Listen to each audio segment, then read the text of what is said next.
up a box at your local store. O'Reilly. Save big during Power Torque Tools DIY Day sale at O'Reilly Auto Parts with great deals on socket sets, impact wrenches, and more. Right now, get $10 off a 200-piece mechanics tool set, plus earn double O-Rewards points. That means you'll get to your next reward even faster. Visit the professional parts people at O'Reilly Auto Parts today or shop O'ReillyAuto.com. O'Reilly Auto Parts. Hey, my name's James, and a little thing I love about Chick-fil-A's Grilled Spicy Deluxe is the first bite, you get a little kick of spice, and then that cilantro and lime sauce that kind of balances things out. Just delicious. Hey, I'm Amber. A little thing I love about the Chick-fil-A new Grilled Spicy Deluxe is how well all of the ingredients complement each other. It's so good. I like bob my head side to side, dancing while I eat. Chick-fil-A's Grilled Spicy Deluxe Sandwich. Available for a limited time only. Real guests paid for their testimonials. You ever lie awake at night? Can't sleep? Not wanting to see what time it is because that's just going to keep you up? Tonight, try ZzzQuil Pure Z's all night. Unlike other sleep aids, our extended-release melatonin helps you fall asleep naturally and then slowly releases so you stay asleep longer through the night. It's non-habit-forming with no next-day grogginess. ZzzQuil Pure Z's all night, so you can fall asleep and stay asleep. Available at retailers near you. If I'm not commuting anymore, where do I really want to live? While you handle life's questions, Merrill Guided Investing helps you manage your portfolio and invest for your next move with the option to work with an advisor at a low cost and minimum. Merrill, a Bank of America company. Visit merrilledge.com/investing goals to get started today. Investing involves risk. Merrill Lynch, Pierce, Fenner & Smith Incorporated, both a registered broker-dealer and investment advisor, member SIPC. Investment products are not FDIC insured or not bank guaranteed and may lose value. The thing about the Name Your Price tool from Progressive is that by now you've heard a lot of ads about the Name Your Price tool from Progressive. We probably don't even need the words, the Name Your Price tool, to tell you that our Humpback Whale Pup gives you options based on your budget, or that our novelty hand buzzer helps you save on car insurance. And that's the thing about the tiny felt bag filled with marbles. At this point, you've heard a lot of ads about the elusive northern bobcat. The Name Your Price to the neighbor who baked you banana bread, only from Progressive. Progressive Casualty Insurance Company and affiliates. Price and coverage match limited by state law. With no fees or minimums on checking and savings accounts, banking with Capital One is like the easiest decision in the history of decisions. Kind of like choosing Charles Barkley in a pickup game. We'll take Barkley. Ha! First pick. Sorry, kids. Yep, even easier than that. And with our top-rated app, you can bank anytime, anywhere, making Capital One an even easier decision. Okay, here's the plan. Pass me the ball every time. This is banking reimagined. What's in your wallet? New consumer accounts only. Approval required. Terms apply. Capital One NA member FDIC. The Nokian Tires One is the one for safety, one for durability, one for sustainability, and the one tire for you. Nokian tires are crafted to perform in the moments when you need them the most. And the Nokian Tires Satisfaction Guarantee means you'll love your new Nokian One tires. And nobody knows tires better than CJ's Tire and Automotive. CJ's is your one-stop shop for tires, rims, repairs, and scheduled maintenance, and getting you in and out in no time. Visit any of their 17 area locations and discover why CJ's Tire and Automotive is better, faster, and more affordable.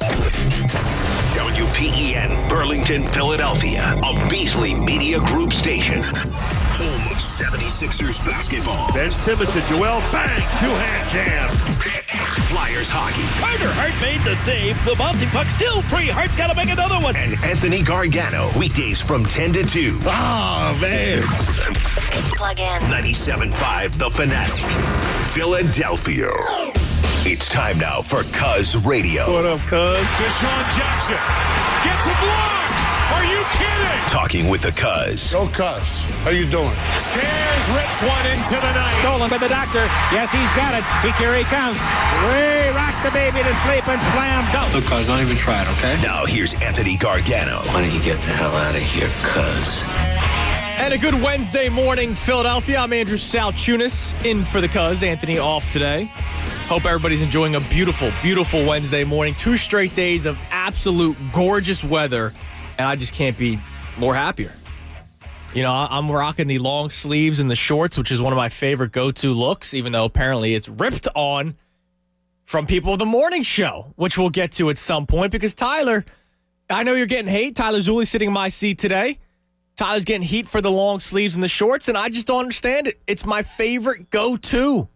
It's when I am at my most comfortable feeling. We'll discuss it at some point. Flyers got the win yesterday. Flyers with a shootout win over the Sabres, and I know everybody was expecting a fourth straight shutout against the Buffalo Sabres, but that just wasn't the case, and the Flyers had to go to a shootout. They win 5-4, and people are freaking out because Carter Hart, after seeing just a couple of shots here and there, he's lighting up goals. He's letting up a ton of goals. Brian Elliott had to come in and save the day. Carter Hart had 3 goals yesterday. And, I know last week when I was in for Anthony, I was trying to do a show where I wanted everybody to just take a deep breath and I wanted everybody to just relax because the Flyers had a good record. The Sixers were the top seed in the Eastern Conference. Well, now it's starting to get to the point where I'm like, all right, they lost 2 to the Penguins. They lost to the Capitals, and they barely beat the Sabres last night. And Carter Hart doesn't look like himself. Carter Hart doesn't sound like himself. I don't know if you guys listened to his post-game press conference yesterday. He seemed like down in the dumps. Like he knows he's playing poor hockey right now, and he had to get saved by the Moose yesterday. So we'll talk Flyers hockey today, but other than the Flyers game yesterday, there's not much going on when it comes to Philadelphia sports, right? You're getting all these rumors coming out from the Eagles about Jeffrey Lurie was the reason why Jalen Hurts was drafted last year. Jeffrey Lurie is the reason why Jalen Hurts is the guy this year. Jeffrey Lurie is now telling people that he wants to build around Jalen Hurts. Now, I think it's terrible, not the Jalen Hurts thing.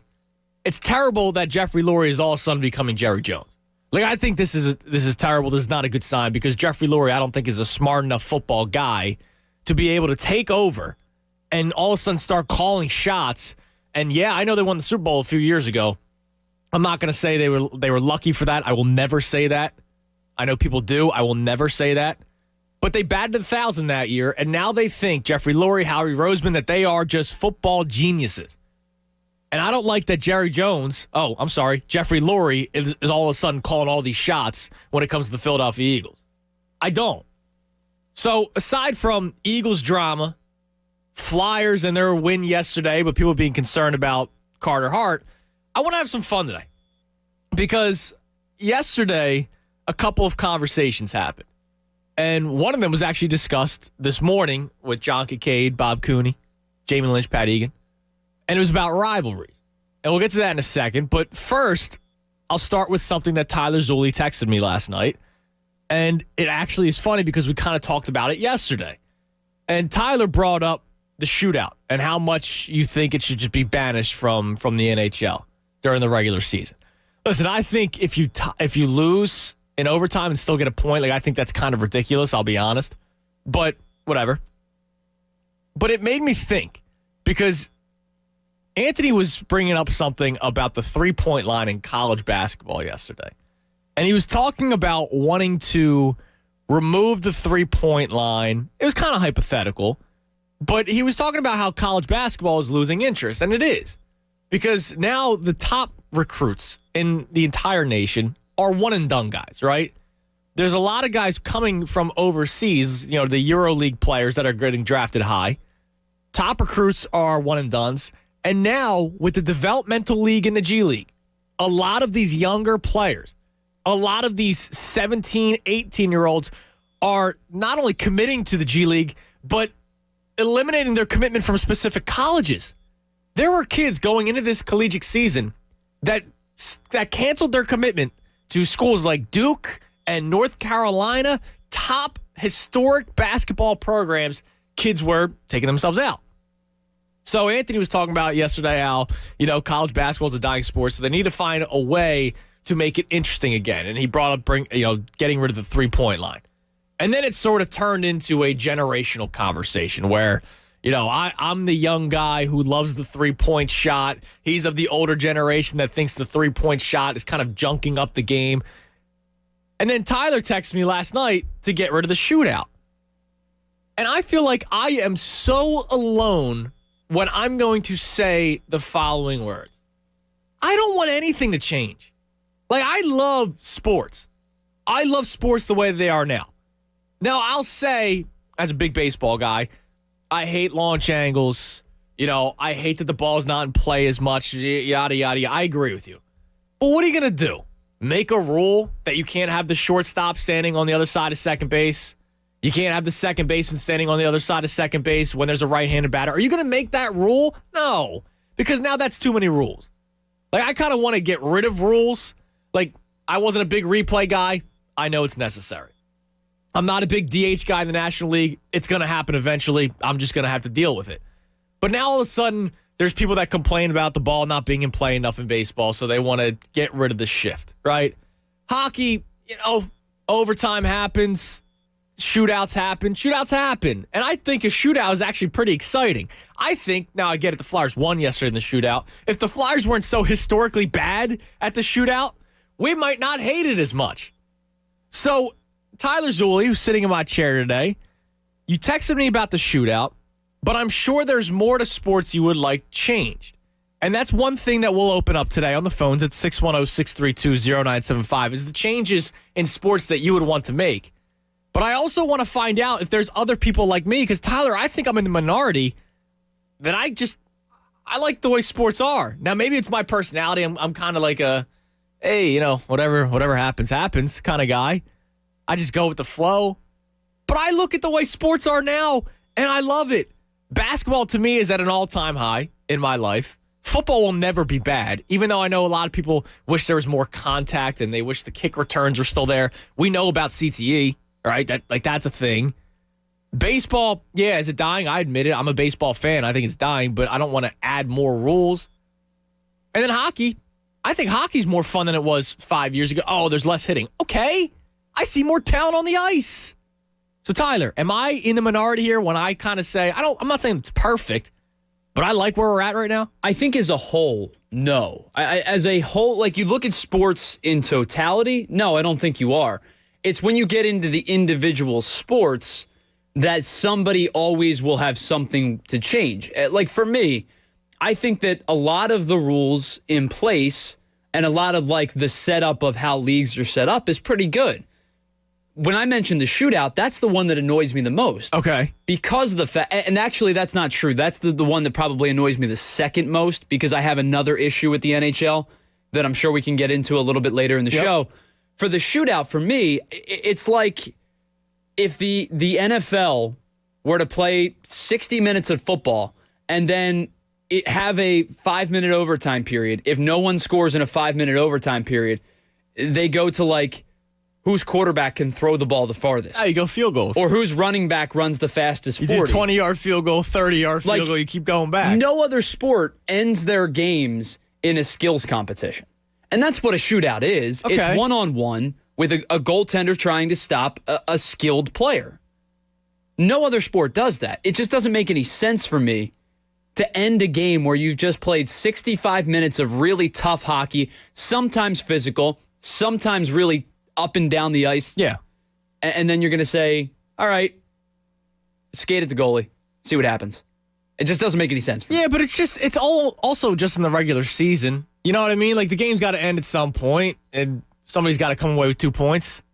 I don't know. Like, so you're going to keep on playing in overtime? I don't know. I mean, I don't know if it's I hate it or I don't hate it. I think it's just more so I sit there and I watch it happen, and I go, all right, like, I'm not going to say it's irrelevant to me because it happened yesterday for the Flyers. And again, the Flyers are historically bad at it, so I should be somebody who doesn't like the shootout. But I look at sports in general, and I'm sure that, I know you say that's number one or there's another one in hockey, but I'm sure you could come up with a list of 5 things you would like changed. Probably. Yeah, I think so. And I guess that I could think of things that I go, I don't really like that about the sport, but I love everything about sports right now. All 4 major sports. I love everything about it right now. And I don't think I'd want to change anything. I guess the sport that you would need to make changes for because people hate it is baseball. But because I'm a traditionalist, I don't want to make changes, if that makes sense. Well, and you and I tend to agree on the pace of play for baseball. Like, it is an untimed sport for a reason.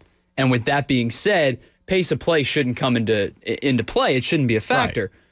Right. But like even someone like you and myself who love the game of baseball, you're not considering either universal DH or no DH. You're not considering how many times they can make about, like, nothing. Well, no, nothing bothers you. No, because I know it's going to happen. Like, I actually would prefer not having the DH in the National League because I'm a traditionalist. And I've been, when it first came out a few years ago that they were really starting to talk about it, I was like, no, this can't happen. This can't happen.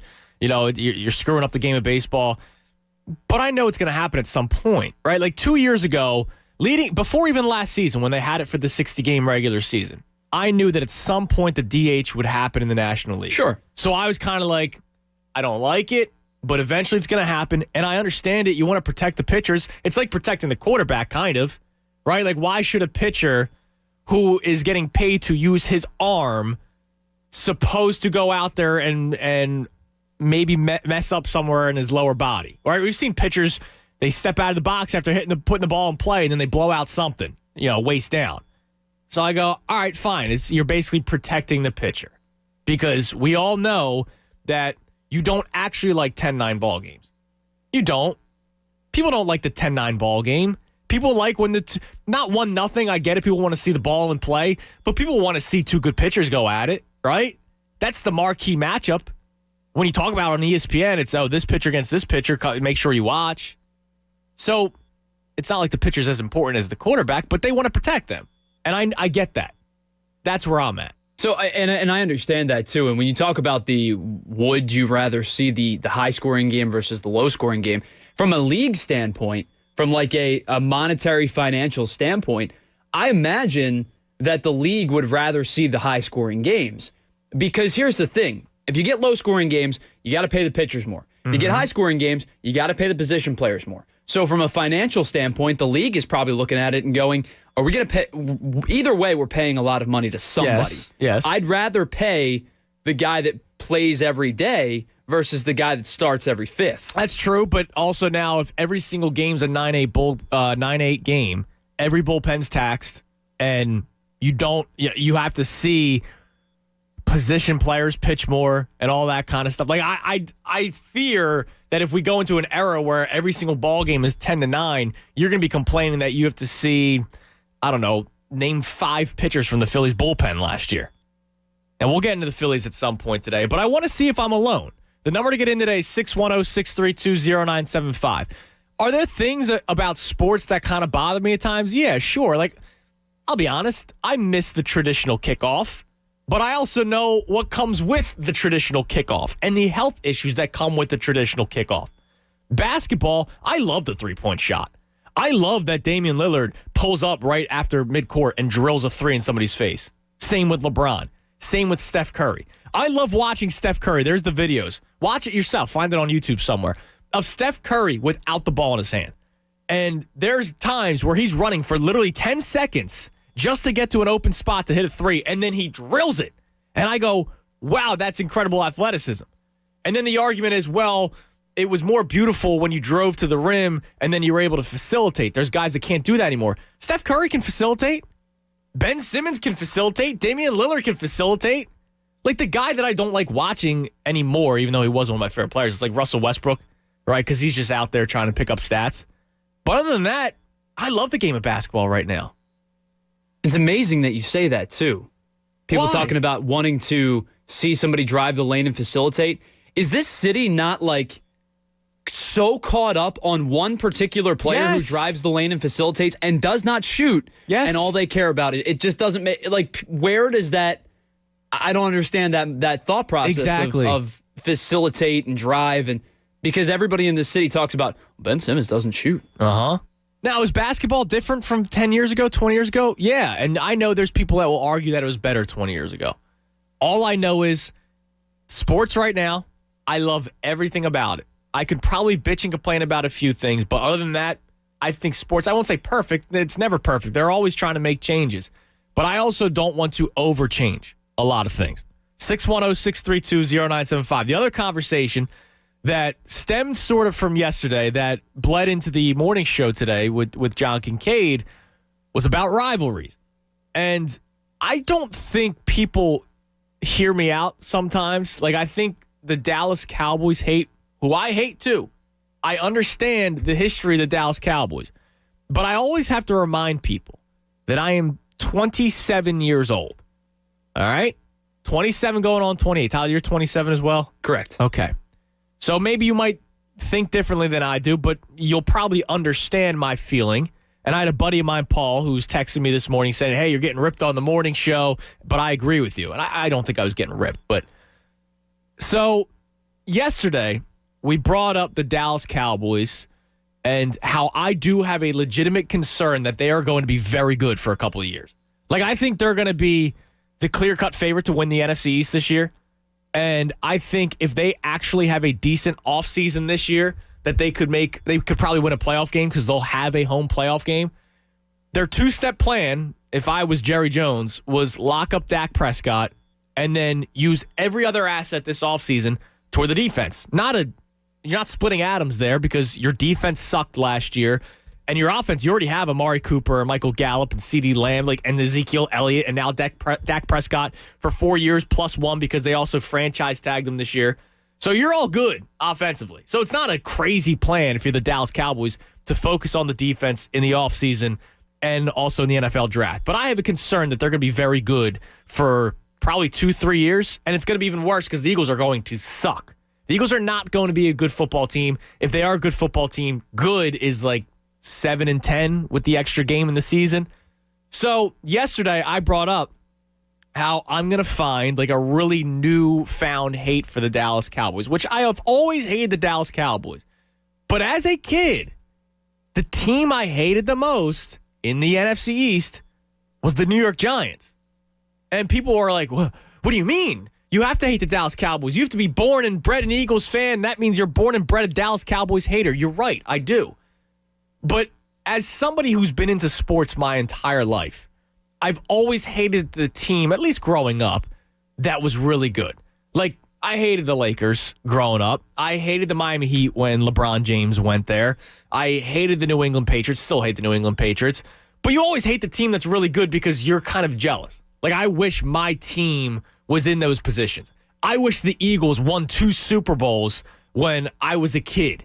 Like the New York Giants won 2 Super Bowls.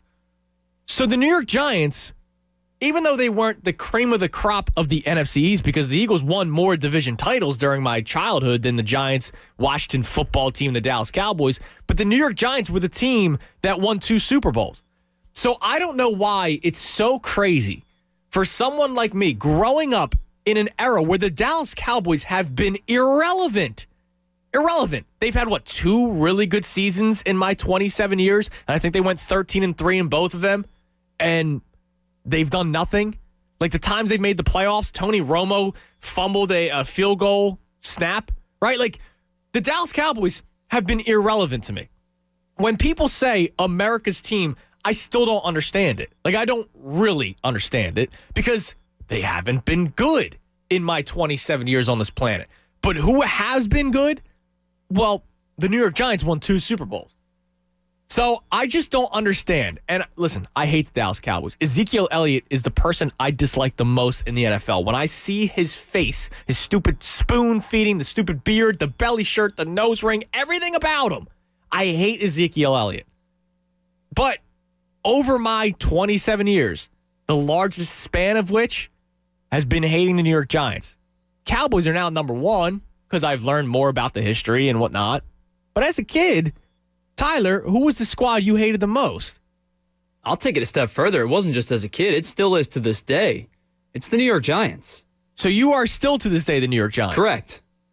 And it's probably because of my same reason, right? Because they were good? Yeah, so irrelevancy tames rivalries, right? So when we were, and I often think that rivalries are kind of one-sided because I look at the way that Dallas views the Eagles, and maybe they've gone up in their hatred in our generation because the Eagles have been really good. I always say, you and I, our generation, is a spoiled generation of Eagles fans. So spoiled. But like in the 70s, a majority of the 80s, part of the 90s, the Eagles were inferior to the Cowboys.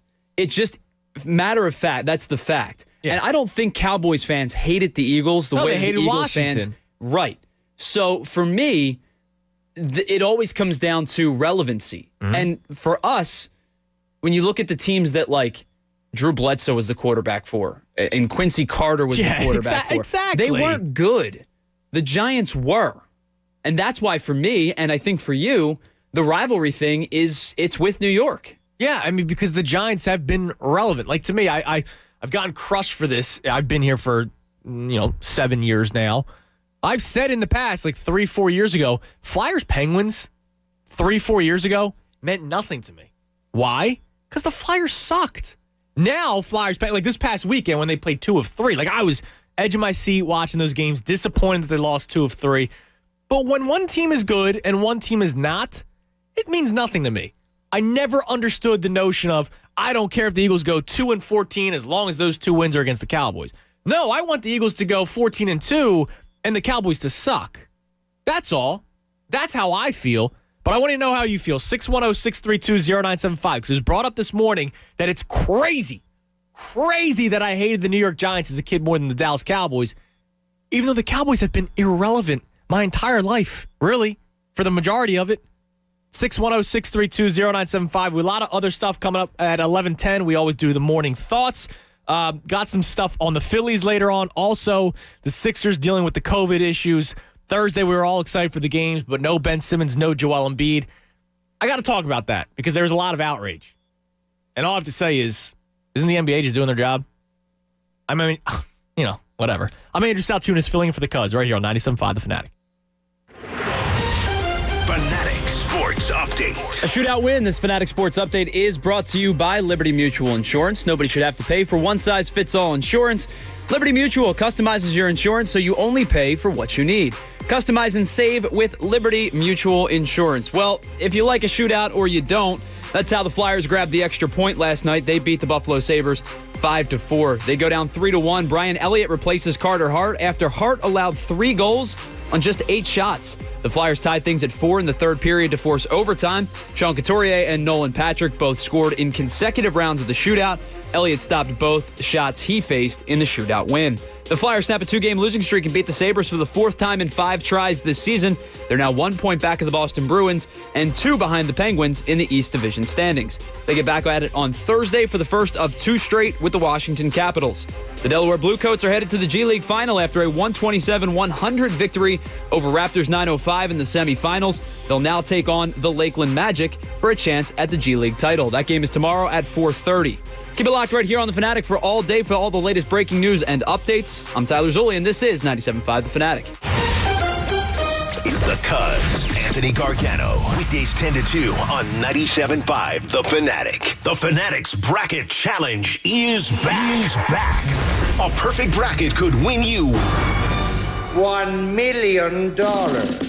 Starting Monday, go to 97.5thefanatic.com and fill out your bracket. Someone is guaranteed to win $1,000, but a perfect bracket will win you $1 million.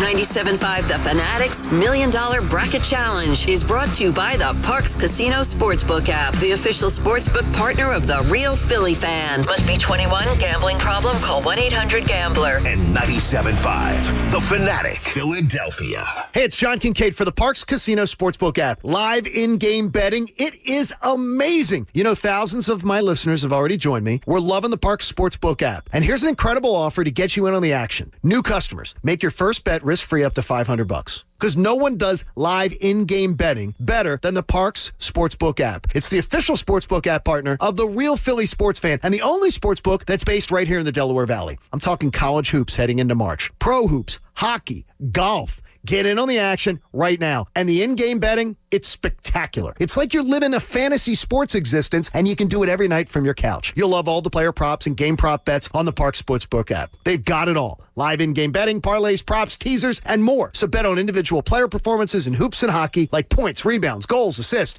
You bet online with the name you trust. Parx Casino Sportsbook app. Download the app or go to parxcasino.com/PA. Use promo code FANATIC. You got to be 21 or older in Pennsylvania. Gambling problem? Call 1-800-GAMBLER. Hey, it's Cuz. Listen, spring training isn't just for ball players. You could also get into shape before the warmer weather. Yeah. It only takes 40 days to lose 20 to 40 plus pounds with NJ Diet. NJ Diet's contractually guaranteed program starts with bioenergetically personalized supplements based on your hair, saliva, blood work. Then NJ Diet uses DNA testing to create your ideal diet plan and workout regimen to help you keep it all for the rest of your life. Not sure if you can do it alone? You're fully monitored by their certified staff, and you'll also get the doctor's personal email and phone number. NJ Diet's all natural, no shots, no hormones, no surgery. Lose 20 to 40 plus pounds in 40 days, contractually guaranteed with NJ Diet. located close by in Princeton and Cherry Hill. You don't leave your house. NJ Diet, also available nationwide with live online video consultations. Visit njdiet.com or call 855-5NJ-DIET. That's 855-5NJ-DIET. Or go to njdiet.com and lose the weight for good. Hey, it's Anthony Gargano. Did you ever hear a commercial on the radio and wonder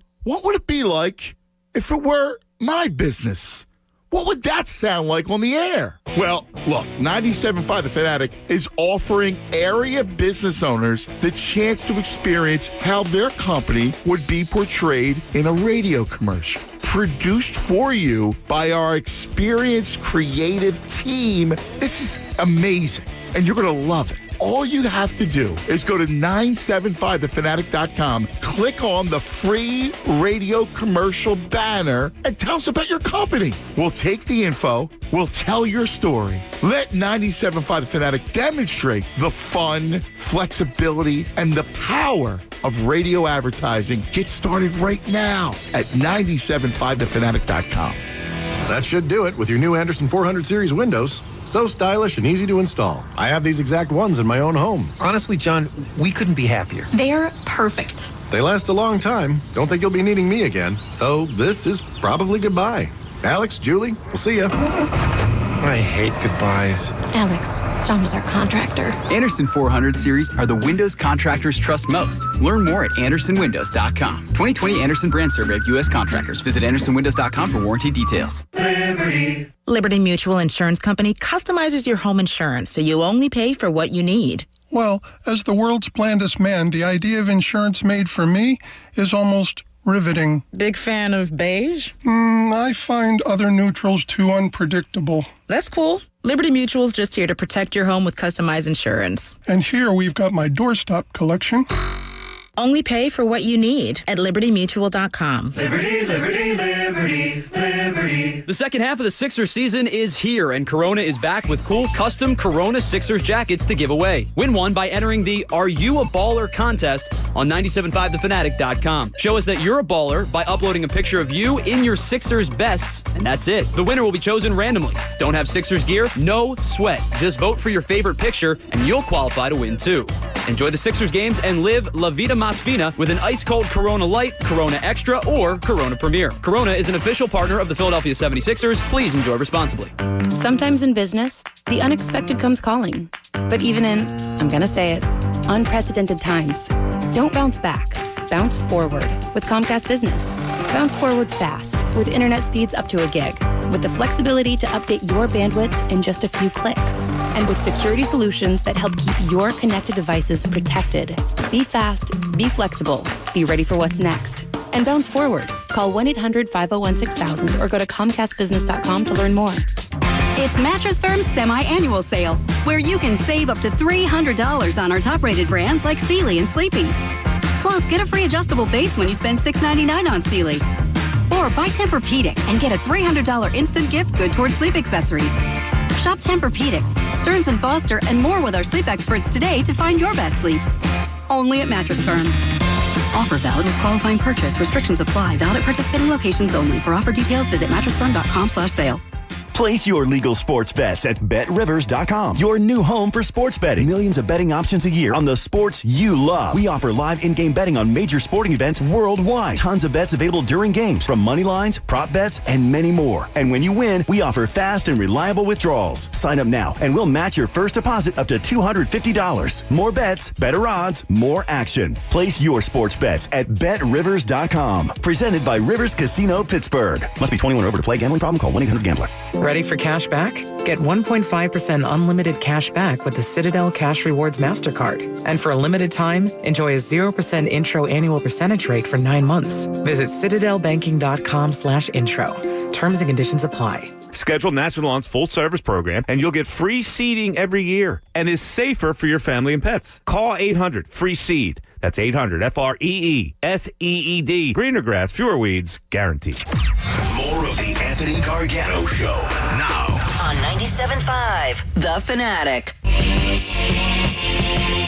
10:31, 97.5 The Fanatic. I'm Andrew Salchunas, filling in for the Cuz. 10 o'clock hour brought to you by Window Nation. Take advantage of Window Nation's 50% off sale on all style windows, plus make no down payment with no payments and no interest for 12 full months.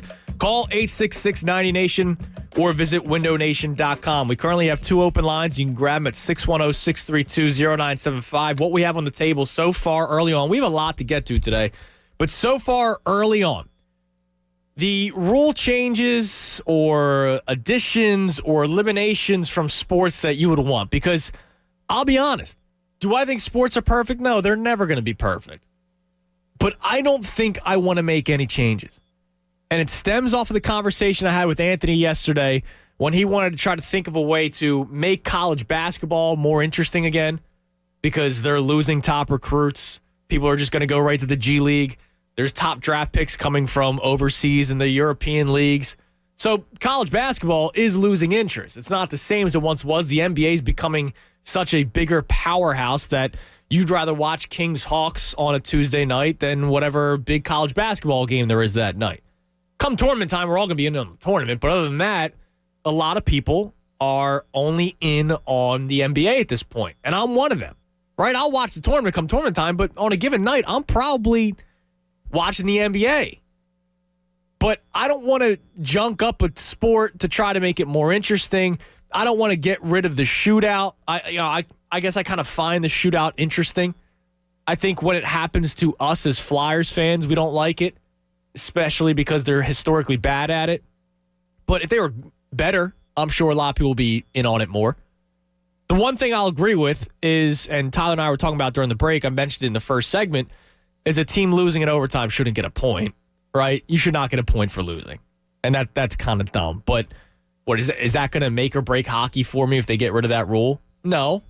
So I kind of like sports the way they are now. I don't want to add rules to baseball to make it more interesting for you, no, because to me it's junking up the game. The other thing, the rivalry conversation, because John Kincaid found it fascinating, shocking, that I hated the Giants more than the Cowboys growing up. And listen, Cowboys were irrelevant to not only me, but the NFL during my childhood. The New York Giants were 2-time Super Bowl champions. They have one of the dopiest looking quarterbacks who's in the conversation to be in the Hall of Fame. And I think the Eagles owned Eli Manning for the majority of his time, but other than one-on-one matchups, right? Ultimate success is winning the Super Bowl. The Giants won 2. And I had the Eagles losing NFC championship game after NFC championship game after NFC championship game. And then here's dopey Eli Manning winning 2 Super Bowls. So, yeah, forgive me for hating the Giants more growing up. I don't think it's that crazy. But rivalries, to me, it's when both teams are good. That's when it's best. Flyers-Penguins 5 years ago meant nothing to me. Meant nothing to me.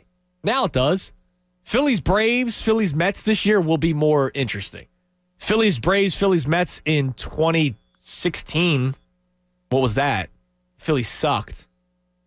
So, all right, that's sort of our rivalry conversation. You can climb in at 610-632-0975. We'll get into some Sixers talk later on because I mentioned it going into the break, the protocols, and how Joel Embiid and Ben Simmons aren't playing. And now all of a sudden it's a conspiracy theory against the Philadelphia 76ers. And Tyler got a text during the break. We'll talk about it. Let's go to my man M in the Northeast. M, how are you? Hey, Tunis, how are you? I'm 70. What do you want to know? Everything. Every bit of information of life. I've got 3 points here. If you're going to talk about purity in college basketball, then you have to take out the shot clock because that's when all of this started with the shot clock, which leads me to point number 2. I'm not getting rid of the three-pointer in college basketball because it gives a weak team the opportunity to get a shooter and be able to put up some points on a better team. They always have a chance. And if you get rid of the three-pointer and still have the shot clock, you're going to have a lot of 45 to 40 games. Point number 3. Did you watch the college basketball games this weekend by any chance? I watched a few. I was checking in and out. I was more last night I was in on the Gonzaga-BYU game, which was pretty fascinating to me. It came down the wire. And those games and last night's game was fabulous. You want to know why? Because now we have seniors back into the game. Yeah. And what's wrong with college basketball has nothing to do with any decisions that they made. There's no fans there. And the fans are That's a big part of it. Absolutely critical in college basketball. Yeah, as much as I dislike Duke, the crazies out there do make it a more of an interesting viewing party. Look, back in the day, because of Billy Cunningham, I started rooting in college basketball for the Tar Heels. That game at Duke there was nothing to it because there were none of the fans to take North Carolina off their game. So I think you'll see a big improvement in next year. As far as the Giants are concerned, if you know anything about Philadelphia Eagle history, the rivalry was the Giants. It was never, ever the Dallas Cowboys. They were an afterthought. And I think what happened was so many people in the Delaware Valley, because, of course, they saw the star on the side of the helmet and their father wouldn't let them, that kind of nonsense they gave you, they became annoying on talk radio. I don't think they should be allowed to call the radio stations in Dallas, for crying out loud. I really don't need to hear them in any way, shape, or form. Oh, and I went to DH in the National League. You do? Yeah, let's play the game the same on both sides. I think I am a National League guy. Really, I go all the way back to Willie Mays, Richie Ashburn, all those guys. But the American League games are much more exciting because you're down by 4 in the 7th or the 8th, and you still have a shot. Yeah, the game's not over. But my thing is, Em, and I appreciate the call as always. I love Em. My man always brings wisdom to the program. I do like the strategy of the National League, right? You have to know when to use a pinch hitter. You have to wonder when you can, should you let the starting pitcher bat one more time, or should you pull him now? There's a runner on second with 1 out. Should you keep the starting pitcher in? It's been 6 innings, or should you let him keep on going because it's a 2-1 ball game? Like, I like the strategy of the National League. The American League, you kind of pencil in a lineup, and then it's, all right, well, I just have to worry about the bullpen. Well, except if you're the Tampa Bay Rays. That's true. Then you pencil it into the computer, or type it into the computer, and it spits out a piece of paper, and you're like, all right, well, this is what we're going to do today. Did that manager get fired? Kevin Cash? Yes. No. Because he should have been. I mean, he went to the World Series. Yeah, and pulled Blake Snell because his numbers told him to. Yeah, and I know, but so I thought it was a terrible decision. 3rd time in the order. Right. He's your ace. They had been doing it all year. Okay, but he was pitching well. I thought it was a terrible decision. They lean too much on computers. Okay, but so if I could make a rule for baseball, because I love everything about sports right now, no more computers in dugouts. Just blow them all up. Do the Office Space scene where you take them out to some pasture and beat the crap out of them with a bat, because I'm tired of analytics in baseball. Billy Beane wouldn't like you. I know he wouldn't. And you know what? I wouldn't like Billy Beane. You get on base? Yeah. Billy Beane might like you, though. Yeah. You walk a lot. I'll walk. Yeah. I mean, my Sunday league, not many people can throw strikes at times, so there's that.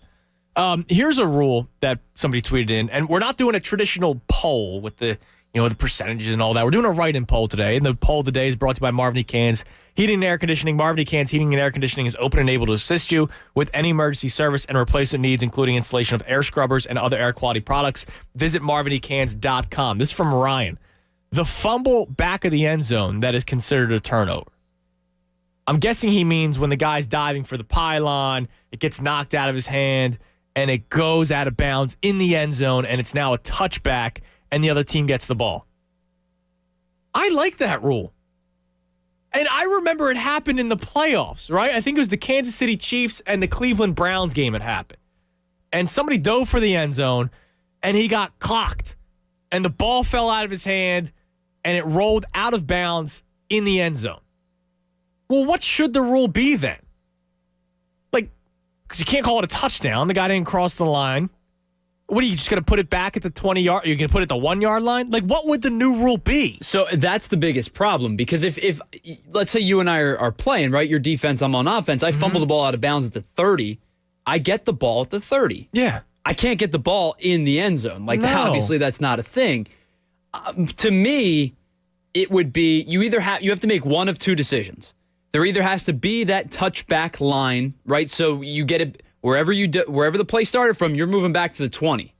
Or you get it where you went out, like where the contact was made. Yeah, but you fumbled. And then it's a loss of down. Okay, it's a loss of down? That would be the only two options I could do. You either come up with a concrete spot or it's loss of down from where you're at. Okay, I mean, I guess, but Like, I remember when that happened during the playoff game between the Chiefs and the Browns, there was people tweeting, that's the dumbest rule in sports. I'm like, what else would you do? Like, you have to be penalized for diving in the end zone and losing the football and then going out of bounds when that's a touchback on a kickoff or anything else, right? You have to be penalized somehow for fumbling the ball. I get it. Sometimes teams get lucky. You fumble and it rolls out of bounds at the 10-yard line, so you get it there at the 10-yard line, unless it advanced. Like, there's all kinds of rules to it. But you should be penalized somehow. That's how I look at it. I don't understand how that's the dumbest rule in sports. I agree with you to an extent because ball security in the red zone should be crucial. And that's obviously you're trying to make a play, but you sacrifice ball security for the attempt to make a play. Yeah. So you have to kind of weigh it's like anything, you got to weigh your options. Okay. And, if you're going to try to make a play and sacrifice ball security, you should be penalized for it. But the turnover seems a little bit too much. Yeah, I think you should be penalized somehow. Now, Jeremy Paulo tweets in, it needs to be the same rule as in play. If fumbled forward out of bounds, it comes back to the spot of the fumble. Easy enough. So, if you fumble it forward at the 1-yard line, you should just get it back at the 1-yard line. I don't know. To me, I think you should be penalized. The defensive player made the right play. Knocked the ball out. I credit the defense for that play. Hold on to the damn ball. Let's go to James in Fishtown. James, you're on the Fanatic. Hey, how you doing? Hey, James. Hey, a couple things. One, the NFL, one thing that's bothered me for years, it used to be awful, obviously. Overtime, coin flip, field goal, game over. Obviously, they're doing a little better with it. Yeah, they made the change, and it's great. But, all they would have to do to make it absolutely fair is if there's a touchdown, give the other team retaliation. Because on that level, you're still giving the one team who wins a coin flip a distinct advantage. Yeah, they still had to probably drive 85 yards downfield or 75 yards downfield. How about your defense make a play? You're still giving the other team an advantage on a coin toss. It's not fair. Okay, I hear what you're saying, but I still go, all right, defense, make a play. You have 75 probably yards of cushion because you're probably kicking it in the end zone for a touchback. I mean, you can slice and dice it at any angle. Like I said, all they have to do is fix it and get a retaliation. Okay. That's all that is to it. Hockey, I had a creative idea. Maybe they could, do the regular overtime, then either, take a player off, take two players off each side. Maybe at the end, hold the goalies, and that would be exciting. And yeah, so you can't pull the goal. I mean, that would be one of my things is, James, when it comes to these rules or adding rules, I don't want to junk up the game. Now, I know a lot of people already don't like the 3-on-3 overtime. Do you? Yeah, I mean, as long as it makes it, Okay, so you're okay with the 3-on-3, but if we're now getting to the point where we're pulling goalies and it's one-on-one hockey or something like that, I can't do that because now all of a sudden you're literally playing street hockey. Yeah, but I'm just thinking maybe instead of 3-on-3, you're going 4-on-4, and then maybe pull the goal or something like that. Because at that point it would be an anomaly that you didn't get to that point. It happened like once every 5 years, and people will be like, "Oh my God, did you see that? It was great." You know? But when it happened the one time, whoever's team lost because you didn't have a goaltender blocking the net, you probably freak out, James. I appreciate the call. Like, that's the thing. When I started this conversation, when we really started having it yesterday with Anthony and I, the rules that need to be added or taken away, my biggest thing is I don't want to junk up the game. So I got a tweet from, where is this at? Lanfia. Lanfia tweets in, an extra foul should be added in NBA overtime so whoever fouls out can come back in. Well, no, because the dude fouled out. Like, you shouldn't be able to come back in. I know there's the NBA rule where if you only have 5 guys left and the 5th guy fouls out, the first person to foul out is allowed to come back in, something like that. But I can't allow you to foul out and then come back into the game because you reached overtime. No, it's your own damn fault for fouling out. I don't want to give you an extra opportunity because now that's kind of, we talk about the extra point, right? If you lose in hockey in overtime, you get a point. I don't know. Isn't that kind of like, hey, man, we know you did wrong, but here you go. It's overtime. You get an extra opportunity. I'm out on that. I'm out on the extra foul allowed in the NBA. Let's go to Brett in Philly. Brett, you're on the Fanatic. Hey guys, how you doing this morning? Great, Brett. How are you? I'm doing well. I gotta say, I agree with Tyler when it comes to the shootout. I hate it. Okay. Now, is it because I you love hate the it thrill. out of hockey, or because you hate it because the Flyers have been traditionally terrible at it? I hate it because of hockey. Okay. I actually love the 3-on-3. I think it's incredibly exciting. All the reasons why you should hate the shootout came in last night's overtime, actually. Okay. You still get the one-on-one breakaways if you happen to play the 3-on-3 right, like we saw Coots going in. Unfortunately, we couldn't bury it. But when an inferior team makes it to the overtime, they do what Buffalo did, and they just play keep away in the neutral zone for 3 to 5 minutes. Yeah. And that's incredibly irritating. And, Kevin Hayes and Joel Farabee were on the ice for 2 of those 5 minutes, and it looked like Buffalo was just waiting to get to the shootout. And that was incredibly annoying. But if you play it right, it's so exciting, and you can still get your breakaways and your shootouts and stuff. Okay. All right. I hear you. So that's the one rule change you'd make. Is there anything else in other sports that you'd make a change for? No, that's about it. Okay. So we're pretty damn close then, right? Like, that's the one rule. Because I think I'm in the minority where I say, you know what? I think sports are pretty damn good as it is. You literally just want to make one change. Well, I don't want them to bring a DH into the National League, but okay. Well, you got at least one more year of it this year, Brett, and I appreciate the call because they're not doing the DH this year. Now, Tyler, are you pro DH? No. Okay. No, I'm actually. I would actually go the other way. No DH. I would go in no either DH league. in either league, but I understand that that's never going to happen, and the likelihood is there's going to be both one day soon. So I will enjoy the no DH in the National League for as long as I can. Okay. All right. That sounds good. We got 2 open lines right now, 610-632-0975. I want to throw this by you. I was thinking about this a lot yesterday. So you're watching around the league, the cap, we got like an official number. Tim McManus just tweeted it out. The 2021 salary cap is now set at $182.5 million.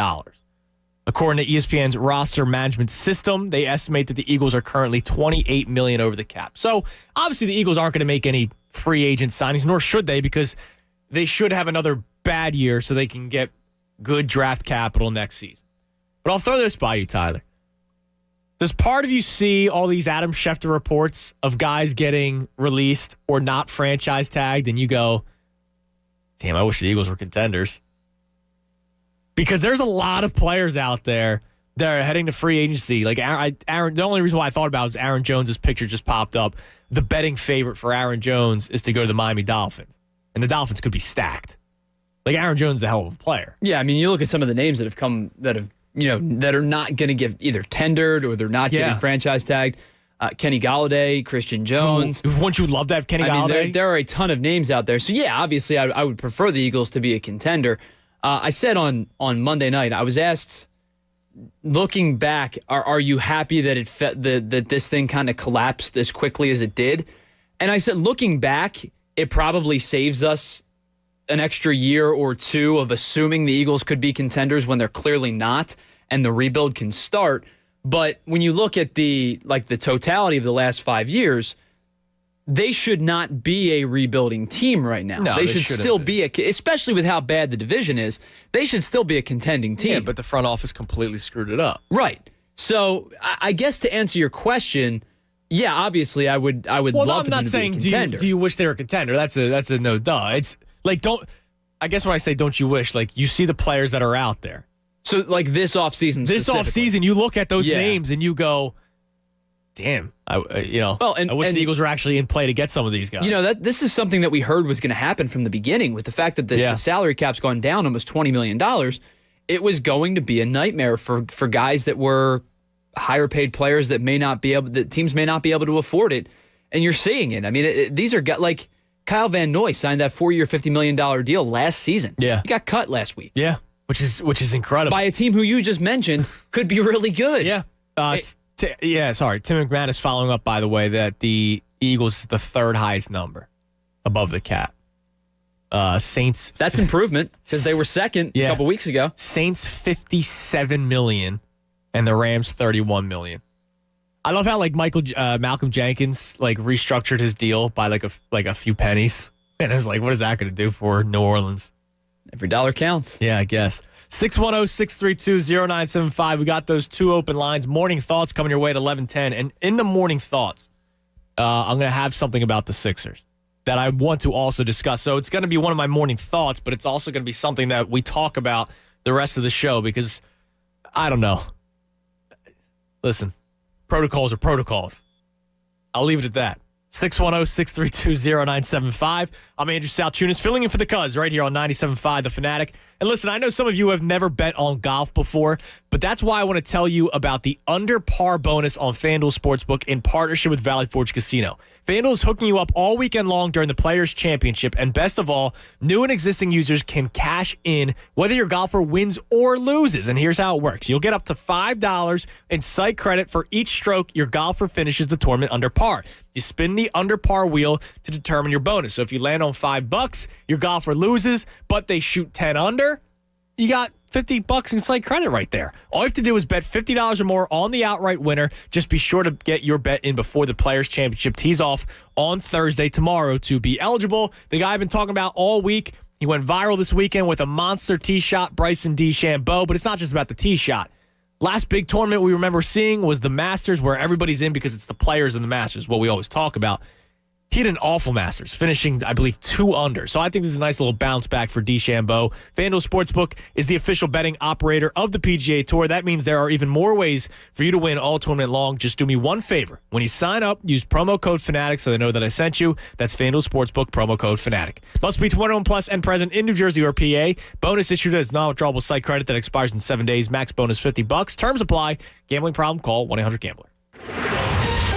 Fanatic Sports Update. Another win over Buffalo. This Fanatic Sports Update is brought to you by Martin Law, the law firm for injured workers. Visit paworkinjury.com. The Flyers get an extra point last night and a victory as they beat the Buffalo Sabres 5-4. They needed a shootout to do so because they go down 3-1 early in the game. Brian Elliott then replaced Carter Hart, who started and allowed 3 goals on just 8 shots. The Flyers did tie things up at 4 in the third period. Sean Couturier and Nolan Patrick scored in consecutive rounds of the shootout, while Brian Elliott stopped both of the shootout shots that he faced. They get back at it on Thursday with the first of 2 with the Capitals.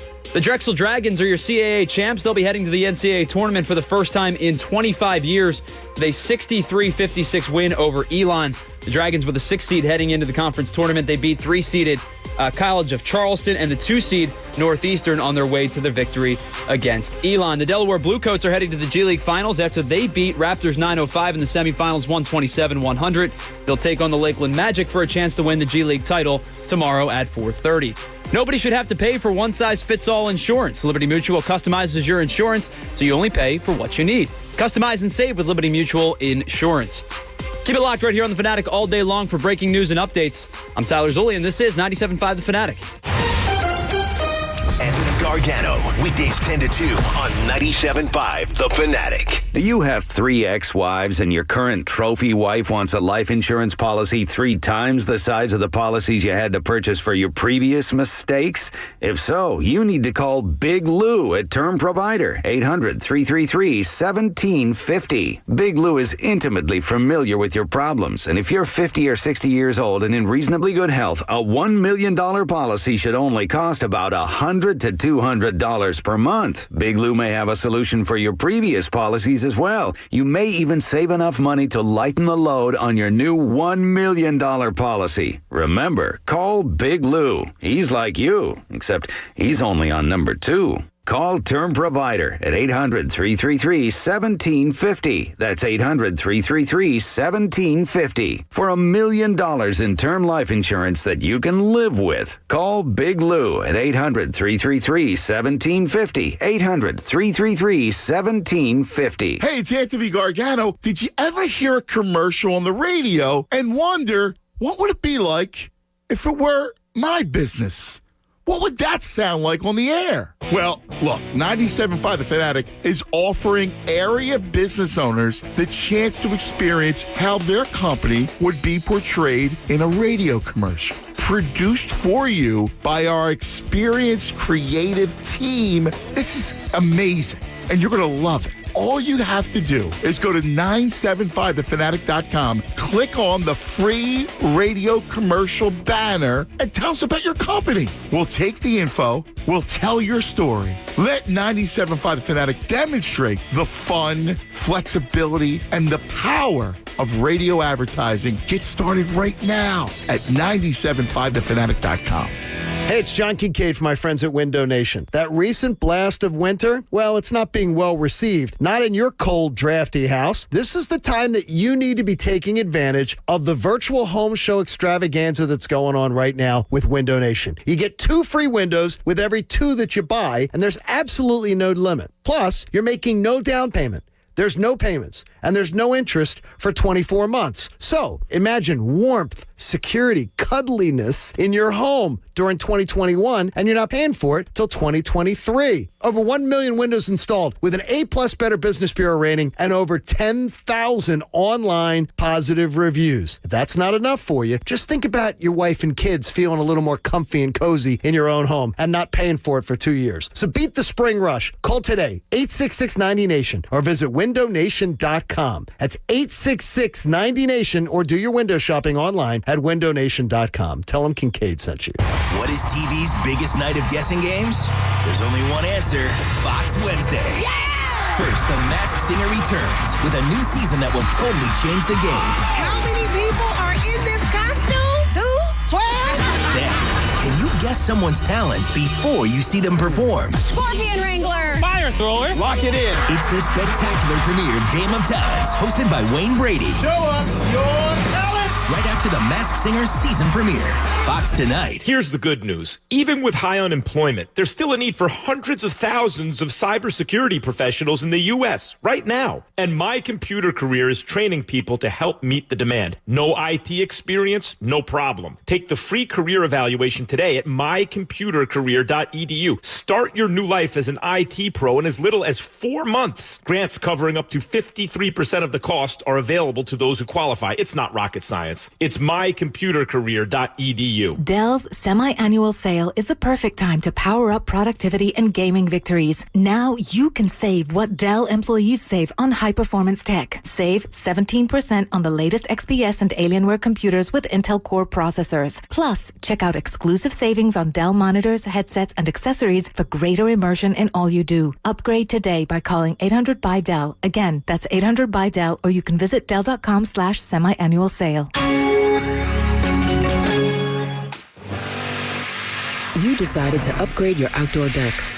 So you ordered the essentials: a power washer, a set of patio chairs, and a shiny new grill. And you use your Bank of America Cash Rewards credit card, choosing to earn 3% cash back on online shopping and up to 5.25% as a preferred rewards member, which you put towards your most essential deck addition, a bird feeder. Apply for yours at bankofamerica.com/more rewarding. Copyright 2020 Bank of America Corporation. Hey guys, Jamie Lynch here, and I want to tell you about PropSwap, America's #1 app to buy and sell sports bets. You always find the best odds because you're buying directly from other bettors. You can even submit offers and make your own odds. I've already started buying up college basketball tickets, and then when I'm ready to cash out, PropSwap has thousands of buyers I can sell to. PropSwap is the future of sports betting. Go to PropSwap.com or download the PropSwap app. WPEN, Burlington, Philadelphia, a Beasley Media Group station. Home of 76ers basketball. And a jam! Embiid with a slide jam! Flyers hockey. It's time! Travis connecting! And Anthony Gargano, weekdays from 10 to 2. To you, too. I love you. Plug in. 97.5 The Fanatic, Philadelphia.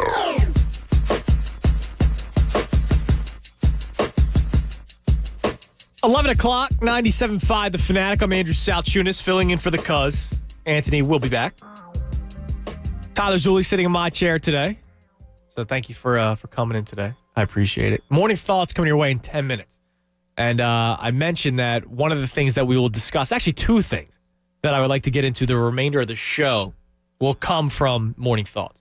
Because one's about the Sixers and the situation ongoing with Joel Embiid and Ben Simmons. The other, I'll just say this now. Today was supposed to be an off day for him. And I treated yesterday as if today would be an off day for me. Now I feel as if I've held myself together through the first hour. But I will get into this more in about 10 minutes. And then we will have some fun with that the remainder of the show. 610-632-0975. But the first things that we've gotten on the table, rivalries, which I'm surprised there's not more reaction to that. There's more reaction to the rule changes or the lack of rule changes, not wanting to make any changes to sports. But I got ripped apparently this morning on the morning show by John Kincaid because I disliked the New York Giants more as a child than I did the Dallas Cowboys, where to me I go, it makes perfect sense. I hated the teams that were better than my squad. Now, record-wise, the Eagles were traditionally better than the New York Giants. But when it came to the big trophy, the Lombardi, big game, Super Bowl, New York Giants 2, and in my childhood, Philadelphia Eagles 0. Now, the Eagles obviously won in 2017. I'm thrilled about that, but in my lifetime, it's still 2-1. In terms of the Giants, the Dallas Cowboys, they barely make it to the playoffs. I hate the Dallas Cowboys. I hate the star. I hate Ezekiel Elliott. Can't stand him. Jerry Jones, I look at his leather face when they show him up there in the box. I hate everything about him. But growing up, the Giants fans weren't as annoying. There were a lot of kids in my school growing up that would wear the Cowboys jerseys, and I hated it. But the Giants, in terms of being somebody who loved sports, who played sports growing up, you usually hated the team that was always the best, or you hated the team that was winning because it wasn't you. And the Giants, that happened twice. I'm shocked that there hasn't been more reaction because I thought there'd be a lot more people going, you're crazy for hating the Giants more. But Tyler, you also hate the Giants more. You still do. Now, I'm Dallas Cowboys #1 now, but you still hate the Giants more. I do, and I think that it is a couple of things. It's proximity. Obviously, it's a significantly closer trip to MetLife Stadium, and there are people there are more Giants fans that will make the trip to the link than Cowboys fans will, at least those that are from Dallas, not the weird people that are Cowboys fans that live in the city. But I think that the proximity makes it a bigger rivalry. Like you said, growing up, it was the premier, I guess, competition for the Eagles. They did win 2 Super Bowls. And I think that much like with our parents' generation, who will always be Cowboys first, I think that I will always be Giants first at this point because it's kind of ingrained in my head, more so than kind of flexing it based on who's good, who is the competition, that sort of thing. Yeah, see, I'm a flexer.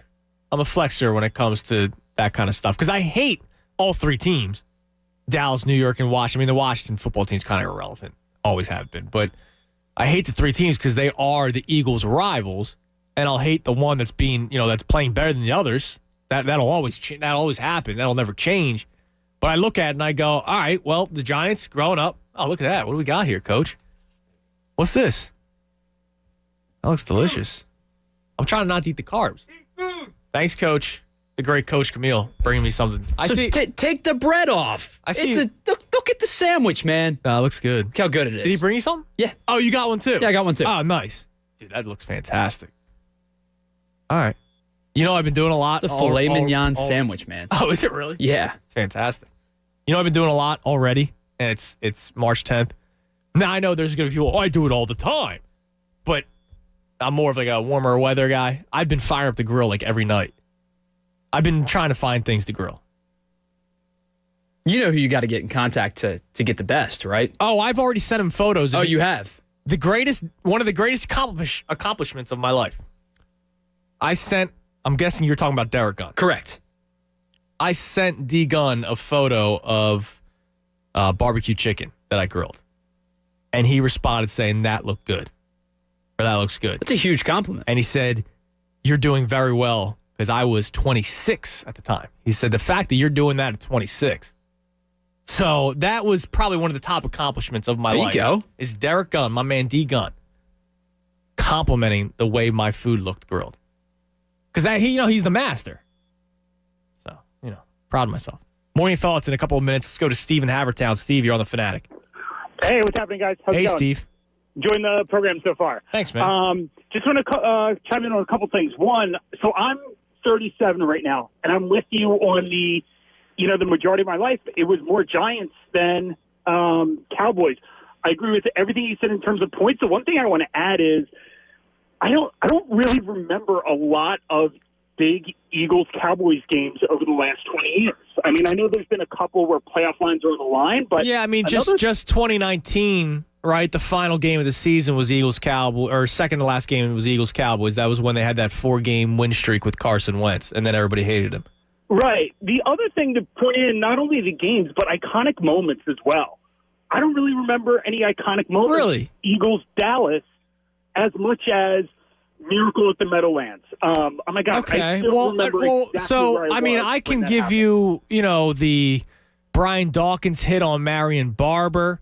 Tyler Zulli puts on the board Emmitt Smith, 4th and 1 load left. They stop him twice. Well, now we're talking in the 90s, though. Now we're going. All right, so you just gave me Miracle at the Met. Oh, well, I'm guessing the more recent ones. Yeah, that makes sense. The more recent one, and then also now going back a little bit, but that Brian Westbrook punt return for the Eagles to pull out that 10-7 win was just totally memorable. And I'm kind of blanking on big moments of the last 20. Well, the 48 48-6 was the big one, right? And that was a huge win for the Eagles. I think they just lost to the Steelers the previous week, and they were 7-0 going into it or something like that. They were 7-1 going to that Cowboys game. Pickle Juice was with the Cowboys. That's an opening game. Okay. To open the season. But hey, I also have two rules changes that I'd want to throw out there to you. The first, kind of related to hockey. You got to end the game, so I'm good with the shootout. I read an interesting article which did talk about the point system. What if you gave 3 points to a regulation win? Because that's what you need to do. You need to get the regulation win. 2 points for an OT win. 1 point for a shootout win. Oh, so nobody's getting a point if you lose. No points if you lose. That's interesting, actually. Because you need to win in regulation. Like, that is the point of the game. That's what should be more valued.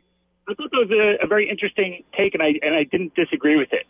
Okay. I don't think, Steve, I appreciate the call. I mean, Tyler, what do you think about that? So you're getting rewarded for winning within the 3 periods. You get rewarded for winning in overtime, and you still get rewarded for winning the shootout, but obviously less. Yeah, I think that I would be okay with that because I don't think the NHL would ever get rid of the overtime loss point. I think they like how it keeps everybody kind of close for as long as it possibly can. Because, like, if you go to the end of the season, and let's say the Flyers have 118 points, and they're playing the Devils, who have 64. Like, that game doesn't mean anything. Yeah, that's good. So it keeps everything close. But I think that you should not get rewarded just because you went to a 63rd minute and lost in overtime. I agree with you. That's one thing I would change, but I don't think that's something that's going to make or break hockey for me. Okay. Like, that's maybe I should clarify. Like, when I talk about rule changes and not want, like, I don't want to make a change. Like, there's nothing that's going to be like, wow, that's so much better. I'll be honest. And I know Anthony hates me for it. A 17th game really means nothing for me in football. Like, okay, it's more football. Yeah, I love that. But first of all, I don't like that it's an odd number. I'd rather it be even. And I don't know, can you make the jump from 16 to 18? I know there would be a second bye, and you try to make it as safe as you can for players. But football with 16, like, football's perfect right now. Like, I love football. Like, are you a fan of an extra game or two? I think that it would put a lot of stress on a lot of players, health and safety. Yeah. Obviously, the CBA would have to be changed because you said you got to get a second bye.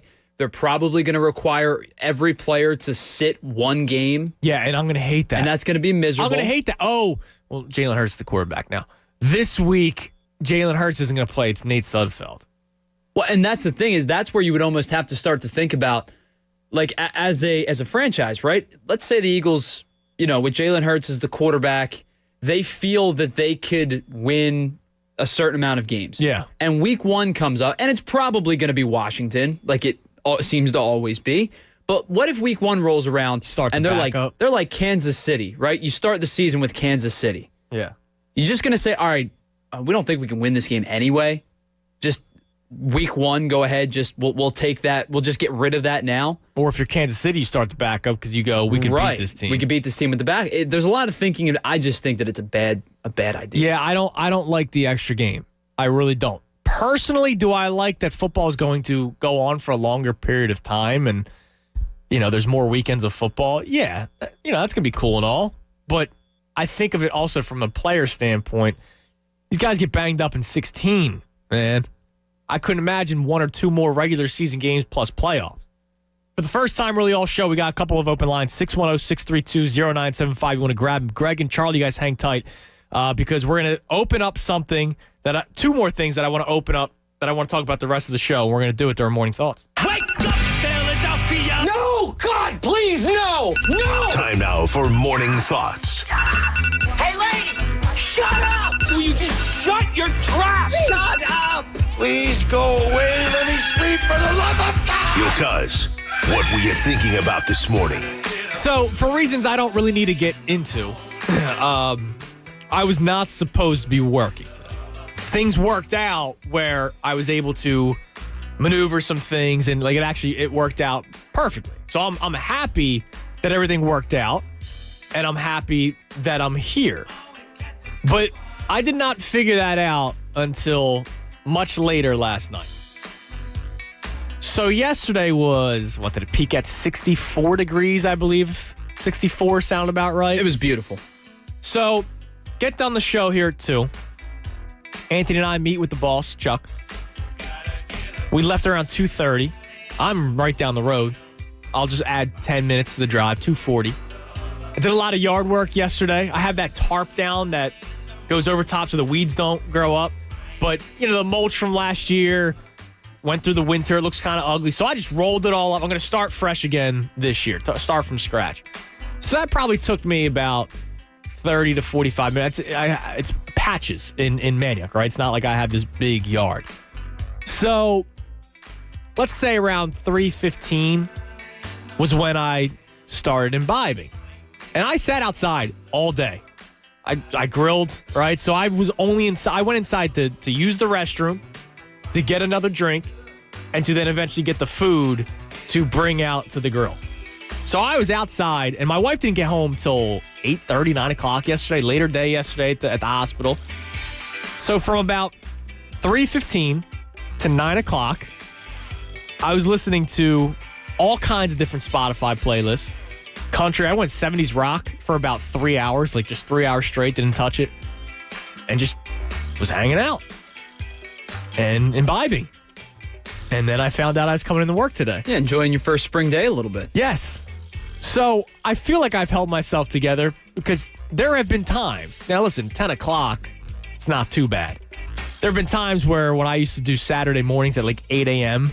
and I'd be up late Friday night, you could tell when I came into work, hey guys, time to do 4 hours of radio. But it makes me want to think, and I want to ask you guys on the phone, 610-632-0975. And Tyler, I'll start with you. What's the worst hangover but then at work story you have? Because there was a time where I worked at a pool store. It was, I was still in college. And I had a shift the day after we got the new apartment at Temp. It was 6 buddies of mine. We had big party, right? And the next day, I had to be in at noon. So I was up all night, made the worst mistake of my life, and got cream chip beef at a diner. I know. I should have gotten anything else. And then I went to work.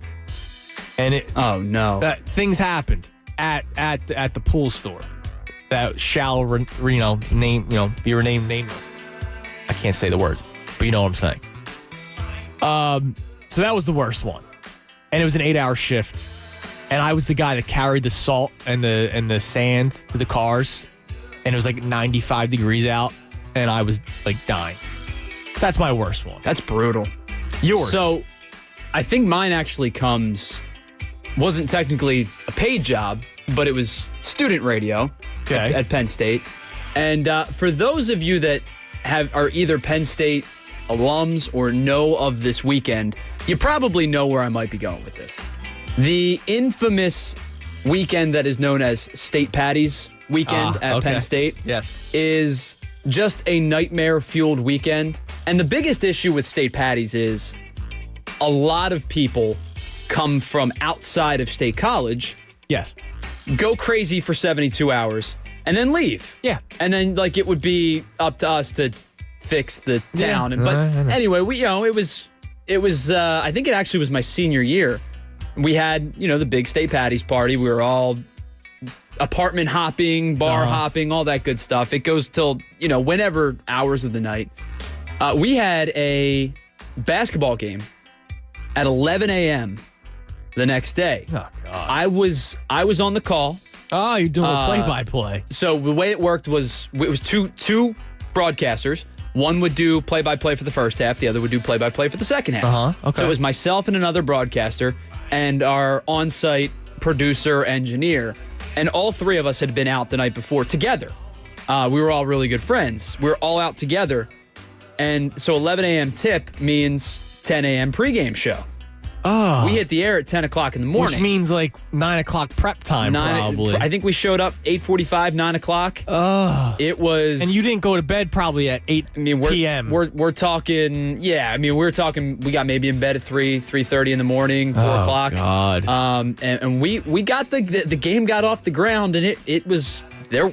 It was broadcast, but we were three guys like on the desk, heads in our hands, just trying to get through it. So that was probably the worst one. There's times where you have that good bounce back the next day, and then as soon as you're done, whatever you're doing, it hits you. Like that's when you're like, oh my God. Yeah, there was no bounce back. Yeah, there's no bounce back. I had no bounce back that day at the pool store.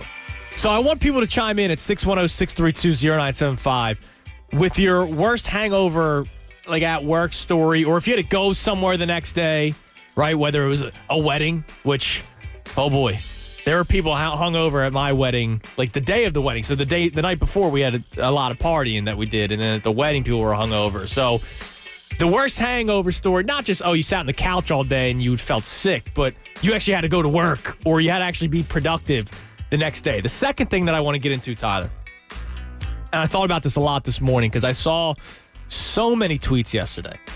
So we all know that Ben Simmons and Joel Embiid did not play in the All-Star game because the barber that cut their hair prior to flying to Atlanta tested positive with COVID-19. And due to contact tracing, they couldn't play in the All-Star game. So it came out yesterday from Shams Charania that based off the timing of when each player got their haircut, Joel Embiid will not be able to play until Friday, and Ben Simmons will not be able to play until Saturday. What sucks is their first game back from the All-Star break is tomorrow. So we're not going to see Joel Embiid or Ben Simmons tomorrow, which is terrible, right? Because we all missed the Sixers. Last time we saw them play, they beat the Utah Jazz. Incredible come-from-behind fashion. Overtime win. It was fantastic.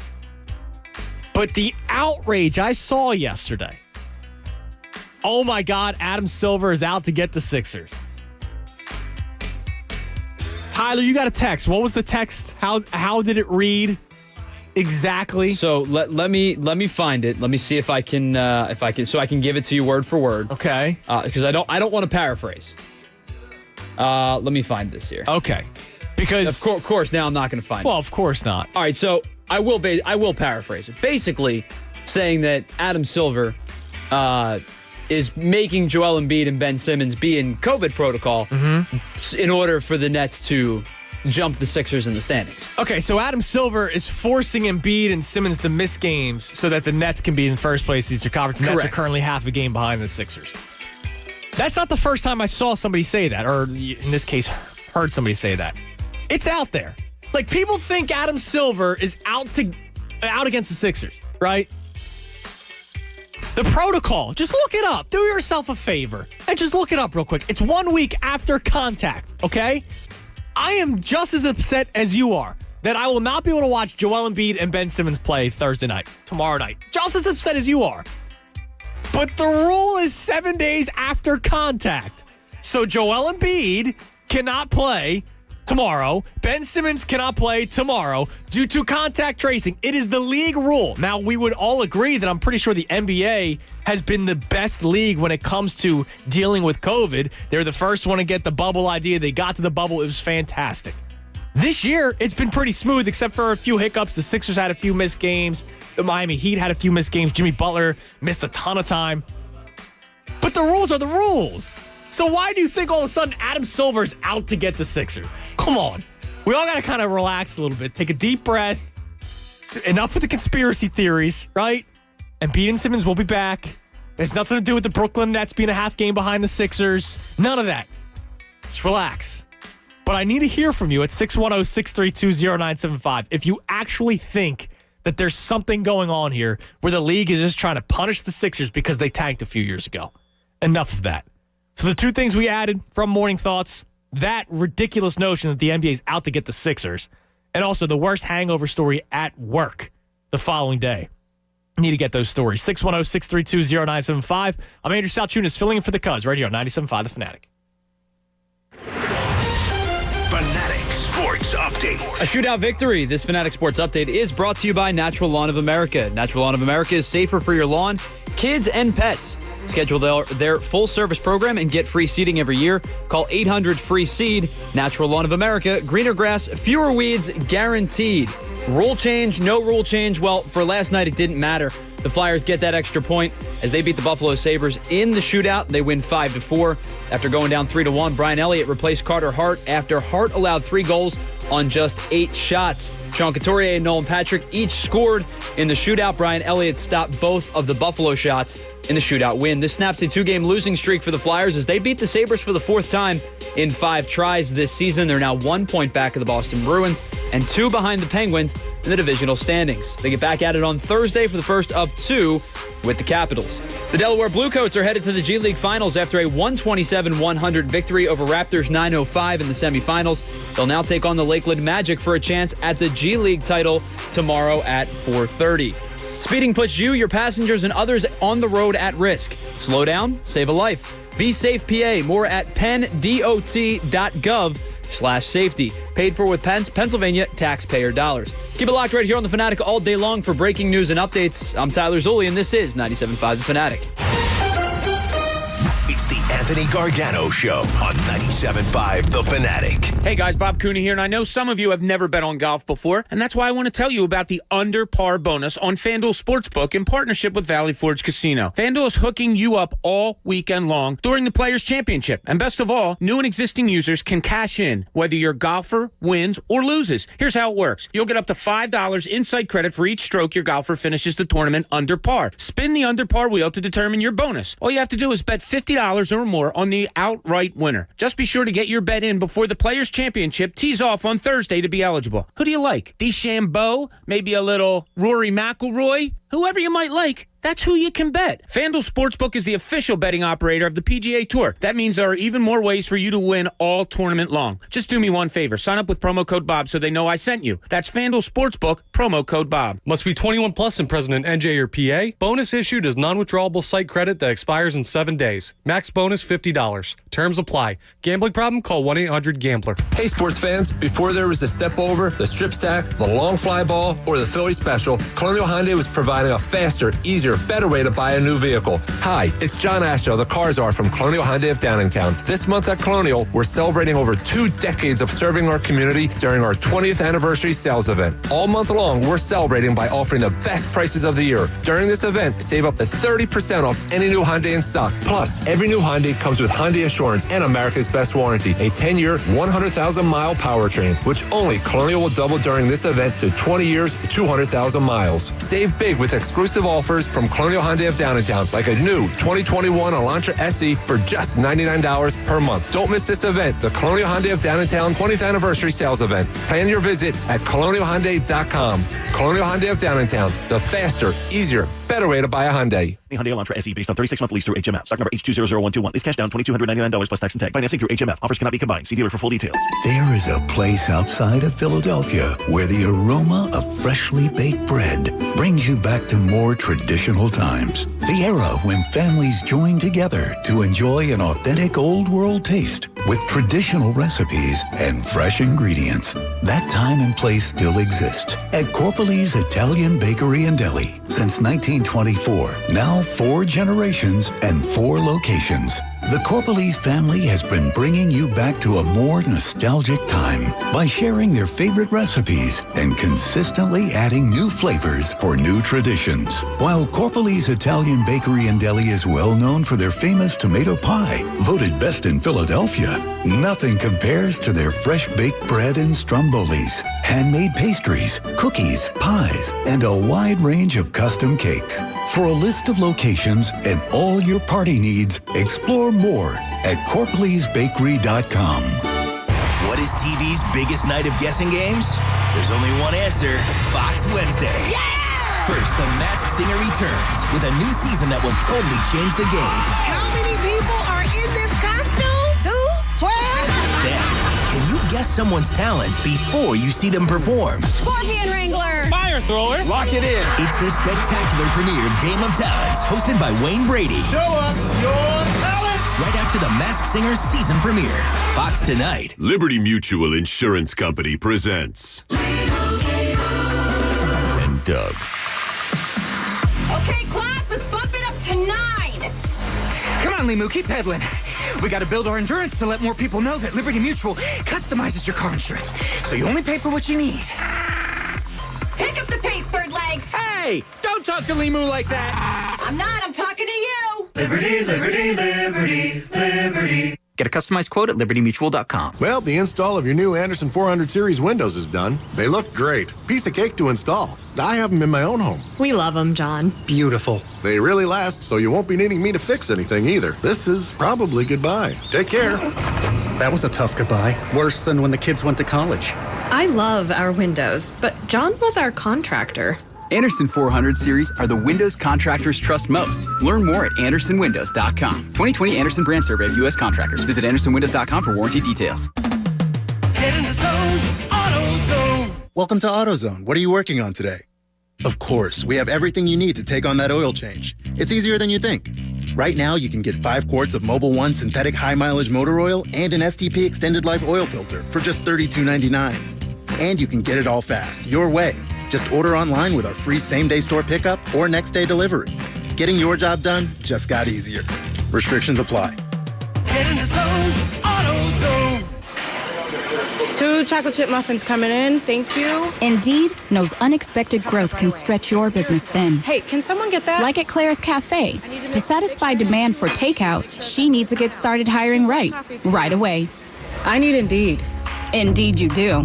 And the moment you sponsor a job on Indeed, you get a short list of quality candidates from our resume database. Visit Indeed.com/credit and get a $75 credit for your first sponsored job post. Terms and conditions apply. You decided to upgrade your outdoor deck. So you ordered the essentials. A power washer, a set of patio chairs, and a shiny new grill.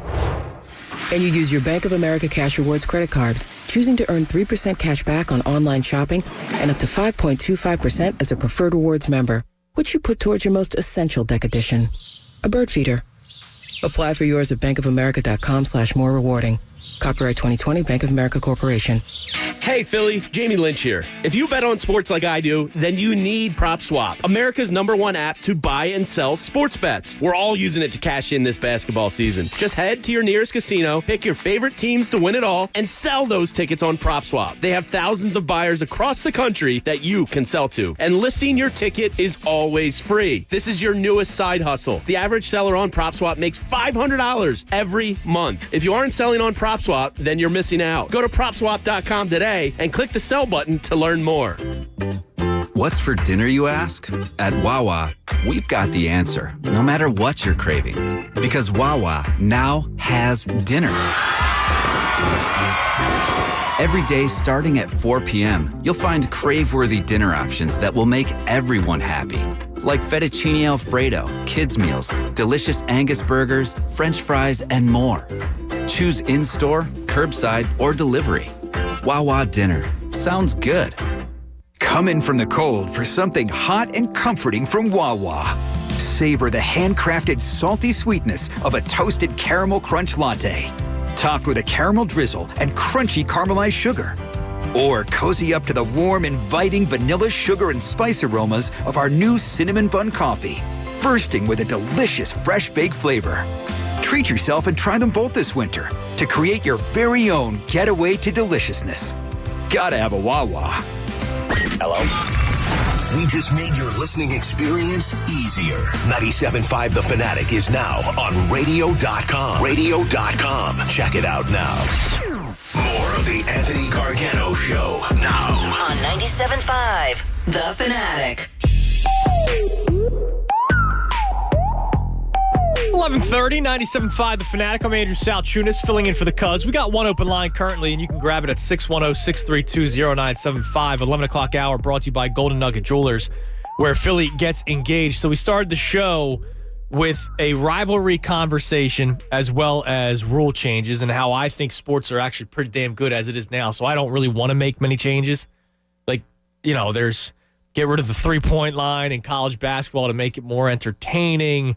There's get rid of the shootout, which I get it. Like, these are all kind of little... Well, the college basketball one, that was more of a barroom talk conversation Anthony and I had yesterday, but I was totally against it because I love the three-point shot in basketball.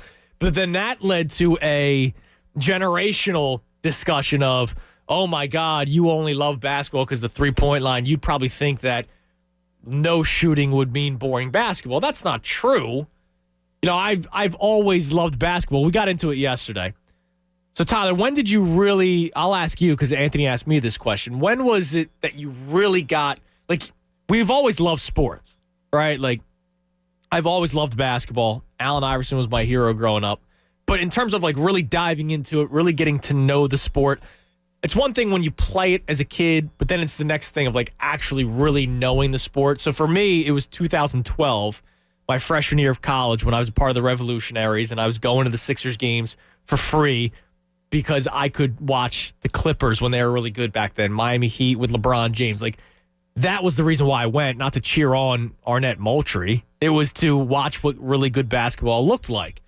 And that's when I really started investing in, let me learn other players from around the league and that kind of stuff. It was my freshman year of college, my roommate, big basketball guy. So that's kind of how I really, really dove deep into it. When was it for you in basketball? So I think that, I don't know if I can pinpoint a year, because it was kind of a guess for me. It was, learning as you go. But I think for me, the finals, and I guess this would give you a year, but the finals for me, the Boston-LA finals, when their big three, Kevin Garnett, Ray Allen, Paul Pierce, that's when I started watching, I think, the NBA more from just a fan standpoint and starting to understand kind of the intricacies of how this worked, how that team got put together. I know I've said this to Devon before. I don't know if I've ever told you this, and people don't like with this when I say this. Kevin Garnett's my favorite player of all time. Okay. So for me, there was such a conflict of interest because it was like, I love Kevin Garnett. I hate the Celtics. Yeah. How do I do this? So that series for me, I think, was probably the first one. What was that? 08? Yeah. So I'm going to say 08, 09 was probably the first time I really started diving into things. All right, so the three-point shot obviously transitioned to more of a big part of the game past the 08, but you started seeing it then. I mean, Ray Allen was on that team, and he was drilling three-point shots. But, to you, Tyler, is basketball less artistic now that the three-point shot is such a big part of it? Because that's what I got yesterday. No, I would almost call it more so. That's what I said. But apparently, the older generation hates the three-point shot, and it's you guys don't know real basketball. Well, the art of coming off of pin downs, the art of coming around screens, like the Steph Curry, like you mentioned. Oh my God! Just watch him without the ball in his hand. It's unbelievable. It's amazing. The amount of floor that these guys run on a given night is incredible. It almost makes it look like there's times where it's a lot of standing still, like corner stuff. It's not. These guys are creating separation. These guys are getting open in space, and they're getting open in space and catching and shooting in a half a second. And it amazes me how good they are at it. Yeah, I mean, it's fantastic. So Steph Curry, I actually just so happened to be watching ESPN at the end of February, and they did a Steph Curry what was the sports science guy's name? Oh, I know who you're talking about. They were always intriguing to watch. Brackus, something like that. I forget his name. But they did one on Steph Curry. Steph Curry runs nearly 2.5 miles per game. 2.5 miles per game. Oh, well, no. All they do is chuck up threes. No, he's running all over the place. But anyways, it got to a rule change conversation. And I think sports, as it is now, does not need all these kinds of changes to make it better. I think they're pretty damn good now as they are. John Brankus. Thank you, Tyler. The other thing was rivalries. Because John Kincaid of the Morning Show thought it was crazy that I hated the New York Giants more than the Dallas Cowboys growing up. Well, in fact, the Dallas Cowboys are pretty much irrelevant in my life, whereas the New York Giants are 2-time Super Bowl champions. Last segment we brought up in the morning thoughts. I was not originally scheduled to work today. That changed. But I acted as if last night I was not going to be working today. Catching my drift. So, worst hangover at work story for you if you want to give those to me at 610-632-0975. And please explain to me why you think Adam Silver is out to get the Sixers. Their protocols are 7 days after contact with somebody who tests positive of COVID-19. That's why Joel Embiid and Ben Simmons will not be playing tomorrow night. I'm just as upset as you are that they're not playing. But that's what the rules are. So you can't get all upset. Oh, my God, Adam Silver's just trying to make the Nets the top seed in the Eastern Conference. No. If it happened to any other team, any other player, the same rules would apply. We have to relax. Adam Silver's not out to get the Sixers, okay? Let's go to Greg in Bethlehem. Greg, you're on The Fanatic. Hey, guys. I think any rules that make the officials a bigger part of the game bother me. And the one that I think across all the sports that most cheapens the game is the defensive pass interference in the end zone calls or defensive pass interference, period. How many end of the game Hail Marys have we seen Tom Brady throw, where his team has been, outplayed, and you could pick a quarterback. But, I think they had that kind of issue this year, Tampa Bay, New Orleans game. I believe that was the game I was thinking of. It just cheapens the game. I would like a Hail Mary in the end zone, somebody got interfered with and they get the ball at the 1 yard line? Exactly. I honestly don't remember that happening because I feel like the referees always let them play it out at the end there. But I get what you're saying. You don't like all right, somebody takes a 50-yard shot downfield, the guy gets interfered in the end zone. Well, what do you want to do? Do you want it to be a 15-yard penalty like college instead of a spot foul? Well, that's what I would do only because it evens out the playing field a little bit. Now, obviously, it would change strategy. The DBs would be tackling guys. Yeah, they go, all right, fine, 15 yards, I'll take it. I didn't give up a touchdown. But I'd honestly, if you ask me which I'd prefer, I think I would rather the teams, as they say, matriculate down the field rather than these Hail Mary bombs. But that's what makes it entertaining. Well, that's what makes it dependent on the refs. I just think, some officials call everything, some call nothing, some change what they call in the middle of the game. Yeah, I mean, we always see the statistics like, oh, this guy has the most pass interference calls, in the NFL. And I get what you're saying, Greg. I think we sometimes make too much of referees. I do. It ends up evening out at some point in a game. Like, I thought the Packers-Buccaneers game that was the NFC Championship game. The pass interference call at the end was a pass interference. The guy grabbed the Buccaneers wide receiver's jersey. Like, you just pause your screen, and the jersey's 3 yards trailing the receiver. Now, earlier in that game, they missed a few calls, right? It seemed like they were letting the guys play, and then that final play, I know a lot of people were upset that they did not let them play there. Well, when it's that egregious, where the Buccaneers player's jersey's literally 3 yards behind him, you got to throw the flag. Well, and that's the problem. You used the right word there. It's egregious. If that was guys were hand fighting, as you see like on a deep throw down the field, both hand fighting back and forth trying to get position, they wouldn't have called it. Right. It's the end of the most important game of the NFC season. Yeah, they're going to let them play it out. I mean, he literally had a handful of jersey. Yes, it was egregious. Everyone saw it. Whoever was in Lambeau sitting in the top seat saw it, right? Like, it wasn't that crazy. So I think sometimes we make too much of referees in sports. I really do. Janet tweets in, she went to a bar for her sister's birthday and didn't get home till about 4:45 and had to be up at 5:30 for work at 6. She obviously... That's a nap. That's not even sleep. She obviously got sick at work that day. So that's basically what happened to me at the pool store. Now, I've told this story before.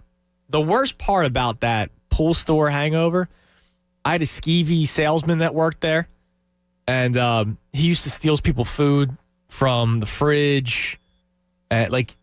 Gross, dude. He was just sweating all the time. That's a violation. Like he had an air-conditioned office, and the dude was just sweating constantly. Unless people sweat, whatever. But I'm the man carrying the 50-pound bags of the sand and the salt to the cars. He's in his cushy office and he's stealing people's food. Like, come on, dude. Like, I'm 18, 19 years old. I could afford the Wawa across the street. That was about it. So that morning, because there was a Wawa across the street, I knew I was going to be in trouble. So I bought one of those gallon water things. This MFer drank out of my thing. I, too, was drinking out of it. So he didn't, pour it into a cup. I watched this man doing his digging through the fridge, like Ace Ventura Pet Detective. Remember that scene in the pool?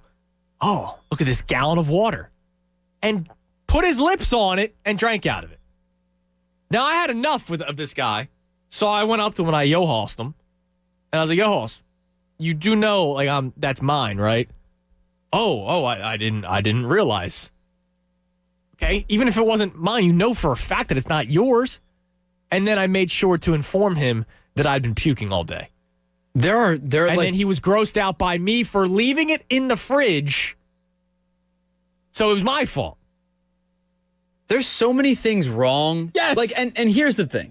You know me. You know Anthony makes fun of me all the time. Yes. I'm Mr. Clean around here.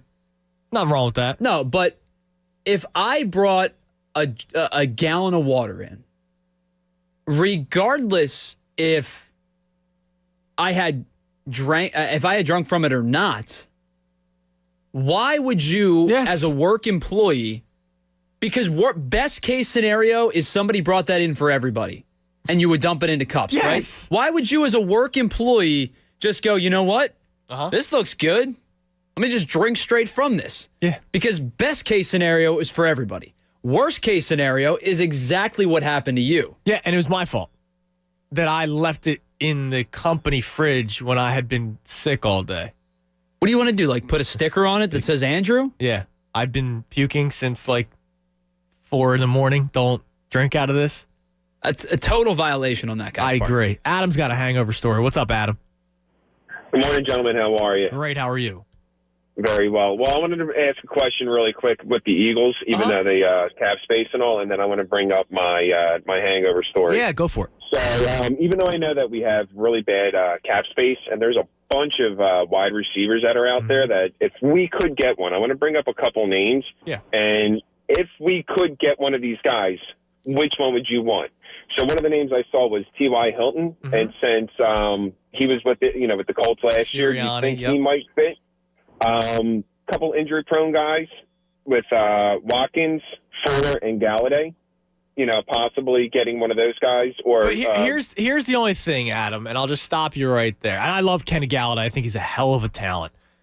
All these guys do cost you money, and you are well above the cap, and you're also not in a position to win. So next year, there will be another crop of wide receivers that enter free agency when you're not going to have the same over the cap. You're not going to have the same dead money that you're paying guys like Carson Wentz. So I don't even know what the point would be to going out and getting one of these, not marquee like a DeAndre Hopkins, but you know what I mean, like the cream of the crop free agent wide receivers. To me, not only is the money an issue, I think it's just not, there's no point to it. No, I just figured I'd throw it out there just as a. Because here's what you want to do, Adam. Quote, fantasy thing. Yeah, I hear you, but here's what you want to do.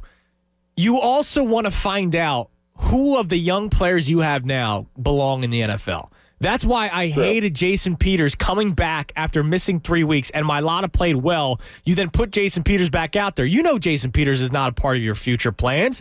Quez Watkins should not have been inactive for the first 12 weeks, or he played 2 games out of the first 12. He should have played really all 16. So to me, I'd rather see what do I have out of Quez Watkins, John Hightower, Jalen Reagor, whoever they draft with the 6th overall pick. Obviously, you have to bring in some free agents because you have to field a field of 53.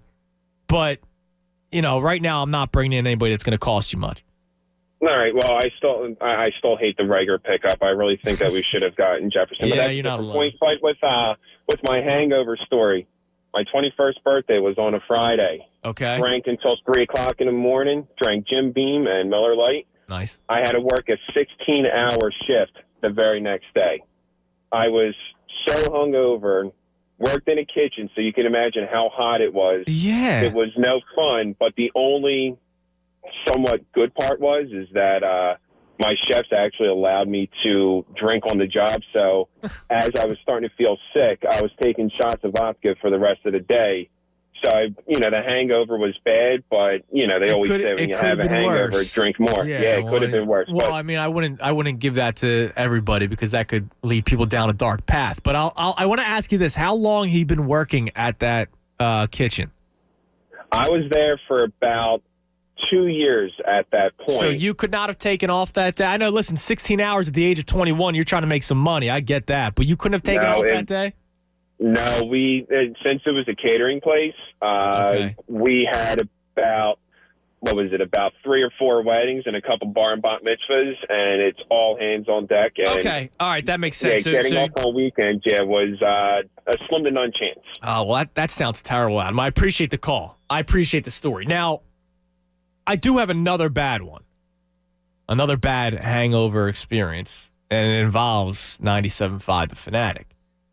And it's a similar story to Adam. My first day, as an employee, so I was an intern with you. We were both interns from June of 2014 until December of 2014. My first day as an employee training was December 20th. My 21st birthday was December 19th. Oh, boy. So fortunately, now Adam, it looked like he worked on his 21st birthday. So we did the midnight thing and then had to work. Now, fortunately for me, I did the midnight thing and I didn't have work on my actual birthday. But that doesn't mean I stopped. I then woke up and went out with my family, and my parents eventually left at 8 o'clock, 9 o'clock, and I stayed out with my brother-in-law, my sister, a few friends. And I had to be here at 6 a.m. on December the 20th. I went to bed at probably 1, which doesn't sound too late, but I had drank all 18th into the 19th, 19th around like noon until 1 a.m. and had to come in here. And I'll never forget, his name was Joe Boyle. I don't know what Joe Boyle's up to now, but Joe Boyle was the producer at the time. And I walked in, and he did what every good producer when it comes to training someone did. I walked in, I sat down in the chair in the studio there, Tyler, and you know what he said? Get up, you're running the board. It's the only way you're going to learn. So I thought first day of training was going to be let me put my, not put my feet up, but let me sit back and watch how everything's done. No, he made me just, you're working. And I was extremely hungover for that. That was a good time. Well, and that's the thing with the way that our industry works. Like when you do training, like it doesn't stop for you to do training. You just got to kind of jump on and learn as things are going. So for you, I mean, that had to be a rough 6 a.m. Yeah, that was be here at 6 a.m. So I was up at like 5. That was not fun. 610-632-0975. We got 2 open lines if you want to grab them. 610-632-0975. Also coming up at around, we'll get into in the 12 o'clock hour. We'll get a little Phillies talk in because Tyler asked me a question this morning. You were having a conversation with Connor Thomas, who's obviously a part of the John Kincaid Morning Show. And something Connor said I couldn't disagree with fast enough, but I do agree that the Phillies will actually be fun to watch this year. We'll get into that. 610-632-0975. I'm Andrew Salchunas filling in for the Cuz right here on 97.5 The Fanatic. Fanatic Sports Update. Another win over Buffalo. This Fanatic Sports Update is brought to you by AmeriGas. Cinch Propane Grill Tank Home Delivery brings propane right to your doorstep. Just visit cinch.com, pick a delivery date that's convenient for you, and they handle the rest. The Flyers get a 4th win in 5 tries over the Buffalo Sabres this season. This time, it took a little bit of extra time as they had to go to a shootout, but they beat the Sabres 5-4. After going down 3-1, Brian Elliott replaced Carter Hart after Hart allowed 3 goals on his first 8 shots. Nolan Patrick and Sean Couturier scored in the shootout round. Brian Elliott stopped both shots that he faced in the shootout win. They'll be back at it on Thursday for the first of 2 with the Washington Capitals.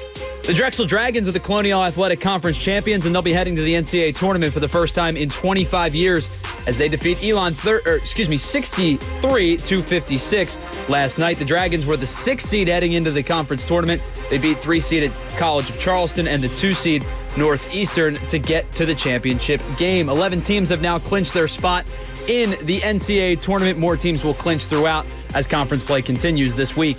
NJM Insurance has been ranked number 1 in the nation in customer satisfaction with the auto insurance claims experience, according to J.D. Power. Visit njm.com for your free quote today. That's njm.com. Keep it locked right here on The Fanatic all day long for breaking news and updates. I'm Tyler Zulli, and this is 97.5 The Fanatic. It's the Cuz, Anthony Gargano. Weekdays 10 to 2 on 97.5 The Fanatic. I'm John Morgan of Morgan & Morgan. I am often asked, what is the value of my case? The answer, of course, depends on your injuries, liability, and the damages to you financially. And it also very much depends on the law firm you hire to represent you. Many times, firms are hired without much thought or research. All firms are not the same, not even close. I know of firms and lawyers who haven't tried a case in years, maybe never. The insurance company knows who they are, too. Some lawyers need the money more than you do. Go to forthepeople.com and look at our verdicts in court. Here you will see injuries just like yours. You will see what the insurance company offered and, more importantly, what a jury decided. You will have an idea what your case may be worth in our hands. And just because you've already hired a lawyer doesn't mean you can't fire them before it's too late. Happens all the time. For over 30 years, Morgan & Morgan has been here at your time of need. There's only one Morgan & Morgan. On your cell, dial pound law, that's all. Offices, Philadelphia. Hi, it's Tyrone, and I'm here again with Dr. Avi Donapel from Iron Mountain Men's Health. Hi, Tyrone. So spring is right around the corner, and I know some of our listeners are really getting up for the change of season, and some of them, well... aren't getting up as much? Exactly. At Iron Mountain Men's Health, we can help. Tell me more. Guys, does any of this sound familiar? Decreased libido, decreased strength and endurance, Have you tried other low T and erectile dysfunction treatments and they haven't worked the way you wanted and hoped? We specialize in the treatments of low testosterone and erectile dysfunction, and we customize treatment plans based on each person's health and needs. Thanks, Dr. Appel. Guys, I encourage you to contact Dr. Appel and get your custom treatment plan today. Enjoy this spring and summer. Get started at IronMountainMen'sHealth.com. That's IronMountainMen'sHealth.com. The second half of the Sixers season is here, and Corona is back with cool custom Corona Sixers jackets to give away. Win one by entering the Are You a Baller contest on 97.5thefanatic.com. Show us that you're a baller by uploading a picture of you in your Sixers vests, and that's it. The winner will be chosen randomly. Don't have Sixers gear? No sweat. Just vote for your favorite picture, and you'll qualify to win too. Enjoy the Sixers games and live La Vida Más Fina with an ice-cold Corona Light, Corona Extra, or Corona Premier. Corona is an official partner of the Philadelphia 76ers. Please enjoy responsibly. O'Reilly. Save big during Power Torque Tools DIY Day sale at O'Reilly Auto Parts with great deals on socket sets, impact wrenches, and more. Right now, get $10 off a 200-piece mechanics tool set, plus earn double O-Rewards points. That means you'll get to your next reward even faster. Visit the professional parts people at O'Reilly Auto Parts today or shop O'ReillyAuto.com. O'Reilly Auto Parts. You heard you could save big when you bundle home and auto with Progressive, so you went online to check it out. But then you saw a link for a survey about which type of bread you are. And now you're on question 17, barely scratching the surface of your bread identity. You always thought of yourself as a brioche, but are you actually more of a pumpernickel? Ah, yes. They said it was easy to save money bundling with Progressive, but they forgot about the rest of the internet. Progressive Casualty Insurance Company affiliates and other insurers. Bundle discount not available in all states or situations. It's time for some straight talk. Your tax return could look different this year, but you're still going to hear a lot of noise about how to spend it. So when the big carriers tell you to splurge on the latest nonsense, just tune it out. With Straight Talk, you can get a Samsung Galaxy A51 for just $199. Plus, get the $45 unlimited talk, text, and data plan with no contract on America's best networks for up to 50% less. Tune out the nonsense and tune into Straight Talk. Straight Talk Wireless. No contract, no compromise. If I'm not commuting anymore, where do I really want to live? While you handle life's questions, Merrill Guided Investing helps you manage your portfolio and invest for your next move with the option to work with an advisor at a low cost and minimum. Merrill, a Bank of America company. Visit merrilledge.com/investing goals to get started today. Investing involves risk. Merrill Lynch, Pierce, Fenner & Smith Incorporated, both a registered broker-dealer and investment advisor, member SIPC. Investment products are not FDIC insured or not bank guaranteed and may lose value. HVAC contractors and technicians, you want a fast, accurate, and easy-to-use way to test air conditioning systems and heat pumps that won't test your patience? Check out the next-generation digital manifolds from Testo. These new digital manifolds feature a large graphic display, smartphone integration, and a rugged compact design. They're fully smart, fully wireless, and field-ready, just like you. If it can be measured, Testo can test it. Visit Testo.com to find a local distributor near you or order online at Testo.com. Testo, be sure. There's no such thing as a sure bet on an illegal website. Illegal betting sites are accountable to no one. That puts you and your money at risk. Why play these odds when Pennsylvania offers legal online betting for those who want to wager? Legal sites pay out your winnings, ensure fair play, and support responsible gaming. That benefits you and Pennsylvania's economy. Visit bettersafe.org/PA for information. That's BETTOR safe.org/PA to learn more. Don't be sorry. Be better safe. WPEN, Burlington, Philadelphia, a Beasley Media Group station. Home of 76ers basketball. Then Simmons to Joel, bang, two-hand jam. Flyers hockey. Carter Hart made the save. The bouncing puck still free. Hart's got to make another one. And Anthony Gargano, weekdays from 10 to 2. Weekdays, get. Plug in. 97.5 The Fanatic, Philadelphia.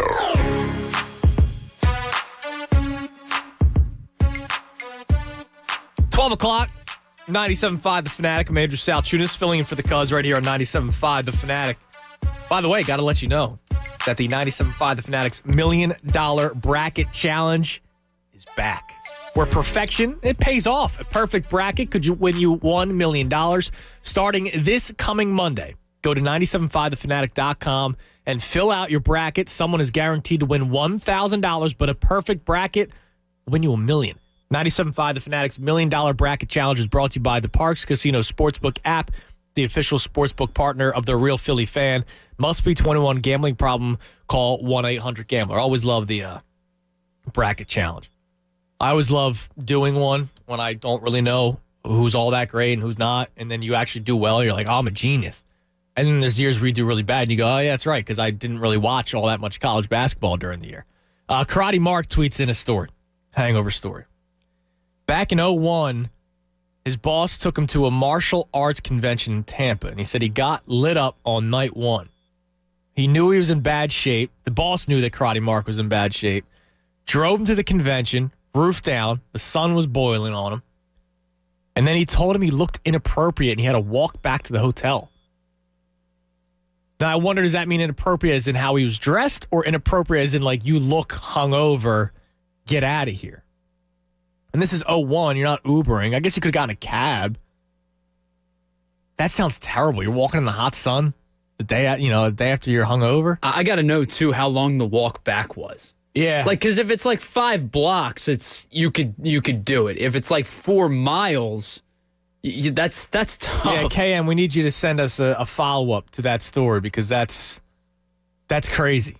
Chris tweets in, it was not work-related, but 10 years ago, he was partying and drinking all night in Fort Lauderdale. Slept from 4 to 5:30 in the morning.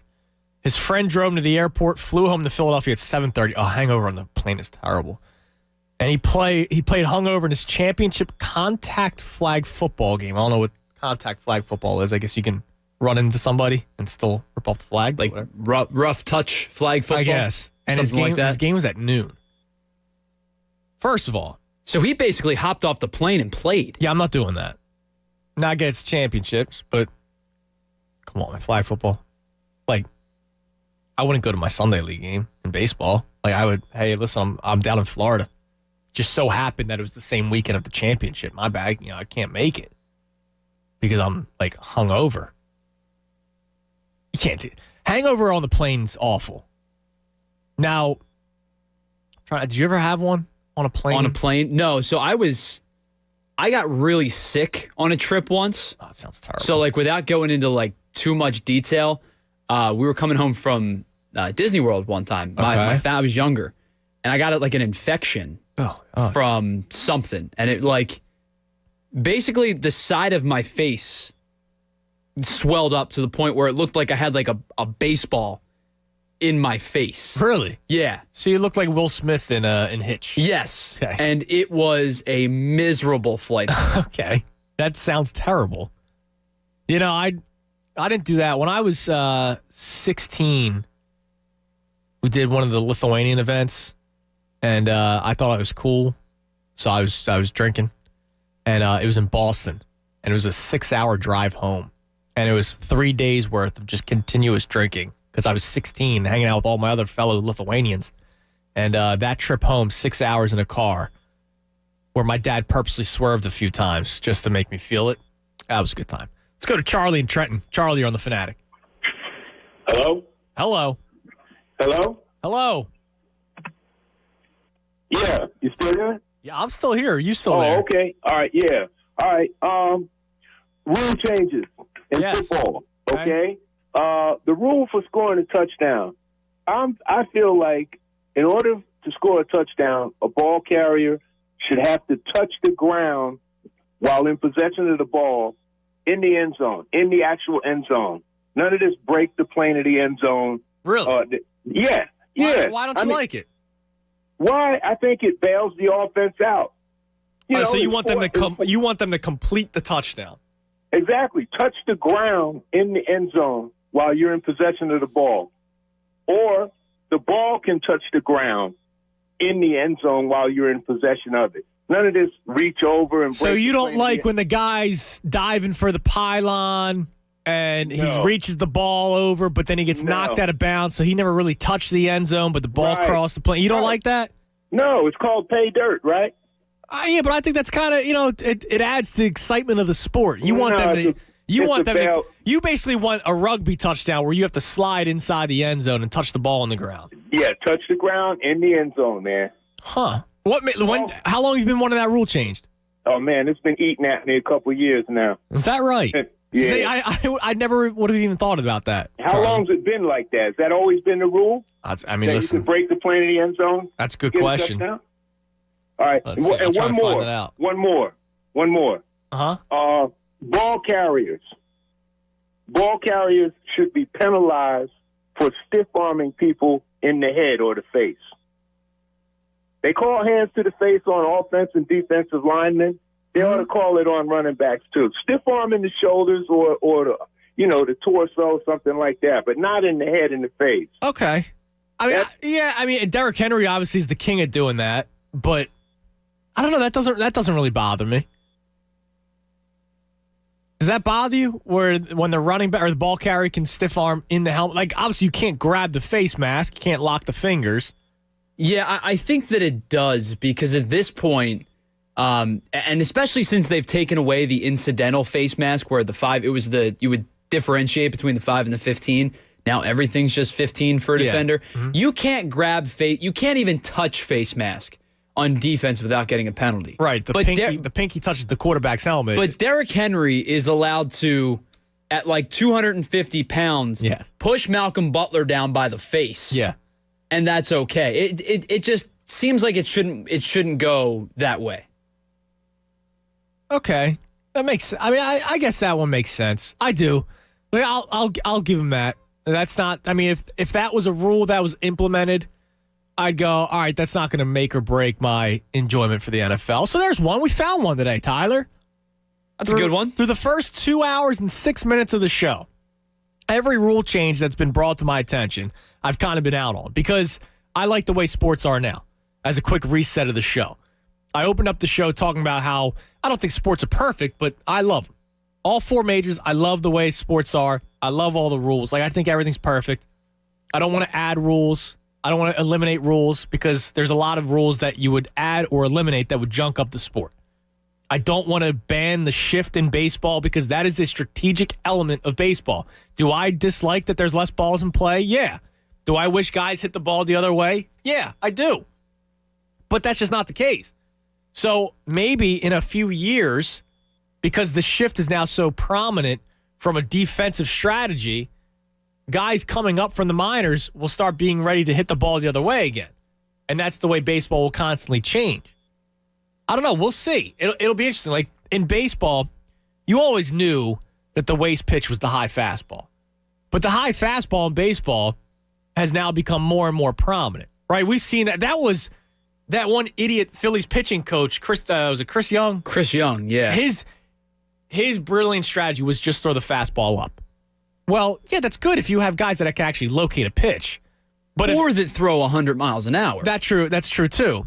But when Vince Velasquez can throw upward to 95, 96, 97, but can't locate a spot, so JT Realmuto puts the glove up here, but then he ends up throwing it just below the letters, that's going to be a home run. So, that wasn't really a great strategy when you had no guys that could actually pitch.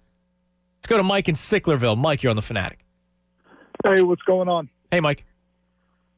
I got a couple rule changes. I'd like to see the NFL overtime adopt the college football overtime.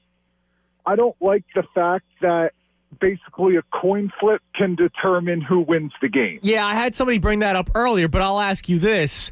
Are you still doing the starting at the 25, 30-yard line? I would say start at midfield. Okay, because the NFL is cream of the crop. I would rather them have to actually travel the distance. Yeah, I would just like to see the other team get possession. Okay, so you don't like the touchdown once one team scores a touchdown, the game's over? Or if the first team scores a touchdown? Yeah, I don't like that. Do you like that they added that field goal rule, that if the first team gets a field goal, it won't end the game?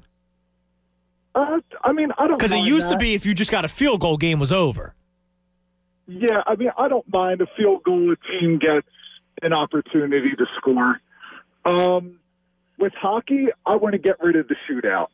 I hate that games end in a skills competition. Okay. I think you do 5 minutes of 3-on-3 OT, and then if the game's still tied, move to 5 minutes at 2-on-2. Yeah, see, I had a caller earlier today that brought up the eliminating players on the. Now that's junking it up to me. Like the 3-on-3 is kind of junking it up from 5-on-5, but now going down to 2-on, like you're playing a NHL Jam. You know what I mean? Going 2-on-2. I don't want to do that. Yeah, and how about this is kind of a wild suggestion for the NBA, but what about implementing a 4-pointer? Nah, see, I'm kind of out on that. I am. That reminds me of the Harlem Globetrotters. Harlem Globetrotters, the Big Three. That league has the 4-point line. No, I mean, listen, if you want to pull up from midcourt, you pull up from midcourt because you're skilled enough to do that. But I don't think there should be a 4-pointer because now teams will purposely try to start shooting from there. And now you're going to have guys like Damian Lillard can do it, right? But now Robert Covington's going to try. Like Robert Covington is in the NBA because he's a 3-and-D guy. Kind of stinks at the 3 part. He's really not that good at the D part either, except deflecting passes, which I know is a big stat nowadays. But that means there's going to be guys that make the team because they're the 4-point specialist. Like, think about this for a second. Furkan Korkmaz is on the Sixers because he's, technically a 3-point specialist, I guess, because he doesn't really do anything else very well. Are you going to have a 4-point specialist now? Yeah, every team will, or at least they'll try to. Yeah, I'm kind of out on that. I'm anti 4-point. I mean, and the thing that's is, junking it up because now it's like cartoon. Where are you going to put it? It's got to be basically at midcourt. Yeah, and it would be a line, not a. It's not going to be like a circle. Not the circles, yeah. Right? Yeah, I mean, I'm out. I'm out on the 4-point line. That's junking it up. Just like taking away the 3-point line would be, adding a 4-point line would junk it up. Yeah, I don't think I'm in on the 4-point line. I am in on the removing a player and going to 2-on-2 for the NHL. I think that would be. You'd go 2-on-2? I would. It's NHL Jam. I'd start at 4-on-4. Okay, and then so you're gonna play another 10 minutes before you get the 2-on-2. You can't go any more than that. That's the other thing. Don't you want the games eventually to end in the regular season? Like, you're not doing shootouts in the playoffs. Right. But I think that it's the only alternative to giving teams the opportunity who, I look at teams, the Oilers, right? Mm-hmm. The Oilers are not all that good, but they have a lot of firepower at the top of their lineup. So, and I don't know how good Draisaitl is at shootouts, but I do know that Connor McDavid's the best player in the world. Okay. That already gives you an advantage in a game that maybe you haven't played all that well in. Right. It's a good point. I mean, I the over-hate for the shootout to me is because I honestly think there's like a subconscious because the Flyers stink at it. I think probably for the most part, I look at it as purity of the sport. Yeah. So, and again, but you're different. Like I'm sure there's a lot of Flyers fans that would want to get rid of the shootout because the Flyers are historically bad at it. Oh, absolutely. You know what I mean? For sure. So Luke Walton, the former head coach, no, I'm just kidding. Luke Walton on Twitter, NHL rule change. He just wants 3-on-3 until someone scores. So, I mean, okay, that might be the best one if you're going to get rid of the shootout. But to me, who knows? I mean, the game might never end. And then you're going to complain that they played a 6-overtime game in the regular season. Let's go to my man, VT Ron. What's going on, Ronnie? Hey, Kunis, what's going on, my man? How's the weather down in Myrtle? Oh, man, I just got done riding. I cycle, and I just got done. It's 78 degrees right now. Oh, dude. How long? When did it start hitting 60? Because we got it yesterday. 2 days ago. Well, actually, it started yesterday. Yesterday morning was cold. It was like 38 degrees, but it just got warm through the whole day. Okay. And then it was I was on the golf course Monday, same thing. I'm telling you, dude, it is just great. The only bad thing, the allergies are starting down here. Oh, yeah. I'm doubling up on the Flonase. Right? Yeah, I'll give it a few weeks. I mean, it's different now. I haven't been getting as bad of allergies with being in Manayunk because I'm not around as much like yards and stuff. Yeah, but we do have the pollen, which is pretty bad around we're my getting part. Pollen right now. We're going to start to get the pine pollen, what they call southern snow, when your car turns green. Yeah. And that's starting right now, But it's just beautiful weather. Pretty soon the water's going to be warming up. And we could get to the beach about a month and a half earlier than you all up there. Yeah, I mean, you could go now, 78. That's nice. That's a nice beach day. You wear the sleeves, you're still good. Yeah, the water temperature is still under 60. So if you get the wind coming off the ocean, like, if you're down Ocean City in Jersey, you get the wind coming, ocean breeze, it's a little colder. So it's kind of cold up there. You go for a walk, but that's about it. And I'm not in for walking on the beach. I'd just rather sit there and toast, Yeah, I hear you. Two things I agree with you on. One, and then before I get to my football point, Andrew, I got to agree with you. Hangover on a plane, you get banged up the night before, and you got to get on a plane. Oh, that sounds terrible. It's the worst. Because you're risking yourself. You don't know what the turbulence is going to be like. Not only turbulence, how about the kid that's 6 years old that's screaming the whole time you're getting back to I'll just sleep on the plane. No guarantee there. It's not happening. I had an 8-hour flight to Germany before I went to Lithuania the first time. Kid cried all 8 hours. Brutal. The whole time. Now, fortunately, I wasn't hungover getting on the plane, but I couldn't imagine. It's brutal. All I know is being banged up on a plane. It's happened to me a couple times where you think, okay, I'm going to stay out a little later, and you're going to have one more bourbon and then one more bourbon. Oh, Next day, God, your flight at 7:56. Brutal. Terrible. Second thing, I agree with you. I think the Phillies are going to be fun to watch this year. Yeah, I think they'll be entertaining. I re-upped my MLB for this year to watch the Phils. I think they're going to be fun. And their bullpen's going to be good. So the bullpen is good. They've improved it, and offensively they're going to be okay. I think they're going to be a lot of fun to watch. Let me get to my football point. Mm-hmm. Bear with me. Offense coming out of their own zone, own end zone. Let's say they're on their own one. Yeah. Personal foul. The ball gets moved back a half a yard.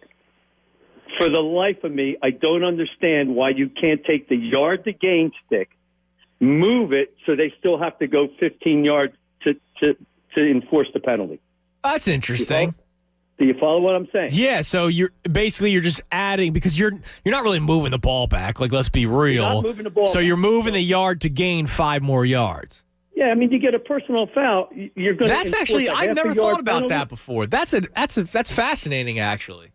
Stop and think about that for a second. You get a personal foul, you're on your own one. Personal foul, I don't know, whatever it is. Well, even false start. False start should be 5 yards. Well, even with a false start, why can't you take the yard to gain stick and move it the amount of yardage that you have to move it upfield to enforce the penalty? Yeah, I mean, I never got it. No, that's a good point, Ron. I appreciate the call, man. Tyler, I think that's actually a really good idea. Yeah, I do too. And I think when you look at it, like if they were on the one, right, and the offense was on the one, and the defense gets called for defensive holding, not only do they get the free first down, they get 10 yards. Right. If your lineman gets called for offensive holding, it's still second down or third down, and you move the literally, you're talking about 12 inches, the ref like 18 inches, right. I mean, to the point where it's almost non-existent. That would make it substantially harder. Yeah. And you're not talking about moving the ball half a foot. Yeah, VT Rom, my man. That's a good one. Now we got 2 in this segment. 2 in this segment, rule changes that I'm actually for. And I'm kind of anti-rule change right now. How about that? 610-632-0975. We got one open line. I'm going to get to another call in a second. But Tyler, major violation on the New York Mets. Huge.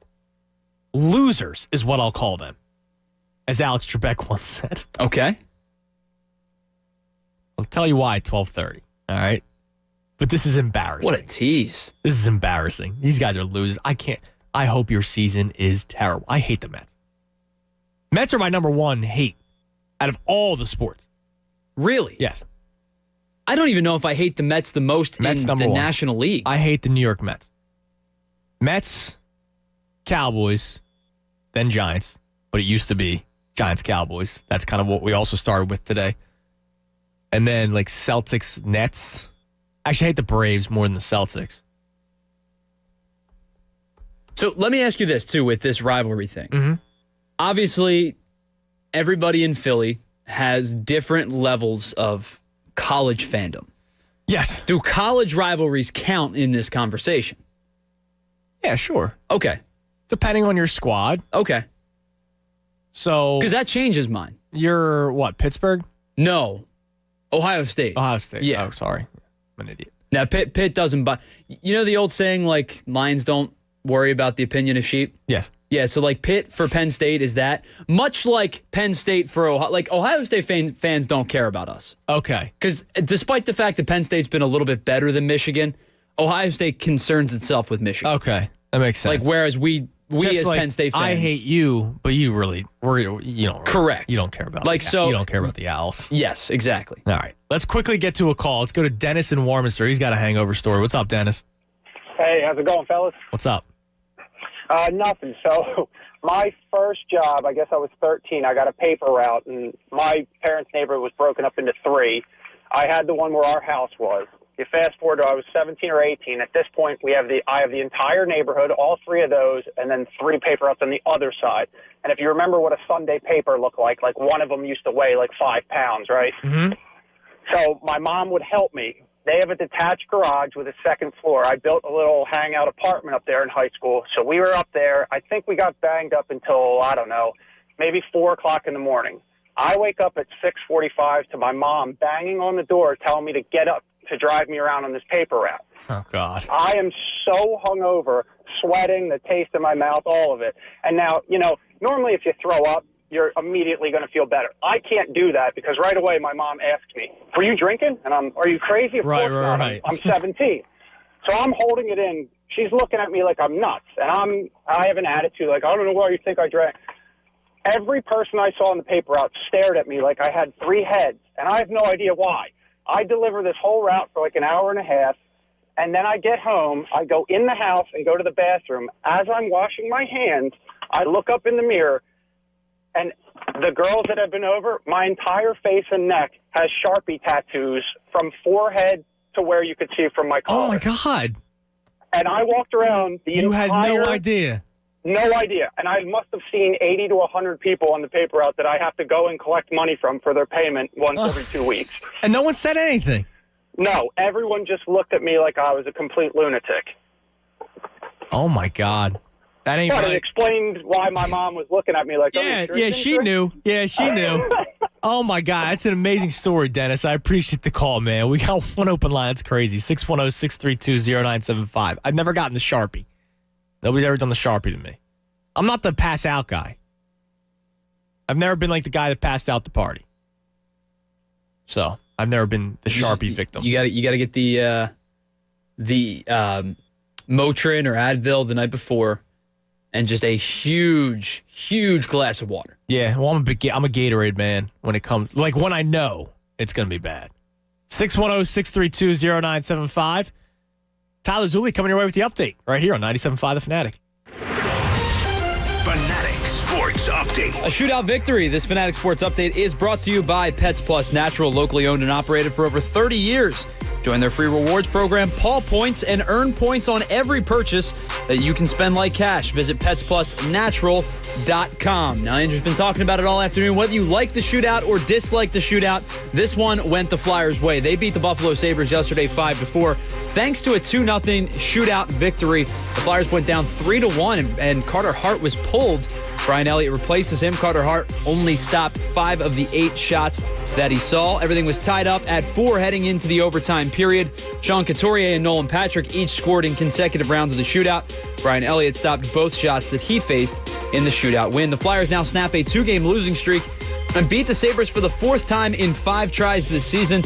They are now 1 point back of the Boston Bruins and 2 behind the Pittsburgh Penguins in the East Division standings. They get back at it on Thursday for the first of 2 with the Washington Capitals. Bluecoats are headed to the G League Finals after they defeat Raptor 905 127-100. They'll take on Lakeland Magic for a chance at the G League title tomorrow at 4:30. Nobody should have to pay for a one-size-fits-all insurance.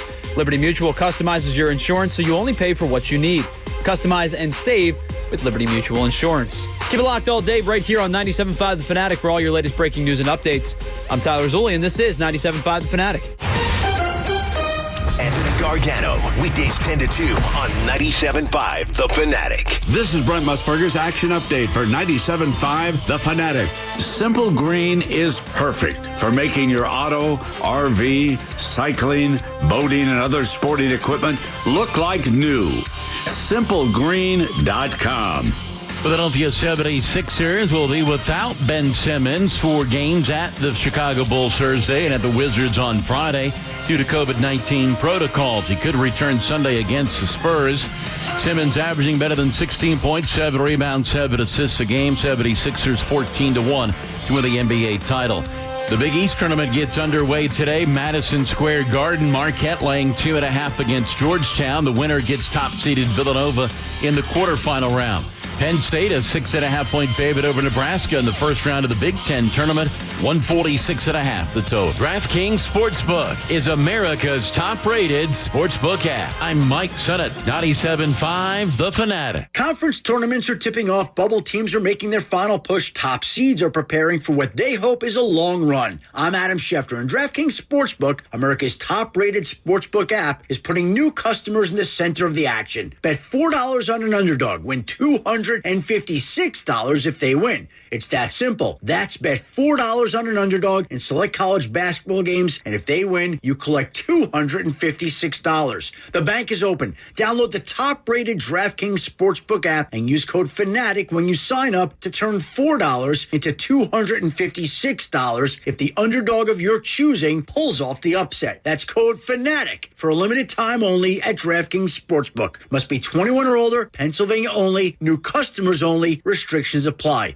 In partnership with Meadows Racetrack and Casino, see DraftKings.com/sportsbook for details. Gambling problem? Call 1-800-GAMBLER. Well, if you're planning on hiring a lawn care service, doesn't it make sense to hire a company that provides better results and is safer for your family and pets? That's why I chose Natural Lawn of America. That's my lawn care company. Natural Lawn provides homeowners with greener grass and fewer weeds using an exclusive organic-based lawn care product. Now, this isn't a cookie-cutter lawn care service. Natural Lawn tailors their applications to your lawn-specific needs. And their unique approach to lawn care has reduced chemical pesticide use by 85%, creating a safer lawn for your family and pets to enjoy. Locally owned and operated for more than 30 years right here in the Delaware Valley, I trust my lawn to Natural Lawn, and you should too. Get the results you want and the peace of mind you deserve. Take advantage of their limited time offer. Schedule Natural Lawn's full service program and you'll get free seeding every year. That's right, free seeding every year. Call 800-FREE-SEED.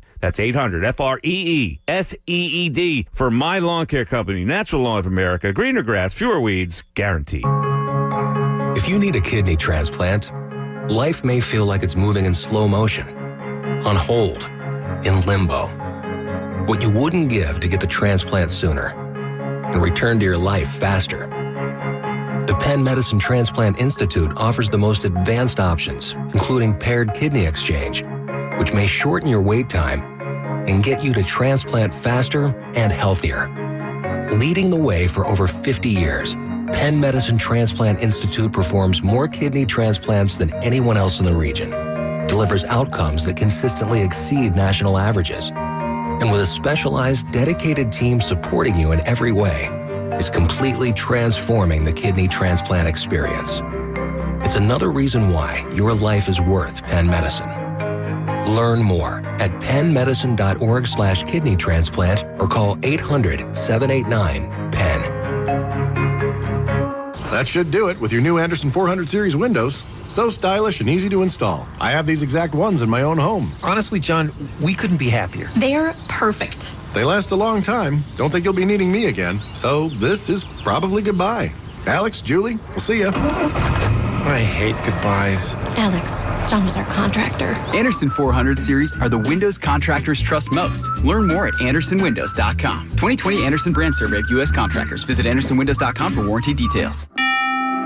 What can give you a competitive edge in today's red-hot housing market? Rocket can. That's because Rocket Mortgage can give you a verified approval It could help your offer stand out. Rocket Technology provides a rock-solid verification of your income, assets, and credit, giving sellers greater confidence in you. Go to rocketmortgage.com or call us today at 8338-ROCKET. A verified approval is based on an underwriter's analysis of your individual financial information, appraisal, and title report. Call for cost information and conditions. Equal housing lender license in all 50 states and MLSConsumerAccess.org number 3030. Philadelphia, the birthplace of America. Conceived by visionaries, we set the standard of building excellence. We build safer and stronger. We dig deeper, push harder, climb higher, building stronger together. We are GBCA, the General Building Contractors Association. Visit gbca.com to learn more. Liberty Mutual Insurance Company presents and Doug. Okay, class, let's bump it up to 9. Come on, Limu, keep pedaling. We got to build our endurance to let more people know that Liberty Mutual customizes your car insurance, so you only pay for what you need. Pick up the pace, bird legs. Hey, don't talk to Limu like that. I'm not, I'm talking to you. Liberty, liberty, liberty, liberty. Get a customized quote at libertymutual.com. That meeting's starting at 4. Can I get those projections? Indeed knows unexpected growth can stretch your business thin. Karen, do these numbers look right to you? Like at Mia's research firm. To hit client deadlines, she needs to get started hiring right away. I need Indeed. Indeed you do. And the moment you sponsor a job on Indeed, you get a short list of quality candidates from our resume database. Visit Indeed.com/credit and get a $75 credit for your first sponsored job post. Terms and conditions apply. You decided to upgrade your outdoor deck. So you ordered the essentials. A power washer, a set of patio chairs, and a shiny new grill. And you use your Bank of America Cash Rewards credit card, choosing to earn 3% cash back on online shopping and up to 5.25% as a Preferred Rewards member, which you put towards your most essential deck addition. A bird feeder. Apply for yours at bankofamerica.com/more rewarding. Copyright 2020 Bank of America Corporation. Hey, Philly, it's Jamie Lynch. Prop Swap has red-hot college basketball futures right now. I just picked up a Michigan ticket at 100-1, and I just made $1,000 when Michigan's odds dropped to 100-1 to 10-1. I simply relisted the ticket on Prop Swap, and I sold it. So now I don't even care if they win because I'm already a winner. Jump onto Prop Swap, buy a betting ticket you like, then sell it when the odds go down for a really nice profit. Come join us. Go to PropSwap.com or download the PropSwap app. More of the Anthony Gargano Show now on 97.5 The Fanatic. I'm really excited to get into some with you, Tyler, because you're a big music person, as we know. But first, gotta let you know, 12 o'clock hour. Brought to you by Service First Heating and Air Conditioning. Get 0% financing. I can never do this one right, damn it. 0% financing Take for two. 72 months and a $500 rebate when you purchase a complete heating and cooling system from Service First. Learn more at servicefirsthvac.com. My apologies to the great people at Service First. Get 0% financing. I always say 0% off. Like, I don't know why. So, like, what kind of deal is that? That's not a deal. I know. That's paying market value. I always say it. I don't know why. Well, okay. So, yeah. Thank you, Service First. You said get 0% off. Yeah. What? Thank you for being the great sponsors. 12 o'clock hour. It's my fault. So first, before I get into what I just mentioned, like literally 30 seconds ago, I'm excited to get into something with you here. I told you there's a total violation on the New York Mets. The New York Mets just practiced something in their spring training workout today.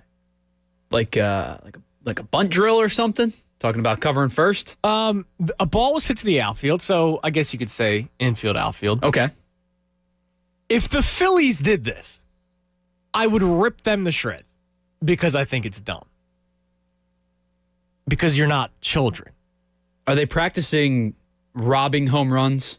No, like going over the fence. Hey, no, I'm cool with that because that's at least like a fun drill and getting comfortable with the wall. If it's in the gap, you have to be able to talk to your, if you're the center fielder, you got to talk to the right fielder. Hey, that's a drill. No, Tyler. They practiced celebrating the final out as if it was Game 7 of the World Series. That's pathetic. Like, that's so weak.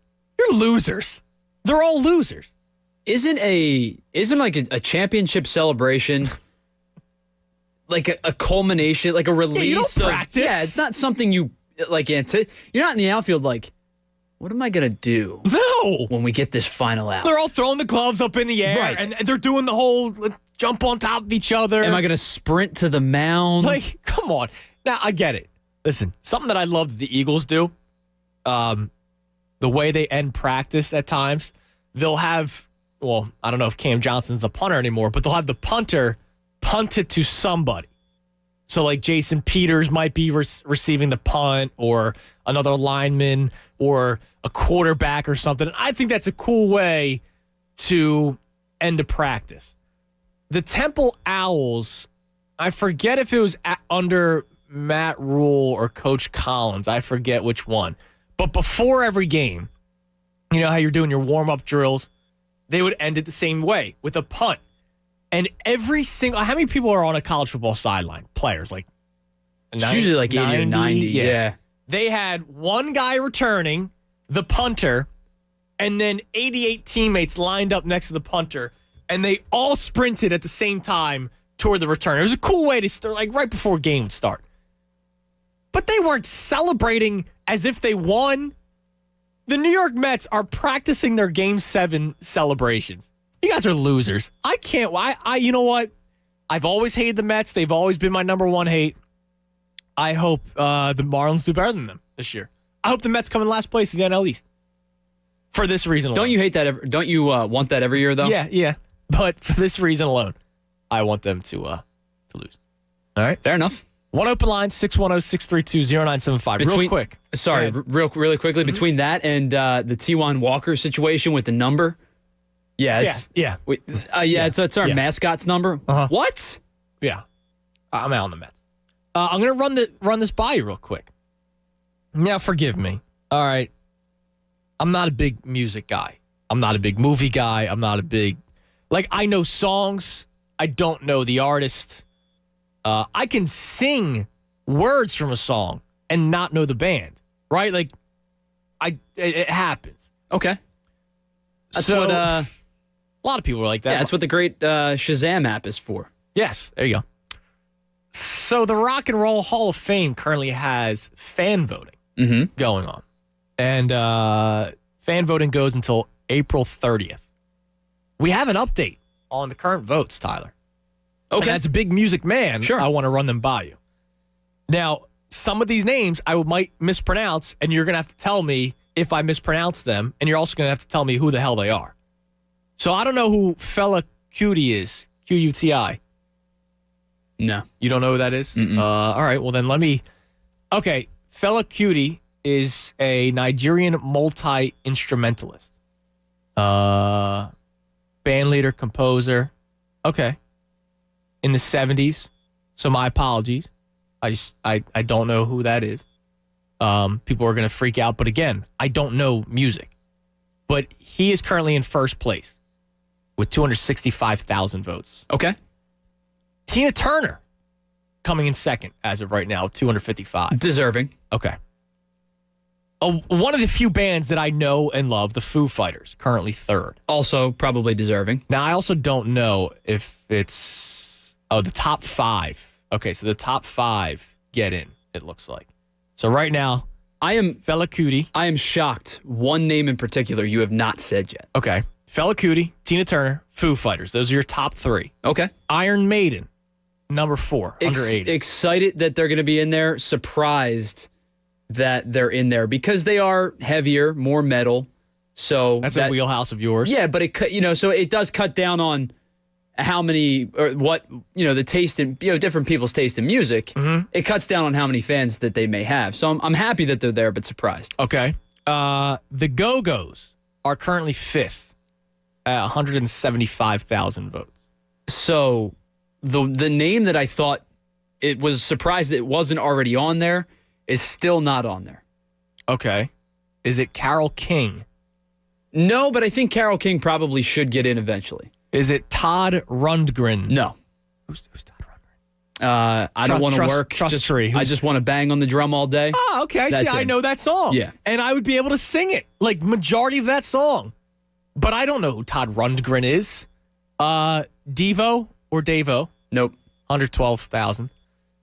Former first-round pick Hakeem Warwick. I'm just kidding. Dion Warwick. 111,000. Is RTAM Rage Against the Machine? RATM? RTAM. Well, I mean, Rage Against the Machine would be RATM. That's true. But yeah, probably would be my assumption. Yeah, because RTAM does not pop up as anything. Yeah, it would be my assumption that it's Rage Against the Machine. So that person probably. See, I was right. I was right there.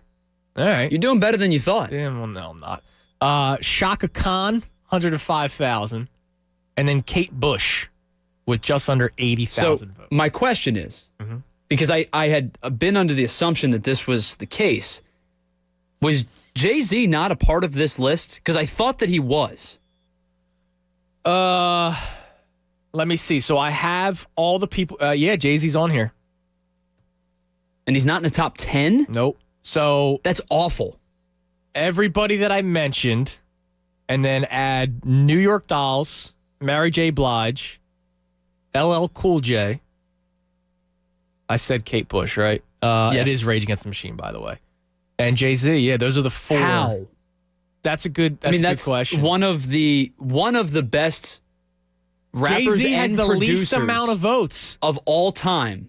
And he's got the least amount of votes. Yeah, I found their official standings. That's awful.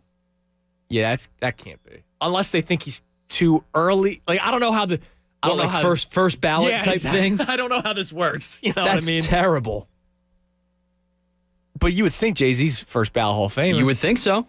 Is it work the same way as sports? I don't know. Because like with the Music Hall of Fame, you could be inducted and still be making music. Right. Yeah. Like the Foo Fighters just came out with an album. Yes. They're currently third. All right. That's bad. That's really bad that Jay-Z's not even close. All right. Yeah, he's in dead last. All right. Well, I guess we'll be paying attention to that from here on. Let's go back to the phones. Tim in Abington. Tim, you're on the Fanatic. Hey, Tunis, how you doing? Hey, Tim.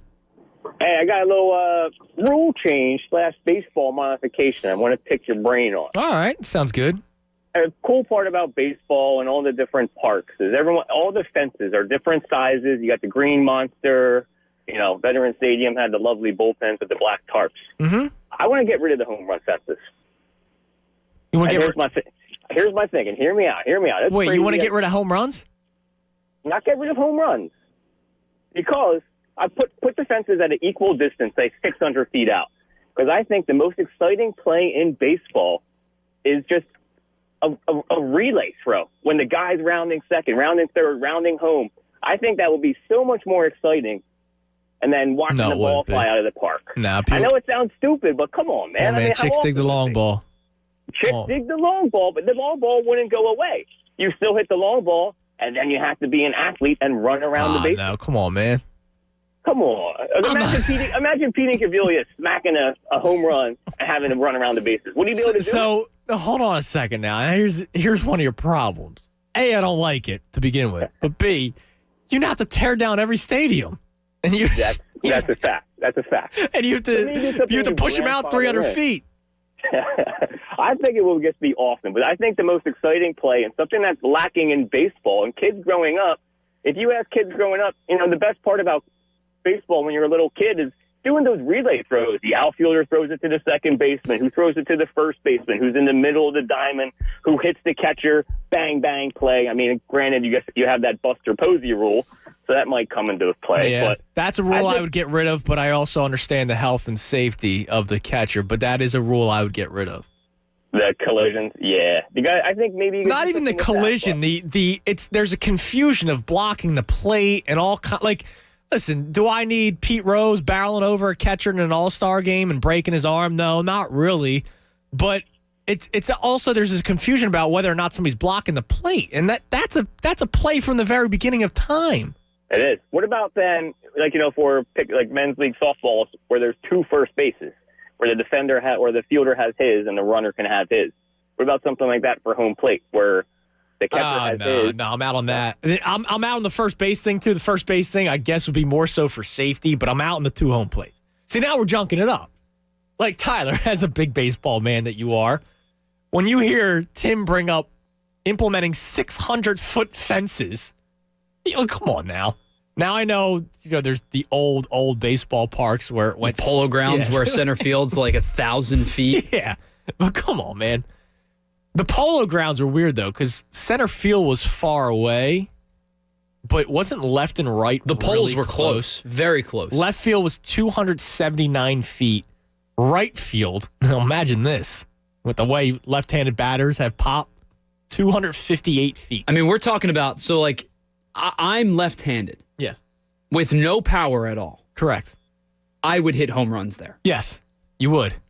Dead center was 483, which it felt like it was a lot more. Yeah, that seems almost short to me. If you would have asked me, I'd have assumed 600. Minimum 500. Yes, I agree with you. Yeah, I can't.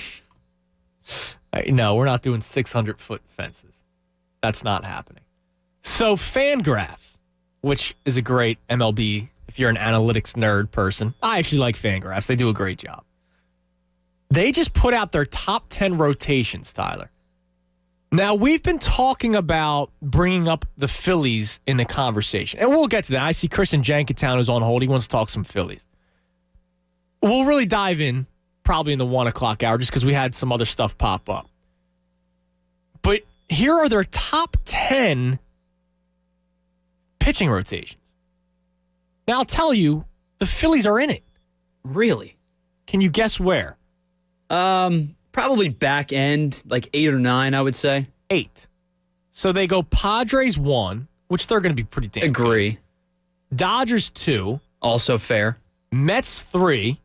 Probably also fair. I think that's a little high, but I still think top 6 probably. Like I think the Mets, they should be a good baseball team. They should have been a good baseball team for the last 3 years, but they're the Mets, and they're celebrating winning the World Series in spring training like a bunch of losers. But the Mets 3, Yankees 4, Nationals 5 if guys stay healthy. I mean, Strasburg's been banged up. White Sox 6, I don't disagree. Reds 7, I kind of disagree. But Phillies 8, Braves 9. I feel like the Braves should be higher. I agree. And then the Brewers 10th. And the Brewers kind of stink. Yeah, I mean, if you think about, if you look at a lot of the rotations this year, there's a few really good ones. Yeah, there's loaded teams like the Padres. And a few really bad ones. And then a ton of just Phillies strike top 10 for you? No. You've heard my stance on the Zach Wheeler thing before. He's, to me, the actual ace of the staff. I like Aaron Nola. I like Eflin if he was a 4 or 5. I don't know if I love him as a 3. And I think I give Eflin more credit than a lot of people do. Because I think he's still working on his craft, and I think he has some nice stuff, but more as a 4 or 5 in the rotation. If he's a 5, you have a pretty good rotation. For sure. So let me ask you this. You said it comes from Fangraph, right? Mm-hmm. Which is pretty analytically driven. Big time, yeah. I wonder if that played a factor. With, I don't know, spin rate or exit velo or something. Maybe. Played a factor into the numbers they crunched. Yeah, but baseball is a big numbers game. So, I'll just put that out there. Zach Eflin, a big ground ball guy, right? He's got the sinker. His curveball's getting better. I don't know. Maybe it is an analytic thing. I remember doing the baseball show a few years ago, and somebody told me that Jake Arrieta was actually good because his fly ball rate was one of the lowest in the league. But then I turned it around on him and said, well, yeah, every time he gives him a fly ball, though, it's a home run. Because he was giving 2 or 3 home runs up a game, an outing.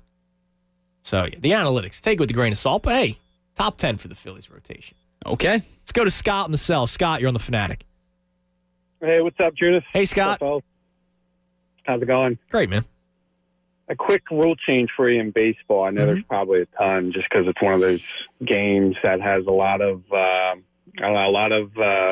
that a lot of people complain about it. Yeah. Yeah, and it's a simple one, and it's just the National League. I'm just sick of seeing pitchers up at the plate. They get hurt. They don't know how to run around the bases. It's usually now. put the DH in. Yeah, and that's going to happen soon. I don't know why they don't have it this year after they experimented with it last year in the 60-game season. I don't know if Major League Baseball wants to do one more traditional year before they do it. I don't understand. I'm against the DH in the National League, but I know it's coming, so I'm kind of okay with it. But I'm surprised they went back to the traditional way for this season.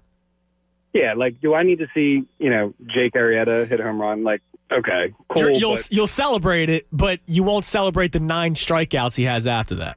I know. I'd rather just see some young prospect hit 20 home runs from each. Yeah, we love that Joe Blanton hit a home run in the World Series. We all do. But, what was Joe Blanton's career batting average? Probably below 200. Yeah. Hey, there's something that's bothering me, and it seems like it's coming to an end, and that's the Eagles' sustainability. It seems like it's the one franchise in Philly that you could always count on putting together a decent team, and you're probably going to have, a playoff run. Mm-hmm. Maybe give or take 1 or 2 seasons in there, but it just seems like the Phillies win the World Series. They're good for a couple of years, and then that's it. There's no St. Louis Cardinals. There's no Yankees. That's what I yearn for. In Philly, it just seems like, we made it to the top. We win the big game, and then we're bad for the next. Oh yeah, drive 6 hours north to Boston, and they're celebrating a different championship every 5 months. It's crazy. I think I saw some stat about that. A kid born in New England. Yeah. In the 2000s, have seen 12 championships. Yeah, no, it's ridiculous. I remember that little brat. And, if I would never, obviously hit a child, but I would have my kid, smack him in the head or something, be like, hey, you can do that legally. He had a poster of every championship, and it was like, I'm 12 and I've seen 15 championships. I'm like, all right, good for you, kid. Yeah, go pound sand. Yeah, exactly. I don't know. I can't wait for you to see 15 years of bad sports, which will never happen. I know, and I trade it for a championship. I know we talk about that a lot on 97.5, trade it, and that's all I need. But, I don't know. I want more. The Phillies worry me a bit because I think they lost a lot of money with COVID, and I don't know how they're going to shift with their roster. Hopefully they're good. I'm excited to watch them, Yeah, I think they'll be okay. I get what you're saying. I mean, it's scary that the Eagles could be bad for a couple of years, but we've had mixed in years of down seasons. Obviously, Chip Kelly's final year, the first year of Doug and Carson was sort of a building year, a growth year, and I appreciate the call, Scott. Hopefully, it's only 1 or 2 years with the Eagles. They have a lot to fix with their roster, a ton. They're old. I love that Lane Johnson and Brandon Brooks and Jason Kelce are back. I love it.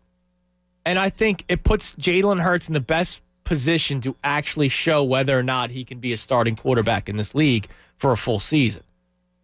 But the thing is, Jason Kelce's another year closer to retirement. So is Lane Johnson. Brandon Brooks has had 3 straight season-ending injuries. And where's the depth? Jack Driscoll? Nate Herbig? Is that your depth? Is that your future at the offensive line? That's good depth.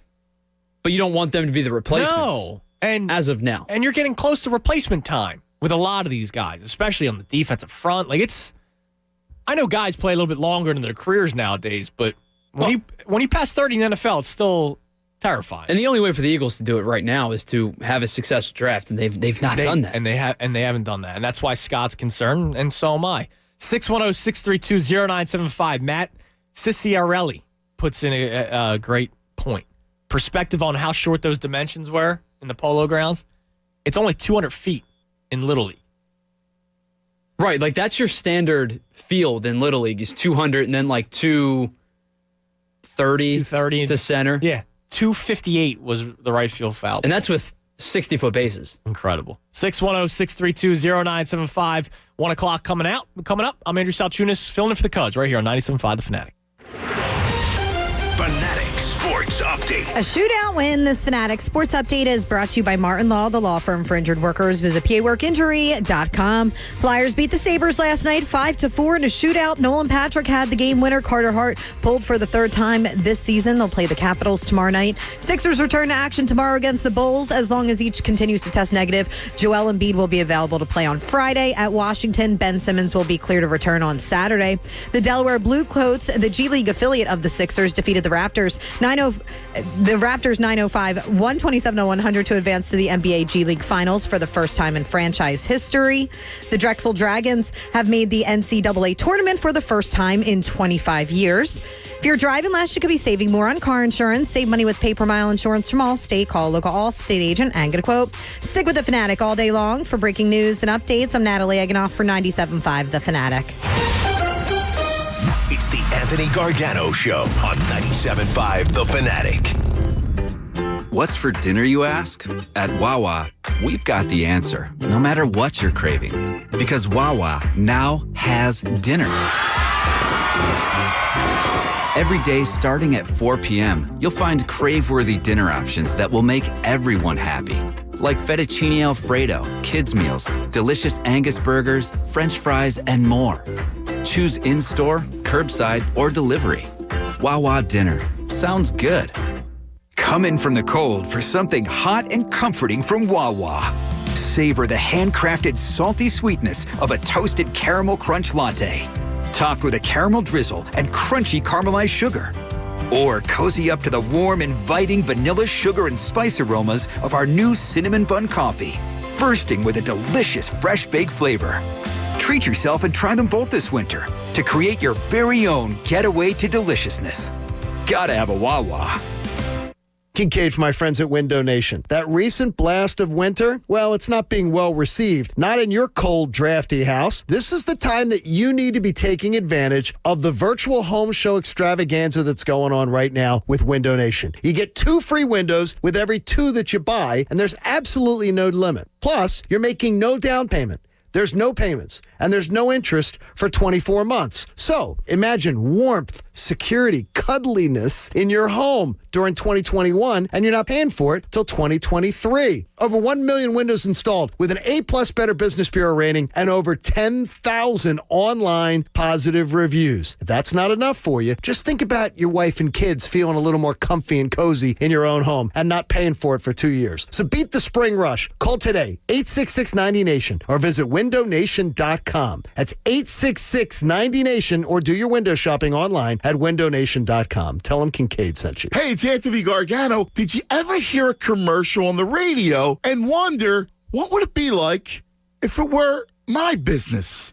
What would that sound like on the air? Well, look, 97.5 The Fanatic is offering area business owners the chance to experience how their company would be portrayed in a radio commercial. Produced for you by our experienced creative team. This is amazing, and you're going to love it. All you have to do is go to 975thefanatic.com, click on the free radio commercial banner, and tell us about your company. We'll take the info, we'll tell your story. Let 97.5 The Fanatic demonstrate the fun, flexibility, and the power of radio advertising. Get started right now at 975thefanatic.com.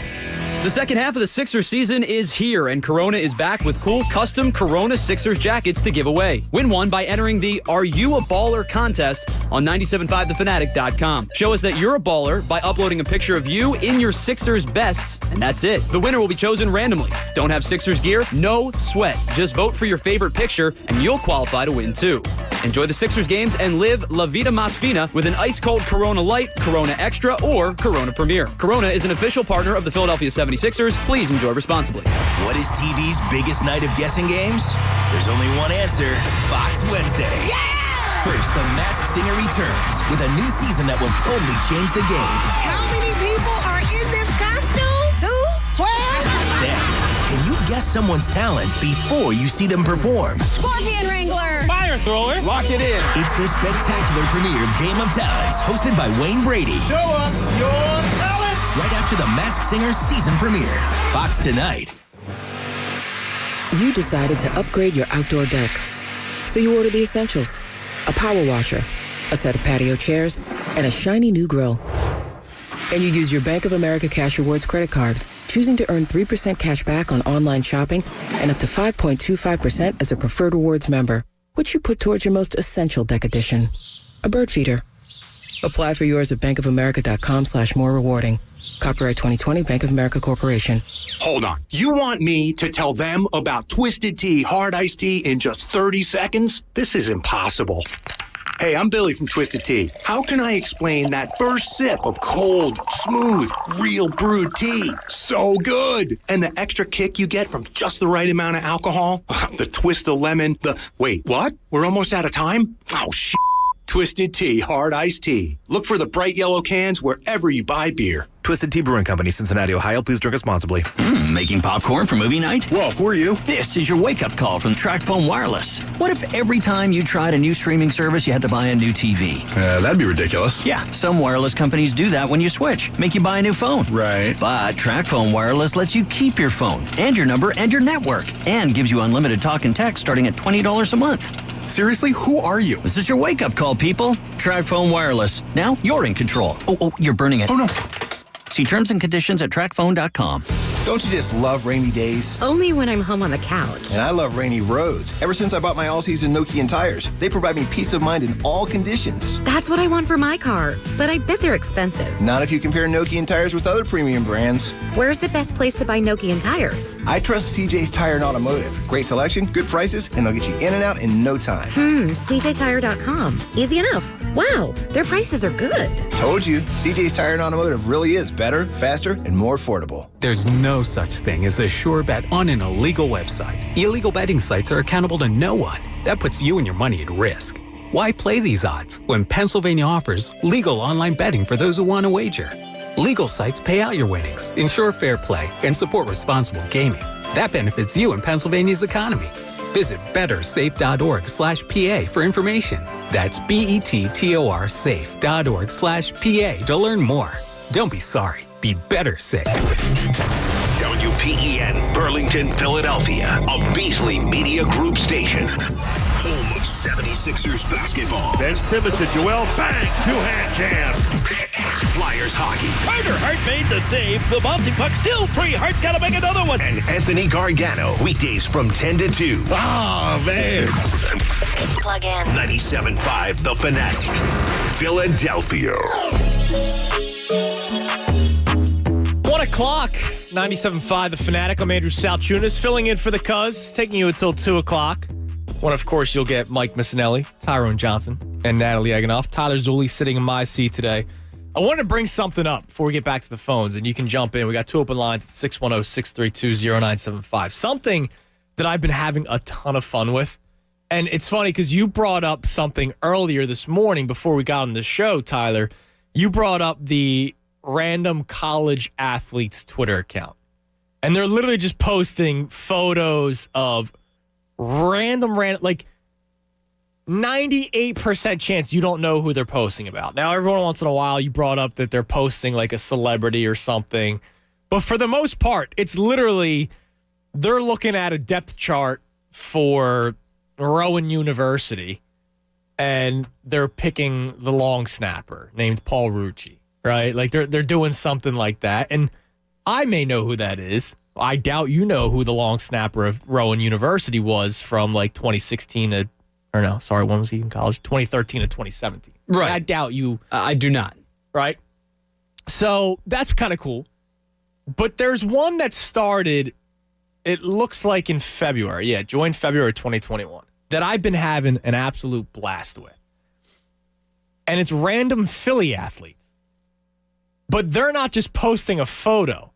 They're actually finding a highlight for these players. Now, you have to make the determination of whether or not they're random or not. So their last tweet was 45 minutes ago, and it was a pick 6 from Jordan Hicks. Now, I would not categorize Jordan Hicks as a random Philly athlete. No. Maybe 20 years from now, he might be, because he was only here for 4 years. And the year the Eagles won the Super Bowl, he was out week 6. Like, he did not play after week 6. So 20 years from now, Jordan Hicks might be a random Philly athlete. Like yesterday, they tweeted a fumble a kick return for Josh Huff. For you and I, not a random Eagle player, because he was a draft pick in recent years. He will be, though. He will be. So I'm just scrolling through this, and I love it because they actually post the highlight or something. And there's some players you forget, including Thomas Robinson of the Sixers. That's Kansas great Thomas Robinson. He was a process guy, right? Almost assuredly. Yeah. Yeah. Was he like the Michael Carter Williams, like the beginning? Because I see Hollis Thompson in the highlight. I don't remember where exactly he was. I have to be honest, I thought he was going to be awesome. Really? Coming out of college. Couldn't have been more wrong on him. There's a couple of those guys that we thought because they got him from, remember Tokoto? JP Tokoto? Yeah. Because he went to one of the schools. UNC. So you go, all right, hey, second round pick, UNC, good college program. I don't think he's in the league anymore. But he's one of those guys that you were like, all right, give it a shot. But I'm just rolling through some of these. Scotty Upshaw, they have a goal of his. A Doug Glanville inside the park home run. Now, Doug Glanville's random. He's pretty random. Was Doug Glanville really that much of an impactful player? I think so. You think so? Especially on teams that I love Doug Glanville. Like he was one of my favorite players. They didn't have much talent in the early 2000s. It was like him and Scott Rowland and young Jimmy Rollins. Yeah, he had 325 in '99. That's a good season. Yeah, I think he was better than people are going to give him credit for. But listen, man, he's a career 277 hitter with 59 home runs. Well, he wasn't a home run hitter. Yeah, so he wasn't a home run hitter, but he wasn't an average. Well, I mean, 280's not bad. 280's a career. All right. But I'm having so much fun with this. They have one from Chan-Ho Park hitting a home run against the Marlins, opposite field. The best ones, though, I have noticed are the Flyers ones. Because there have been so many random third and fourth line guys. I don't even remember this name. And this looks somewhat recent. Oliver Lauridsen. You have any idea who Oliver Lauridsen is? I can't remember that name either.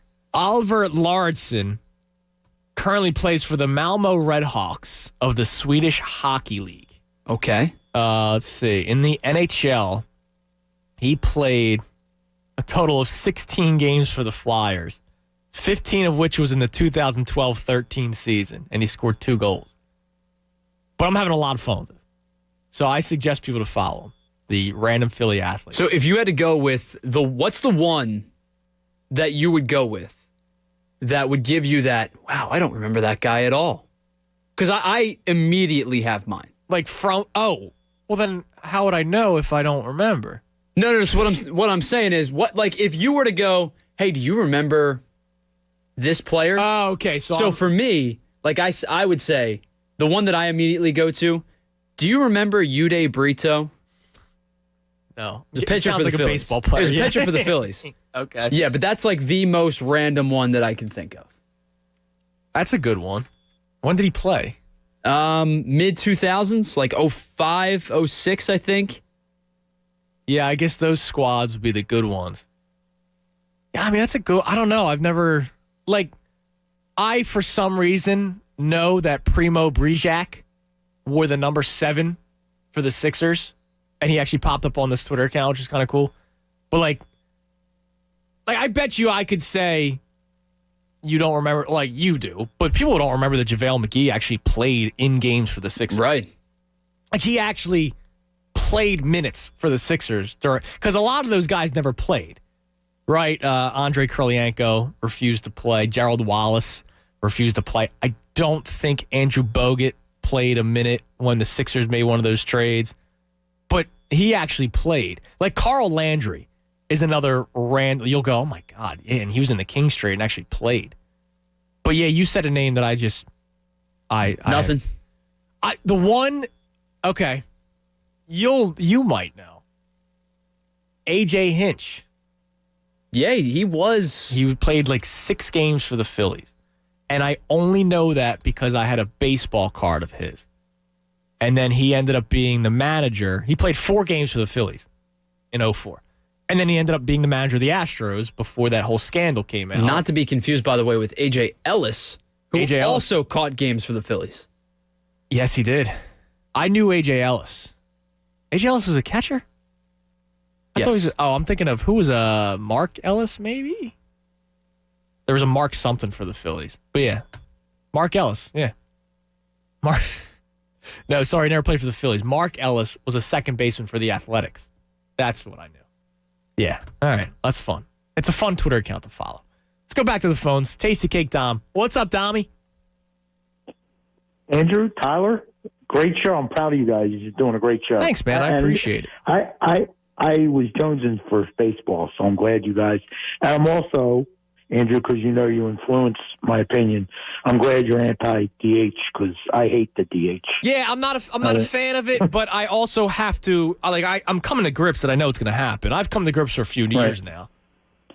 But I agree with you that most sports, the games are great. The games are great. College basketball is the only game that is nothing like it used to be, and that's because of one and dones. You don't have the Patrick Ewing, Hoyas that were good for 3 years. Right. So, everybody's out of it. Yeah, and that's why. So Anthony was so shocked when we talked about it last week that, college basketball, to me, the last guy that I remember that played a few years that was talked about, and I hated him, and I knew he was going to suck in the NBA, and sure enough he did, was Tyler Hansborough. Think about that. How many guys are actually playing 2, 3, 4 years in college that aren't the star? I remember Denzel Valentine was, Michigan State 3 or 4 years, something like that. But other than that, it's one and dones. One and dones. And in other words, what you get out of those 3 years of college as a player when you're coming out, it's just a different, to take like Maxey. Maxey plays 4 years in college. He is in the playoff rotation as a rookie. Right. But I think that the sports are great right now. I can't wait for the Phillies. Hey, Ty, yesterday I set the over and under for Aaron Nola wins at 18. What do you think? I'm taking the under on that one. 18's a lot. It's a lot of wins. 18. I got him 18-5 and top 5 in the National League Cy Young Award wins. Dom, if you are right, I'm gonna be popping champagne with you. I know you are. You and Anthony like my friends were breaking my chops that you and Anthony were wait, you're not up there with me with Nola, but you think he's a very sound pitcher. Yeah, I think he's a good pitcher, and I'm also not a guy who wants to be right. I want to be wrong. I want Aaron Nola to win 25 games this year and prove me wrong. But I see that he has very good stuff. I just don't see him as a number one in the rotation, and I don't see him as an 18-game winner. And the other thing, Andrew, is I don't think he has to limit the other team to 2-3 runs because I think the Phillies are going to hit. Yeah, I really do. I do too, Dom. I think the Phillies are going to smash the ball this season. I appreciate the call. There's some guys that you still have to have your concerns. What kind of Rhys Hoskins are we going to see this year, right? Is Rhys Hoskins going to be a 260, 30 home run guy, 80, 90 RBI, or 25 home run? I'll take 28 to 30 home runs out of Rhys and still hitting 260. You've heard me say before, I want him to be Pat Burrell. That's all. I don't think he's going to hit 260. But even if he hits 240 and is still giving you 30 home runs, you're going to take it. Because Pat Burrell's a great comparison. Yeah, I think Hoskins is going to strike out a lot. When I first brought that up, people were like, no, Burrell sucked. No, he didn't. No, he did not. Burrell was not what you wanted him to be because he was the number one overall pick. And you know what? Neither was Rhys Hoskins. Burrell had a good career. I bet you everybody that ripped me that weekend when I brought that up would take Pat Burrell now because they're afraid that Rhys Hoskins might stink. I would take Pat Burrell's bat on this team, absolutely. You have a 5-hole hitter every single night. Pat Burrell's average, 162-game average in his career, including the later years. Tampa where and he did San Francisco years. 250 hitter where he averaged 29 home runs a season. I would take it. 96 RBIs. Absolutely. Are you telling me, to the people that were upset that I brought up Pat Burrell as a guy I'd want Rhys Hoskins to be, you wouldn't take 250, close to 30 home runs and 100 RBIs every season? When you already have Bryce Harper, you already have JT Realmuto, you have Didi Gregorius who's going to give you some pop. You wouldn't take an extra 30 home runs? No. But it's consistent, I wouldn't hit 290. He's not going to hit 290. Oh, man, those are some fun conversations. I can't wait for the Phillies, though. I can't. My ideal lineup, Jamie and I did this, the bro and I. You can now catch us every Sunday from 9 to 12. My ideal lineup with notions that I don't like, but also like you'll understand. I don't like McCutchen as the leadoff hitter. I don't, but there's no one else to bat leadoff on this team, so I know that he has to. There is. Who? But it's an analytics thing, and you're not going to like it. Who, Harper? Yeah. I was okay with it in 2018 when you were desperate, or 2019 when McCutchen got hurt. But with McCutchen on the team, I don't want Harper batting leadoff. And plus, I believe, so the analytic thing, the analytics tell you that the 2 and 4 hitters are now the most important hitters in the lineup. I'm still old school 3 hitters is the top, is the cream of the crop. So Bryce Harper bats third in my lineup every single day. Well, it's why the Reds have put Joey Votto at 2 so frequently. Yeah, exactly. So I brought this up on Sunday. McCutchen 1, Real Muto 2, because we have to know that Real Muto's not a 40 home run hitter. I think people expected him, I thought he had more pop. No, he's a gap hitter. He'll give you 25 home runs, but he's a gap guy. And he's fast. So now you have his speed, second spot in the lineup. Harper was 3. Hoskins was 4 because I have Gregorius 5. So now I split up the lefty-lefty because traditionally I think Didi batted 4th a lot last season. I would go Harper 3, Hoskins 4, Gregorius 5, so I can split up the lefty-lefty. Because remember, the new bullpen rule is you have to face 3 batters. So you make it work that way. Then I had Bohm 6, center field 7. I won't say his name, but if he makes the team, 7. Segura 8, and then pitcher 9. What do you think? I only have a small little tweak in a couple of things. I also have McCutchen leading off. I would go Harper 2. Okay. Realmuto 3. I would go Bohm at 4. You've got to give him the opportunity to be the 4-hole hitter. Okay. At 5, I agree. I go Didi. 6 will be Rhys Hoskins. Yeah. Make him a little bit more comfortable. Maybe he sees more fastballs. Maybe he gets more stuff that he can handle. 7, agree with you, whomever the center fielder is. 8 would be Segura, and 9's the pitcher. So just a couple of small I like adjustments. the contact guy at 8 and, try to get on base, pitcher bunts him over. That's kind of how I look at it when it comes to baseball. I can move hot. It depends on, is Bohm 30 and 100? Right? I don't know. So I don't know yet. Yeah, maybe he eventually takes the 4 spot. All right, Tyrone Johnson. Nana said yes. Dude, he's got such a beautiful swing. Well, and you know what the thing is, too, with Segura hitting 8th, if they value Bryson Stott the way that they think that we've been led to believe, that's an easy slide in when he's ready to play shortstop. To have a young guy start at the 8-hole. Okay. Let's go to Chris in Jenkintown. He wants to talk some Phils. What's up, Chris? Andrew, what's up, buddy? Hey, Chris. Hey, listen, before we get to the Phillies, I got a banged up situation you guys were talking about. Oh, yeah. Earlier but it's funny. I'm 61, so I've seen my share of hangovers. But it was funny when you were talking, like really bad, they shave your one eyebrow or whatever. But it was funny. Somebody mentioned the Sharpie situation. That came in about 25 years ago. I'll never forget it because I was banged up one night. It was like the 4 of us went out, and I woke up in the morning, and somebody asked me what time it was. I look at my wrist, and there's a watch on it. And I'm looking what time it is. I can't figure out what time it is. And then, I passed out for another 15, 20 minutes. And I'm looking at this thing like, man, this is pretty nice. This looks like a Rolex or something.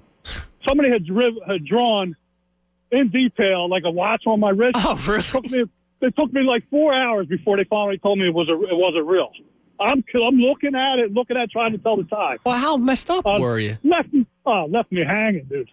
Well, apparently, probably pretty bad to do something like that. If you to think that a drawn-on watch was real. Well, to me, it looked like a $20,000 Rolex or something at the time. So anyway, all right. Let's talk about the Phils. Something to bring the sunshine out. Yeah. But anyway, I remember you saying earlier in your segment that well, first of all, you have it's a 4-man starter, right? Rotation, right? You got Wheeler, Noah, Vasquez, and Velasquez is in my rotation. Velasquez shouldn't be on this team. Who's on your starting? Well, it's gonna be Nola. I prefer Wheeler as the ace, but it's gonna be Nola 1, Wheeler 2, Eflin 3, and then the competition is the 4-5 spot. So you got Matt Moore, who's looked okay during the spring, and Chase Anderson. That could be your 4-5. Spencer Howard is obviously still competing, but they might put Howard in the bullpen to start. He's actually pitching today, and apparently he's only hitting like 93, 94 right now, which is concerning because his last start, he was in the 97, 98 range.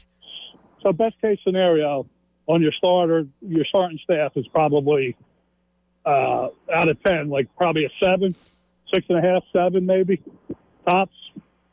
What, out of all Major League Baseball? Yeah. I mean, I have them middle of the pack, but that Fangraphs that I went through has them at the 7th best rotation in baseball. What I'm getting at, and I'm a Phillies fan, so I'm gonna bleed red, and it's gonna hurt. But I don't understand where you're coming off saying about the bullpen got any better, and there wasn't much of an upgrade. First of all, to get one. What do you mean? No, the bullpen got much better. Who did they get?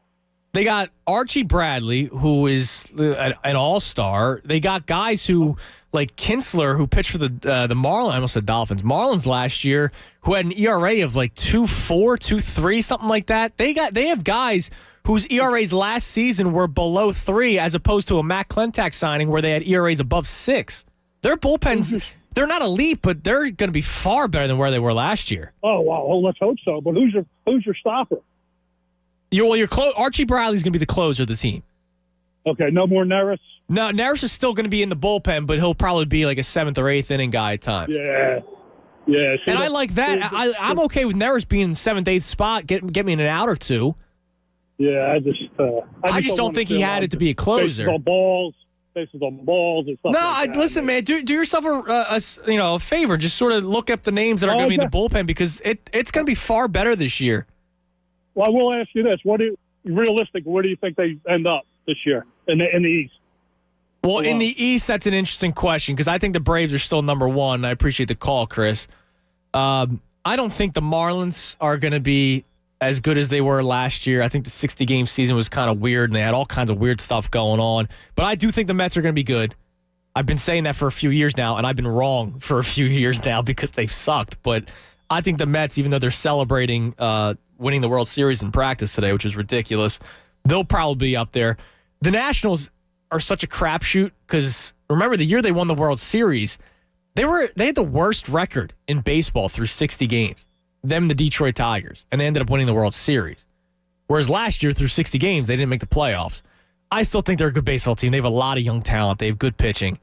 So I think the Phillies compete for the 2nd spot in the NL East. I think the Braves are the clear-cut favorite. And then it's a toss-up between the Phillies, Nationals, and Mets. And I might give the edge to the Mets, but they're the Mets. They fall apart, so maybe I go Phillies. But yeah, look at the bullpen, man. It's going to be much better this year. You cut the blown saves and the blown leads in half from last year, they're in the playoffs. They don't win the division, but they would have beaten the Marlins in terms of record. And the top 2 teams in each division made the playoffs last year. It's not the same thing this year. Rules are different. It's back to the traditional playoff, but they'll at least be contenders. If they can get to 84, 85 wins, hey, I'll be happy. 610-632-0975. I'm Andrew Salchunas. Right here on 97.5 The Fanatic.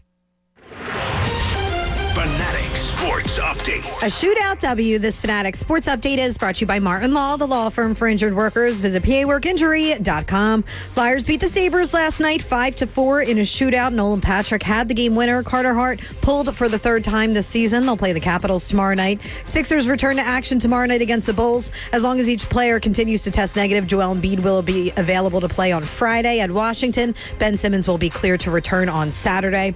The Delaware Bluecoats, the G League affiliate of the Sixers, defeated the Raptors 9-5 to advance to the NBA G League Finals for the first time in franchise history. That game's tomorrow against the Lakeland Magic. Drexel won the NCAA championship and is headed to the NCAA tournament for the first time in 25 years. Nobody should have to pay for one-size-fits-all insurance. Liberty Mutual customizes your insurance so you only pay for what you need. Customize and save with Liberty Mutual Insurance. Stick with The Fanatic all day long for breaking news and updates. I'm Natalie Eganoff for 97.5 The Fanatic. Is the Cuz. Anthony Gargano. Weekdays 10 to 2 on 97.5 The Fanatic. The Fanatic's Bracket Challenge is back. A perfect bracket could win you $1 million. Starting Monday, go to 97.5thefanatic.com and fill out your bracket. Someone is guaranteed to win $1,000, but a perfect bracket will win you $1 million. 97.5 The Fanatic's $1 Million Bracket Challenge is brought to you by the Parx Casino Sportsbook app, the official sportsbook partner of the Real Philly Fan. Must be 21. Gambling problem? Call 1-800-GAMBLER. And 97.5 The Fanatic, Philadelphia. Hey, it's John Kincaid for the Parx Casino Sportsbook app. Live in-game betting. It is amazing. You know, thousands of my listeners have already joined me. We're loving the Parx Sportsbook app. And here's an incredible offer to get you in on the action. New customers, make your first bet risk-free up to $500. Because no one does live in-game betting better than the Parx Sportsbook app. It's the official sportsbook app partner of the Real Philly Sports Fan and the only sportsbook that's based right here in the Delaware Valley. I'm talking college hoops heading into March, pro hoops, hockey, golf. Get in on the action right now. And the in-game betting, it's spectacular. It's like you're living a fantasy sports existence, and you can do it every night from your couch. You'll love all the player props and game prop bets on the Parx Sportsbook app. They've got it all. Live in-game betting, parlays, props, teasers, and more. So bet on individual player performances in hoops and hockey, like points, rebounds, goals, assists. You bet online with a name you trust. Parx Casino Sportsbook app. Download the app or go to parxcasino.com/PA. Use promo code FANATIC. You got to be 21 or older in Pennsylvania. Gambling problem? Call 1-800-GAMBLER. Hey, it's Anthony Gargano. Did you ever hear a commercial on the radio and wonder what would it be like if it were my business?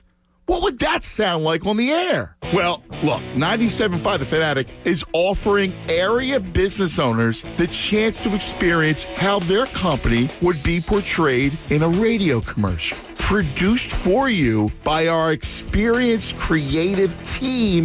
This is amazing, and you're going to love it. All you have to do is go to 975thefanatic.com, click on the free radio commercial banner, and tell us about your company. We'll take the info, we'll tell your story. Let 97.5 The Fanatic demonstrate the fun, flexibility, and the power of radio advertising. Get started right now at 975thefanatic.com. When water strikes, call DryTech Waterproofing Solutions. Water in your basement, minor leaks, or moisture on the walls could all cause major damage to your home, allow mold to grow, and even weaken the structure of your home. Call the leader in basement waterproofing, DryTech Waterproofing Solutions. They provide free consultations and foundation assessments, and just by mentioning the Mike Missinelli Show, you can save 15%. Don't let water damage ruin your home. Visit DryTechCorp.com. It's DryTech Waterproofing Solutions. Protect your investment. At Fine Wine and Good Spirits, we believe in bringing bold pairings together, like success stories and scotch, girl bosses and bourbon, casks and craftswomen. Let's raise a glass to the women shattering glass ceilings and sealing up whiskey barrels. Save $3 on 750 milliliter bottles of Johnnie Walker Black Label Blended Scotch and $2 on Bullet Frontier Straight Bourbon. In-store or online at FWGS.com. Offers end March 28, 2021. Please enjoy responsibly. What is TV's biggest night of guessing games? There's only one answer. Fox Wednesday. Yeah! First, The Masked Singer returns with a new season that will totally change the game. How many people are in this costume? 2? 12? Then, can you guess someone's talent before you see them perform? Scorpion Wrangler. Fire thrower. Lock it in. It's the spectacular premiere of Game of Talents, hosted by Wayne Brady. Show us your talent. Right after The Masked Singer season premiere. Fox tonight. Liberty Mutual Insurance Company presents. And Doug. Okay, class, let's bump it up to 9. Come on, Limu, keep pedaling. We got to build our endurance to let more people know that Liberty Mutual customizes your car insurance, so you only pay for what you need. Pick up the pace, bird legs. Hey, don't talk to Limu like that. I'm not, I'm talking to you. Liberty, liberty, liberty, liberty. Get a customized quote at libertymutual.com. 2 chocolate chip muffins coming in. Thank you. Indeed knows unexpected growth can stretch your business thin. Hey, can someone get that? Like at Claire's Cafe. To satisfy demand for takeout, she needs to get started hiring right away. I need Indeed. Indeed you do. And the moment you sponsor a job on Indeed, you get a short list of quality candidates from our resume database. Visit Indeed.com/credit and get a $75 credit for your first sponsored job post. Terms and conditions apply. You heard you could save big when you bundle home and auto with Progressive, so you went online to check it out. But then you saw a link for a survey about which type of bread you are. And now you're on question 17, barely scratching the surface of your bread identity. You always thought of yourself as a brioche, but are you actually more of a pumpernickel? Ah, yes. They said it was easy to save money bundling with Progressive, but they forgot about the rest of the internet. Progressive Casualty Insurance Company, affiliates, and other insurers. Bundle discount not available in all states or situations. O'Reilly. Right now at O'Reilly Auto Parts, get up to a $15 gift card after mail-in rebate when you purchase select Superstart batteries. With the power and capacity your vehicle demands, Superstart batteries are designed for lasting performance and consistent starts. Turn the key with confidence with Superstart batteries only at O'Reilly Auto Parts. O'Reilly Auto Parts. In the truck game, greatness is defined by a relentless commitment to the customer, forged over decades and built by a team resolute in helping you achieve your greatness. Experience the all-new 2021 Ford F-150 and Ford Super Duty for a performance like no other. Ford F-Series, America's best-selling truck for 44 straight years. And right now, don't miss out on all the great offers on the entire lineup of Ford trucks. Go to buyfordnow.com, then get to your local Ford store. Best-selling claim based on 1977 to 2020 calendar year total savings. Place your sports bets at BetRivers.com. You'll find a massive number of basketball betting options, bet point spreads, money lines, and game totals directly from your mobile device. Use one of our 12 easy deposit methods to get in on the action. And when you win, we pay fast. We pride ourselves on our quick and easy payouts. Sign up now. We'll match your first deposit up to $250. More bets, more action, more fun. Presented by Rivers Casino Pittsburgh. Must be 21 or over to play. Gambling problem? Call 1-800-GAMBLER. Listen to 97.5 The Fanatic everywhere. On Alexa at 975thefanatic.com, The Fanatic app, and now on radio.com. Live. More of the Anthony Gargano Show now on 97.5 The Fanatic. 1:30, 97.5 The Fanatic. I'm Andrew Salchunas. Cuz out today. He'll be back. Mikey Miss coming your way at 2 o'clock with Tyrone and Natalie. But first, before we get back to the phones, a couple open lines. You can grab them at 610-632-0975. Shane and my man, Uncle Frank, you guys hang tight. Every day at 1:30, we do something called the Daily Number. So let's get some picks in, Tyler, on this very low card. Basketball back. We have basketball back tonight. And boy, are they fun games. The Wizards and Grizzlies. And the Spurs and the Mavericks. Mavericks stink, by the way. Exciting stuff. I'll be honest. You should probably never bet against the Wizards because they stink. But Bradley Beal could go off for like 50 on a night. It's kind of I kind of don't bet against the Trailblazers either because Portland's normally a dog too. But Damian Lillard could go off for 60 and they could win. So it's a game I wouldn't touch. The Mavericks being 4-point favorites tells me something because they've been awful this year and the Spurs haven't been much better. So I will go with the Dallas Mavericks to cover the 4 after some time to refresh, especially Porzingis came back from the injury, didn't look all that good. So maybe the break did him well. I'll go with Dallas. Yeah, I'm going to stay away from the NBA as a whole because I don't know what kind of product is going to come back on the first night. I don't know if, like you said, one player is going to make a huge difference. So I'm going to stay away from that as a whole. And I'm going to go to the college basketball conference tournament games. And we'll start in Conference USA today because the Rice Owls had lost 9 of 11 before their round 1 win over Southern Miss.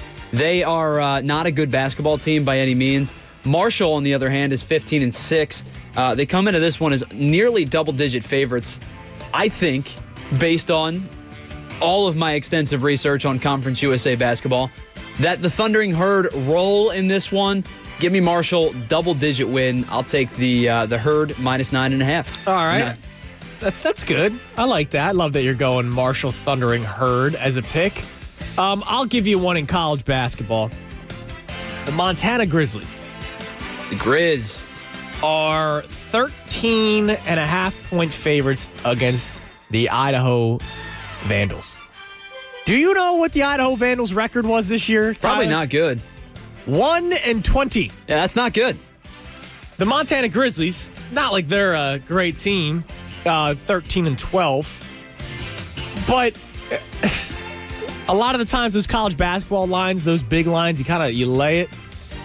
The 1-20 Idaho Vandals, there's two ways of looking at it. They either go, let's shock the world, or I can't wait for the season to be over because, my God, does this team suck that I play for. So I'm going to take the Grizz to cover the 13.5. All right, I'm going to stay in the college basketball ranks. I am going to apologize to my fellow Penn State alum, Mikey Miss, because we know how up and down this Penn State team has been this year. They are one of, if not the most streaky team throughout college basketball ranks this year. But they're only given 6.5 to a Nebraska team that embarrassed them earlier in the season. It was their first Big Ten win of the year.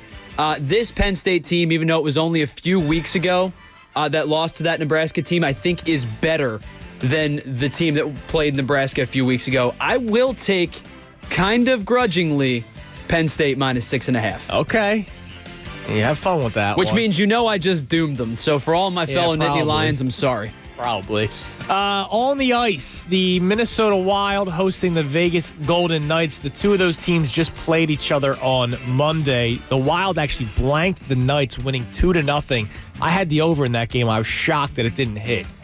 I'll stay away from the total, but the Knights in a bounce-back spot after getting shut out on Monday.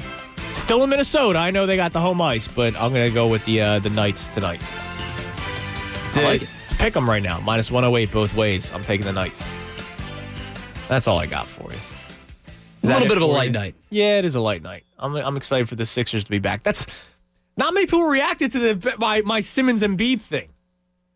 Like I have the logical take, which is, why are we complaining? Why are we ripping Adam Sandler? Why are we ripping Adam Silver, saying he's out to get the Sixers? One of your buddies texted you a theory that he's forcing Embiid and Simmons to sit so that the Nets could be the top seed in the Eastern Conference. Just look at the NBA protocols. It literally states clearly 7 days post-contact, even if you test negative every single day, which Embiid and Simmons have. But it's 7 days post-contact with somebody who tested positive. So, the All-Star game was Sunday. It came out on Sunday, but they saw him earlier that week. Embiid Friday, Simmons Saturday. The report says Embiid could come back Friday, Simmons could come back Saturday. 7 days, respectively, for both of them. Adam Silver is not out to get the Sixers, all right? I'm just as upset as you are that they will not be playing tomorrow. I want Joel Embiid to continue to dominate. The Sixers are clearly a much different team when Joel Embiid is not on the court, and especially when Ben Simmons is not on the court either because of the defense. Do the Chicago Bulls stink? Yeah, they do, but they have Zach LaVine who could light it up. Can Tobias Harris go tit for tat with Zach LaVine? I don't know. But this notion that the NBA is out to get the Sixers, they're just following the rules, man. One tweet before we go. This is wrong. Before we go to the phones, Michael Ponzio tweets in. He'd let Pat Burrell hang out with his wife if he could put him into the starting lineup. Pat Burrell in his prime, that is.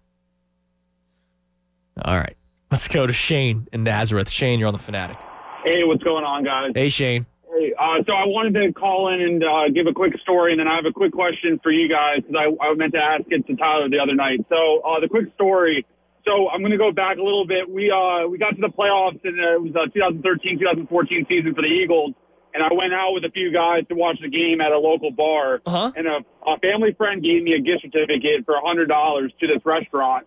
And I went there, and the first thing I asked them was, can I use this strictly on alcohol? And they said yes. So I was like, all right, well, if you guys want food, you guys got to pay for it on your own. Like, I'll cover the entire tab for alcohol. That's awesome. So we got drunk the entire night. Of course, the horse collar tackle injury, like, with Darren Sproles happened, and then pretty much the rest of the night is a blur. So fast forward to the next day, I wake up off of like 5 hours of sleep. I forget that I agreed to go to a family friend's funeral, through my mom, and we went to the funeral, but I didn't have any idea where my phone was. So I had an iPad that I was able to track where my iPhone was. and it was at my buddy's house, sitting in my throw up from the night before. Oh, God. So I pick up my phone, and then I drive 45 minutes to an hour away for a funeral and have to listen about how I could smell it, like the vodka coming through your pores. And like, I'm not mad. I'm disappointed the entire ride up. It was miserable. So you were older. I mean, you were obviously after 21, but yeah. So I got 3 years on you guys. I was 23 at the time, about 6 months before I turned 24. you were definitely still in the I'm disappointed. Like you're allowed to, your parents were allowed to be disappointed in you. Yeah, because I was in between jobs and I was still living under their roof. So of course they could give me the talk, but I wasn't going to follow any of their suggestions most of the time. Oh, yeah, of course. But so then I had a 10-hour shift at my job that day, and I was trying for hours to get it covered, and it didn't happen. And it was in the food industry. And wait, so you had to go to a funeral and work in the same day after dealing with the night before? Andrew, I wish I could make this up. And the worst part is I wasn't even tired because it was one of those nights where you wake up the next morning and 5 hours of sleep because I'm still young at that time. The bounce back night. I was able to get away with it. Yeah. So, and I did all that. And then, so that all happened. And then of course I did a 10-hour shift, which I was working at Panera Bread at the time. So people were just coming in and it was busy the entire night. So the question I had to ask Tyler the other night is, and I don't know if it's just a fear of mine, Andrew, but I have this weird feeling and gut feeling that the Eagles, particularly Roseman and Laurie, are going to overcompensate for their past mistakes in free agency and the draft, and I need you guys to talk me off the ledge. And you think they're gonna sign guys? That's what you're afraid of? Well, either that or they're not gonna get enough back in either the Brooks trade or the Ertz trade. They're gonna get a bunch of draft picks, and then they're gonna just try to. Listen, the draft pick thing is a concern of mine. I appreciate the call. I don't see why they should trade Brandon Brooks. I really don't get it unless they really believe in Nate Herbig. Or if there's a guard in the draft that they're in love with. Like the Brooks thing, I know you haven't been able to depend on him with 3 straight season-ending injuries, but you're not really competing this year. The return on Brandon Brooks is worth neither the financial return that you get, which is like $2 million, and the compensation's not worth what he can do to protect Jalen Hurts. Right, exactly, and that's my thing. I've been saying it from the very beginning. This is when I still wanted Carson Wentz back, but I was saying if Jalen Hurts was the guy, you still have to give him an opportunity to actually prove that he can be the guy, which means you need to have an offensive line in front of him, and you can't ship away every single, not that they have any weapons, but they should have somebody. That's why, even though I'm still on the page of draft a cornerback, or if Sewell somehow falls to 6, draft him, but if they were to draft Jamar Chase, I wouldn't be disappointed because at least I know that he can be a number 1 wide receiver in the league, at least as of right now.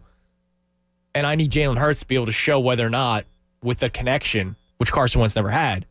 If Jalen Hurts can have a connection as a number 1 receiver on a given week, does he prove that he can play in the league?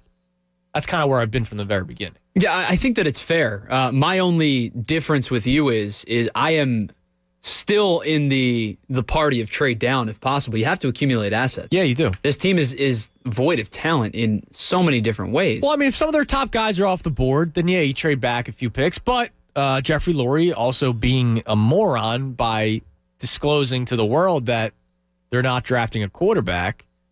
So some teams go, why would I trade with you? If I don't think that changes. You don't think so? No, because it has nothing to do with the Eagles, I don't think. I think it has more so to do with the teams that are picking 7, 8, and 9 specifically. Because Detroit, while they have Jared Goff in that trade, may still look for a franchise quarterback. Carolina, while they have Teddy Bridgewater under contract, same thing. Denver, I think that they do not like Drew Lock at all. Why should they? And would be willing to also move up. So if there's a team that's behind those 3. So it comes down to a battle between those teams and what they're willing San Francisco and New England. Okay. All right, that makes sense. Yeah, I mean, I just go, you shouldn't have told the world, but whatever. What am I going to do? Yeah. By the way, I got to mention one more time. Fanatic's $1 Million Bracket Challenge, it's back. where perfection pays off. A perfect bracket could win you $1 million starting this coming Monday. Go to 97.5thefanatic.com and fill out your bracket. Someone is guaranteed to win $1,000, but a perfect bracket will win you $1 million. 97.5 The Fanatic's $1 Million Bracket Challenge is brought to you by the Parks Casino Sportsbook app, the official sportsbook partner of the Real Philly Fan. Must be 21. Gambling problem? Call 1-800-GAMBLER. With $1 million, I don't know how much gin this man would buy. Let's go to the phones. Frank, Westchester. Frank, how much would you buy? $1 million worth, and then I might take out a home ec loan or something. Okay, sounds good. What do you say, my boy? TZ, nice work. I know I must be brief. Hey, Andrew, are you and Christy on speaking terms yet? Yes, we are on speaking terms. She actually she watched the rest of it yesterday while I was watching the Flyers game. I said what I said on the air yesterday. I ended up doing. I did a fire pit and watched the Flyers game on the laptop, and I let her have the TV. My man. Yeah, I deem you a quality domestic arbiter. I said, hey, do you mind if I watch the Flyers game outside? I was more comfortable. I had the fire pit, nice chair. She just had a couch. Hey, by the way, how many beers did you throw down? I'm trying to think, because the first couple, because I did some yard work first, so that first beer after the yard work tastes good. And you don't want to lose that taste. So I crushed a good amount, Frank. I'd probably go greater than. Mom. All right. Yeah. Hey, well, I didn't know I was working today. All of a sudden, I go, oh, God. Yeah, I heard you. You're doing a bang up, both of you. Thank you. Oh, by the way, there's some lumber in this Phillies lineup. You guys are going through. I mean, my God. Hey, if Segura's your 8-hole hitter, that's pretty nice. Exactly. All right, I won't get into the Rock and Roll Hall of Fame travesty, because that's like... Well, how'd you feel? So, your top 5 right now, Fela Kuti, Tina Turner. Huh? Yeah, I don't know who that is.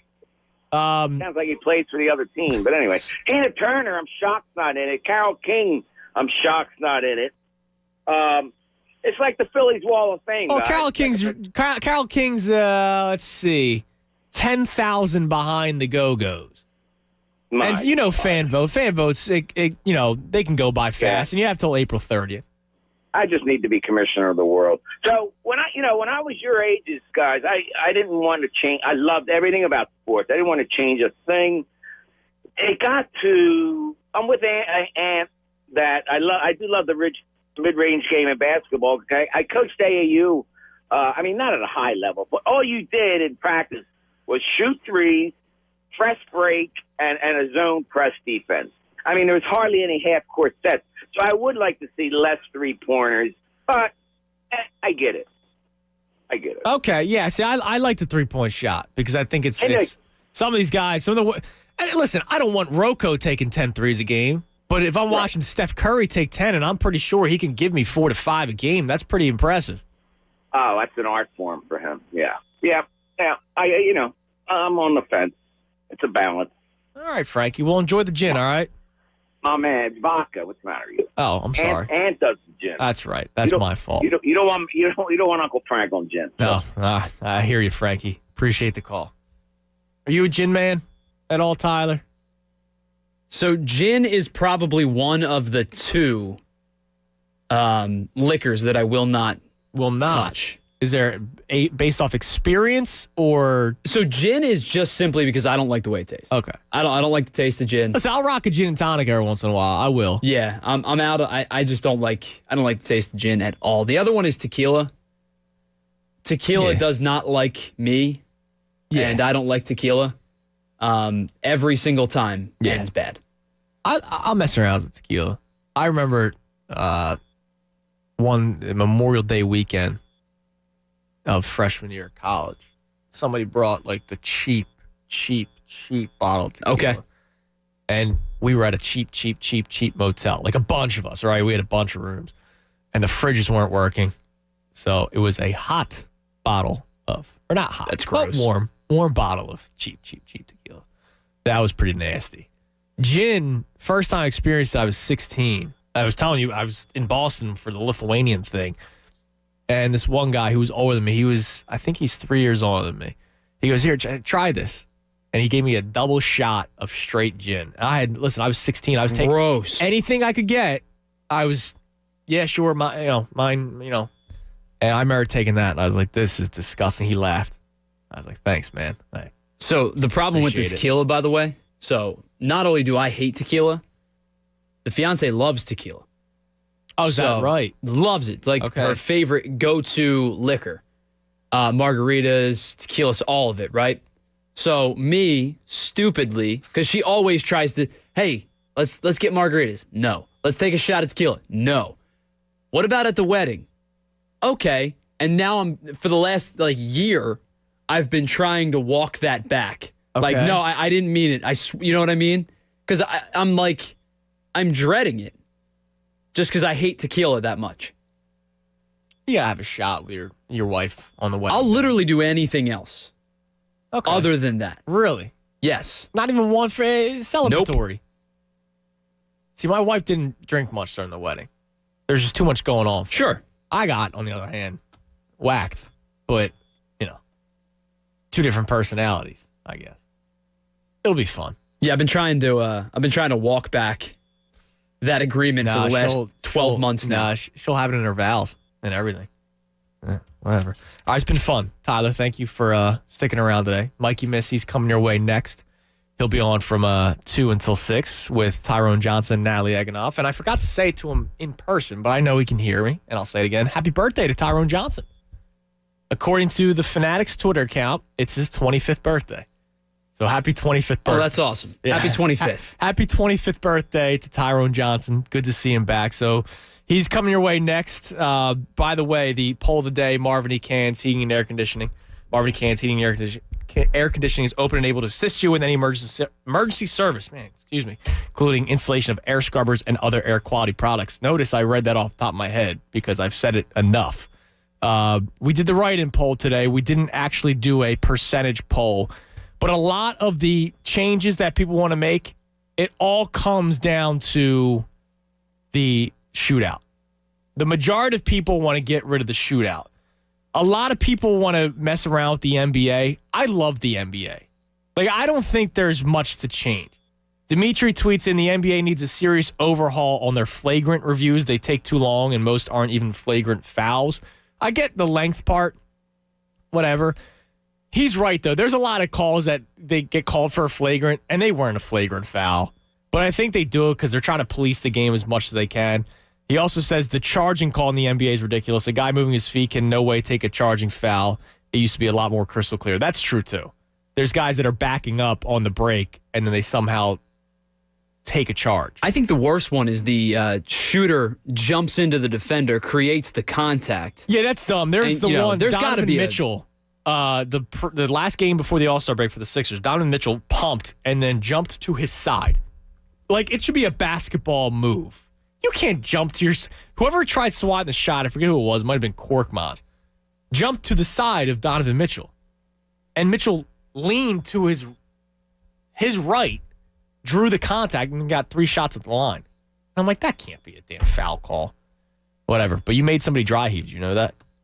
Oh, good. Kevin O'Brien says just the word tequila is a dry heave for him. Mikey Miss coming your way next, right here on 97.5 The Fanatic. Fanatic Sports Update. An OT win. This Fanatic Sports Update is brought to you by Cinch Propane. Cinch Propane Grill Tank Home Delivery brings propane right to your doorstep. Just visit cinch.com. Pick a delivery date that's convenient for you, and they handle the rest. Flyers beat the Sabres last night 5-4 in a shootout. Nolan Patrick had the game winner. Carter Hart was pulled for the 3rd time this season. They'll play the Capitals tomorrow night. Sixers return to action tomorrow against the Bulls as long as each continues to test negative.